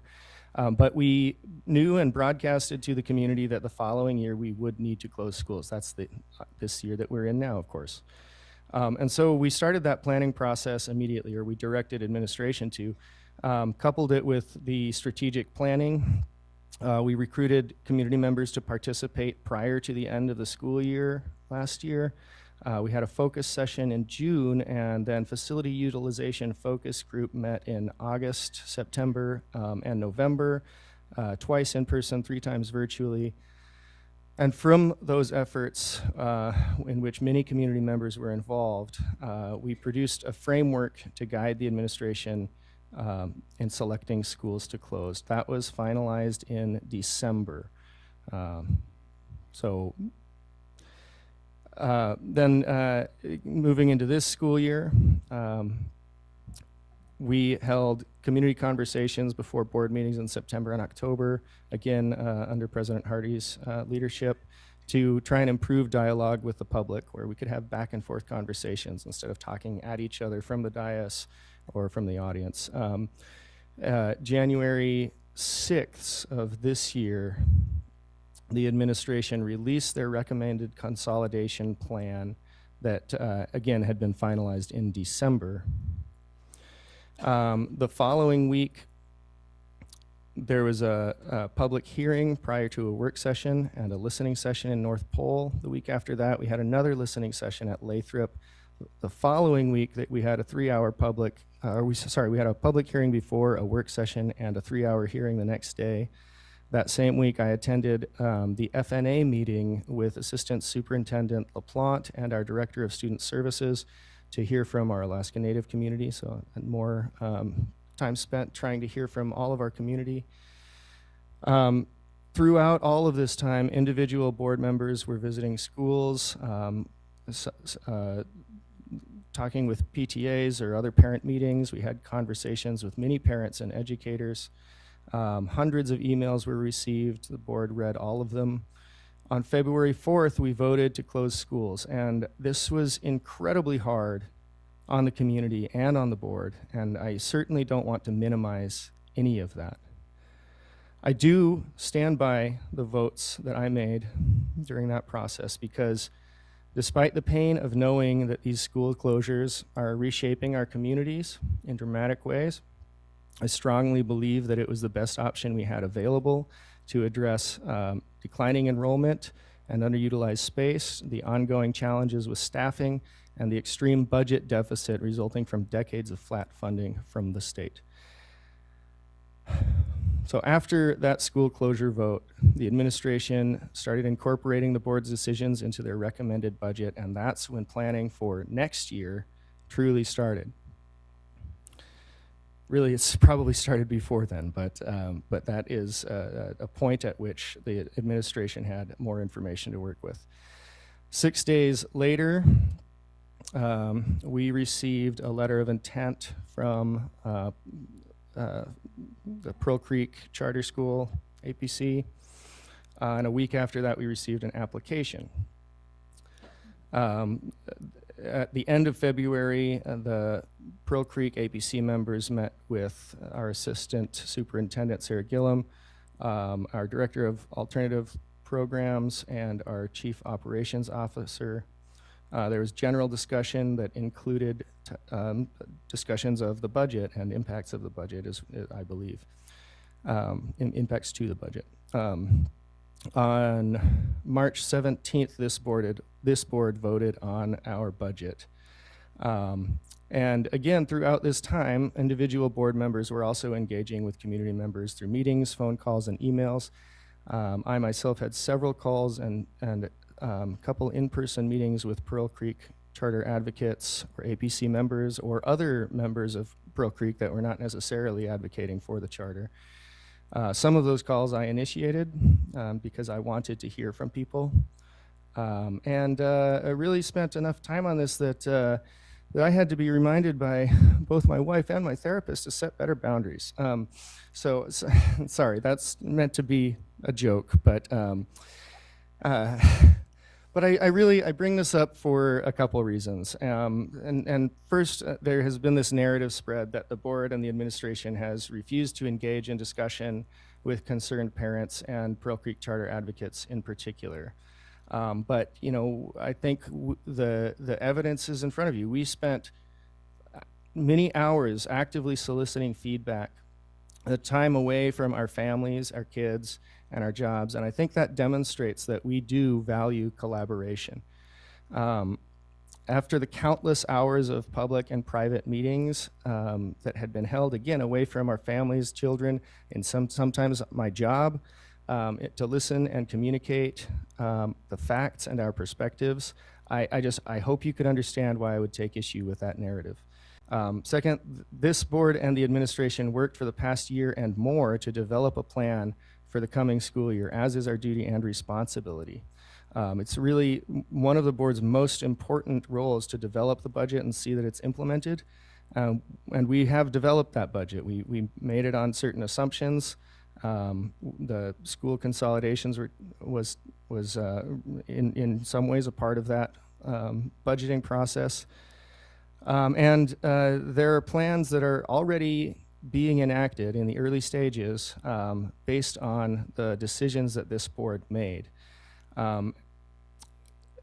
As we heard from the superintendent's report, there are many considerations that adding a charter school at this time would be, frankly, unconscionably disruptive to district operations because it would harm students, staff, and families district-wide. And it could also hinder the ability of the charter itself to be successful if it were approved due to uncertainties in enrollment and staffing, amongst other concerns. I want to emphasize that even if we set aside the effects on the budget, because there is dispute about that, the disruption would still be significant, as Dr. Meinert spoke to. There's no farce. This is a genuine logistical problem that spans budget, staffing, enrollment, and more. And there was a member of the APC that pointed out in testimony tonight that we have resources that we didn't expect. This is true. We got an extra $2.7 million from the Borough Assembly that we had not incorporated into our budget. But we also made certain assumptions, including that funding from the state would be one time, and that we wouldn't necessarily have to distribute that to our charter schools. And so there are adjustments that need to be made that leave us actually with a deficit even after HB 57 passed, which again, there's uncertainty there because of the line item veto power that the governor has and will likely exercise. And also, I just want to say, this might be getting ahead of things, but the funding from the borough came from their savings. So in my opinion, we should consider that one-time funding and not necessarily count on it being provided in future years.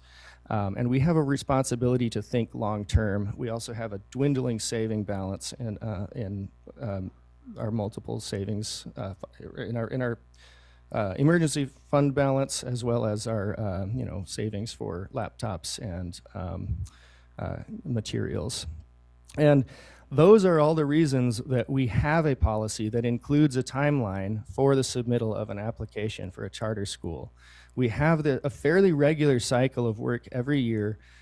Budget discussions start second semester of the school year and take a significant amount of time from staff and the school board, which is why our policy states that the application must be submitted by October 1st.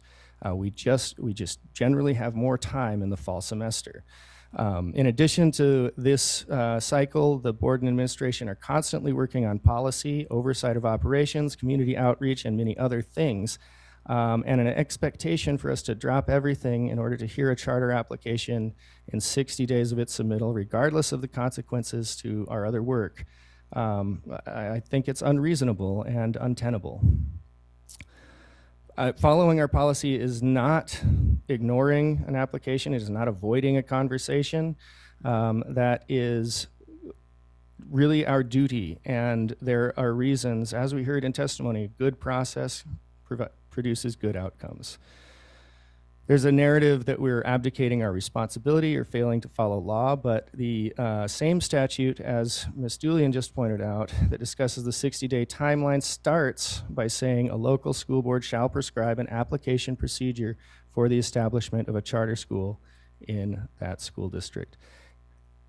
That clause does not preclude or prevent us from including a timeline. It was mentioned that some board members, including myself, indicated that if we received a legal opinion that the 60-day timeline supersedes timelines established by district policy, we should hear it. We did not get that legal opinion. As I've just described, we are following our policy. Following our policy is not obstruction. It's not a procedural delay. It is following our policy. It's a policy that we have, and we have it for a reason. And it's what we're legally supposed to do, regardless of whatever spin is being pushed or where it comes from. The district and the board has been clear about the application process in all of our communications. Under current policy, the Pearl Creek APC has the option to reapply with the intent to open next year, the 2026-27 school year.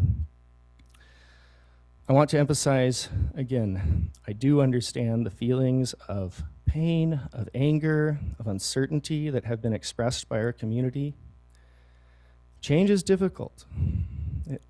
It's hard for all of us, and closing a school that has been part of this community for so long truly is painful for us all.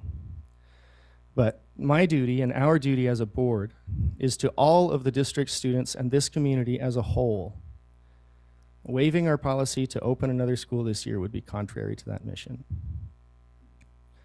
I do want to emphasize that although change is difficult, it also comes with opportunities. And with the right outlook and an effort for genuine connection and collaboration, I believe that we can build schools and communities that are strong and resilient and beneficial to all.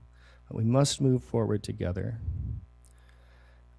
Changing the subject, I just want to throw my thanks to our legislature for for passing HB 57, that bill, and for sustaining the override vote. That bill has funding attached to it that is sorely needed by communities all around the state. Honestly, it's not enough, but I will take it. It helps us through this next year at least, and hopefully we can work on increasing funding even more in following years, considering the increasing costs that we continue to see. So thank you again to those legislators who voted to override the veto. I said sustain earlier, didn't I? To override the veto. I really do appreciate the courage that that took, and the many hours of work, of bipartisan work that went into crafting and passing that bill. I hope that they remain strong, and if the governor chooses to take his red pen to that line item, that they override that veto once more. And happy end of school year, and hope everyone enjoys their summer. Thank you, Mr. Burgess. Miss Maple. Thank you. My daughter was a Puffin. She then became a Randy Smith Black Bear. And due to the redistricting, she's now going to become a Ryan Wolverine. And let me tell you, telling a kid that in the middle of middle school they're going to switch schools, not because their school's closing, but because their mom voted on closing other schools, and then now they're going to go just with, I think, 4 other kids in their grade to a new school. Woo! That was a tough one. I understand much of what Pearl Creek has meant to generations of students and families and staff and educators. And I want to honor that grief and love for the community. The love is really evident. I went to the same school from when I was 2 until 5th grade, and they recently just changed their logo. So like 30 years out and living clear across the continent, I had feelings about that. I'm deeply connected to that community. I write statements for their annual fundraiser about their scholarship fund that's in my mom's honor. I mail a check every year from 4,000 miles away. I care about everything they do. I share that because I get why families and alumni and grandparents and aunts and uncles keep showing up to fight for this thing that they love. I believe in the saying that grief is unexpressed love, and I hope that unexpressed love can carry through to newly grown school communities here. But I also want to speak clearly and honestly, and some of it is going to belabor what Bobby has shared, but I will do my best to skip those pieces. I want to speak honestly in response to the much more complicated landscape before us with this application. Some folks proposed a solution, a charter school designed and submitted on a tight timeline outside of this board's policies with the hope of opening this fall.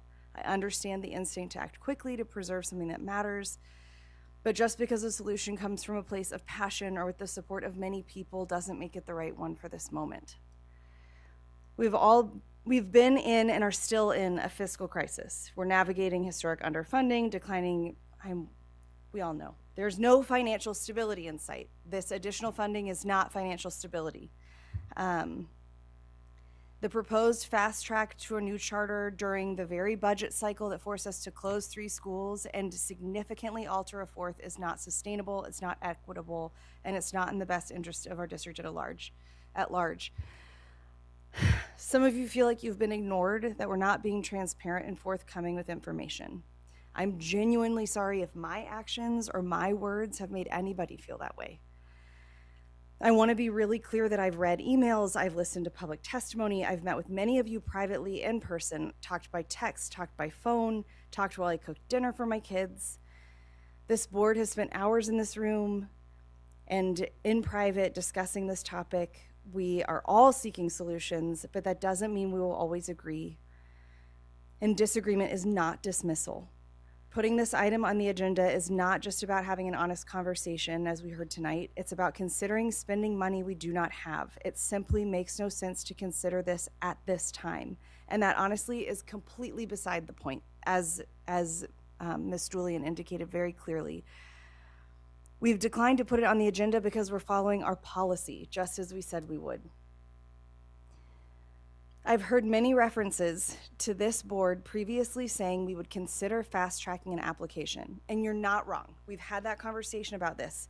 One board member suggested it, some others may have said they'd like to explore it, and then I, for one, learned that it was an ill-informed path forward. But we're subject to the Open Meetings Act, and that means that sometimes we have to have conversations in public where we entertain ideas that we later come to realize we are not in favor of. It is simply the nature of doing work in public. A conversation about a thing we might do is not a promise, and it should never be received as such. And finally, in response to so much of the testimony this evening, this conversation about considering this application right now is not about working together with a specific community. It's not about collaboration. It's not about compromise. It's not about benchmarks or making sure a new charter school holds to what they say they will. If we have this conversation in the fall, it most certainly will be about those things. But at this time, we're not questioning the APC's plans. We're saying that we're following our policy, which was built based on many things, most notably our budgeting timeline.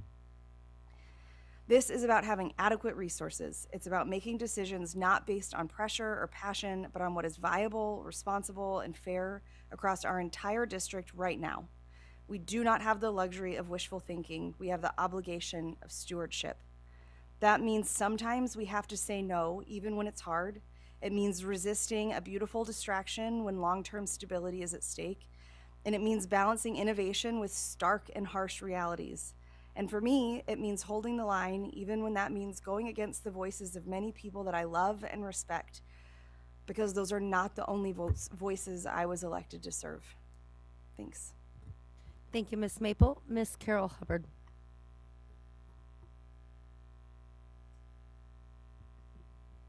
Thank you. Goodness, going after all of that. I will not repeat all of those things because I too had very similar things to say.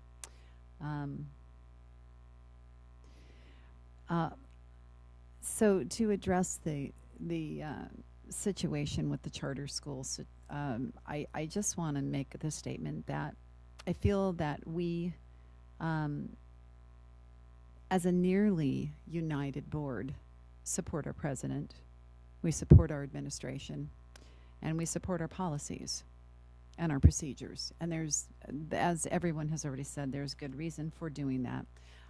I do want to say thank you for the many emails, those that were encouraging us to hear the charter and those that were encouraging us not to hear the charter. We have a lot of people, we have a lot of active people in this community, and a lot of people have stepped up. And it's really good to see. There's just a lot of community support on both sides of the issue. Unfortunately, we have a timeline, and I'm grateful to everybody on the board for holding the timeline. I think that that was really important. I wish we would have kind of gotten out in front of it to make that a little louder, that no, this is a timeline issue, that we weren't avoiding it, because we were accused many times of avoiding the situation or not complying. And I don't agree with any of that, but I think I understand the perspective. Anyway, I also feel there was some expectation that exceptions were expected and exceptions were sort of demanded, and then the exceptions were denied. And that's very unfortunate, because I think that in the minds of those who were asking for exceptions, they felt that it was that they were justified and clear, and that it made perfect sense.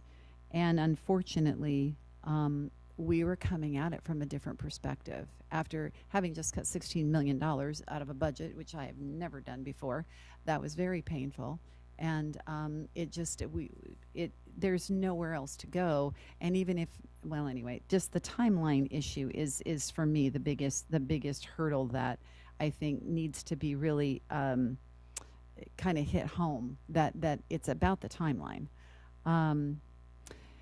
So on that note, I just want to sort of leave it. But I will say that, you know, it's unfortunate that this circumstance kind of worked its way into sort of some division, because it really doesn't need to be. And I hope that as we move forward, that that parents are able to go to their new schools. I hope that they're able to interact with new communities and make new, forge new relationships and make new strengths out of these new relationships and start new things at new schools. There's all new kids that have never met the wonderful families that are coming into their schools, and bring your best to them, and bring your experiences, all the cool things that you learned. Bring it, because if we share it together, everybody grows, and everybody, we just light a fire for somebody else. And I think that's kind of the beauty of public education. So I do want to say also that I've been to 4 graduations and had such a great time. Got to go to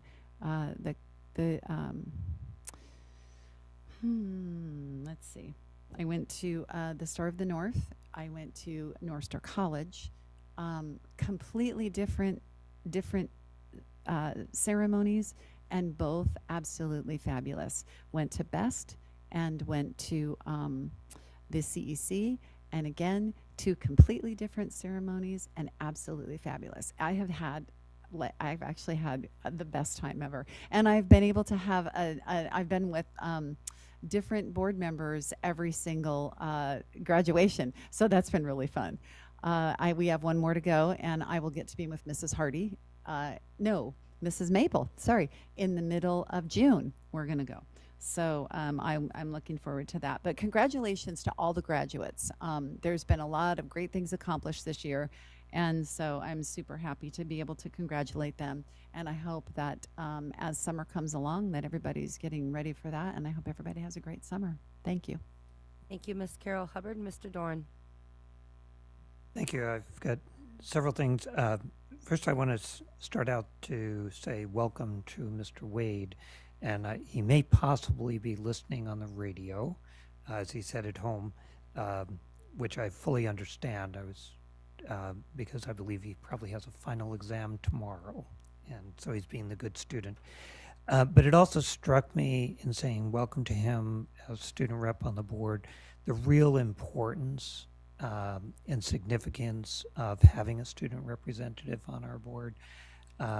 I don't know for an absolute fact, but I do know that factually that Fairbanks, if not the first, was one of the first districts in the state to officially have a student rep on our board and participating in the conversation.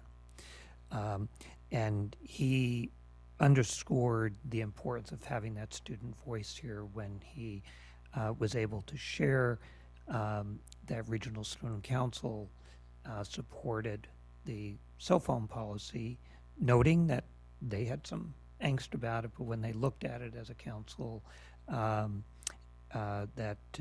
was a good decision. And having listened to many of the regional council members several months ago when the board had lunch with the student council and had a chance to talk about this, so it's just highlighting why that student voice is so important, and our district can be very proud of our long history in supporting that student voice here. Just wanted to comment on the North Pole certification and the auto thing.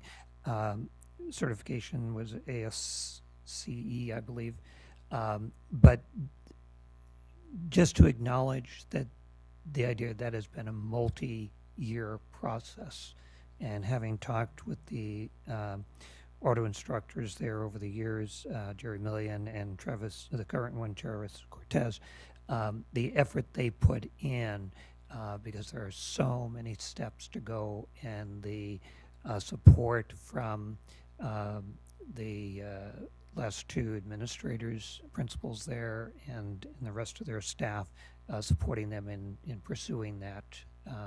And I know there were partners in the community that were helpful. So, I mean, all of that multi-year effort for what's provide the absolute best for kids should be noted.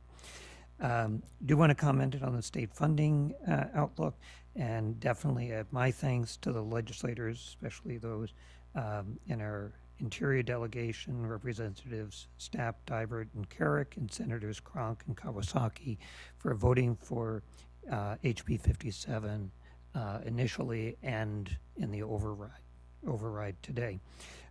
As has been mentioned several times tonight, there is great uncertainty.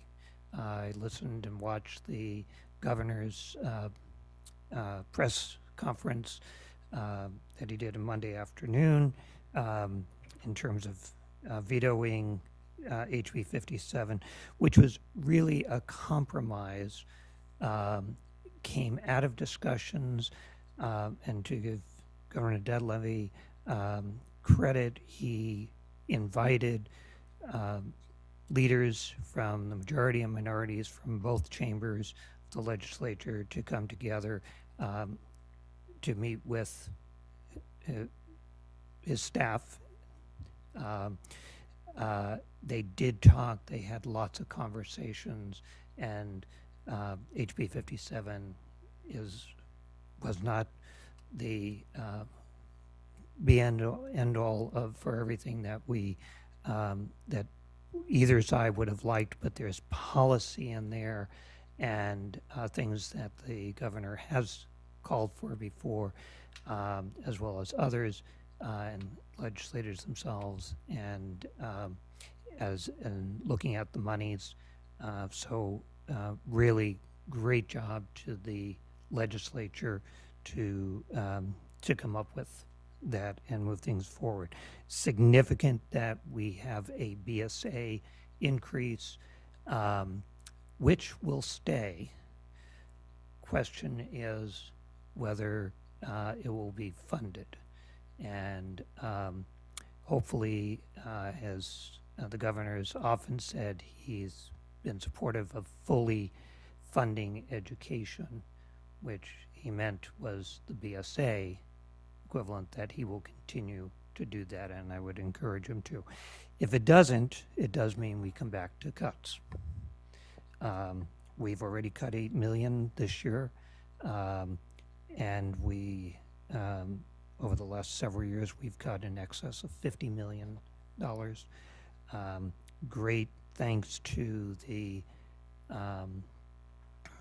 Assembly for adding to the local contribution from the community to our school district, which is a significant thing as we face still some uncertainties, and we won't know until the end of June. But thanks to those legislators who keep education, looking at trying to invest in public education. A request through the chair to the administration is that perhaps we could look at getting at least a preliminary measures of success report for our next meeting. It's our last regular meeting of the school year, and just such a great way to celebrate some of the things we've done as a district and students and staff. That might be a great way to sort of recap the year. And I know we do have some of the test scores back, MAP, and some others that we could at least get a shout out to what our students have done and accomplished, and we have our graduates and more to come at the end of June.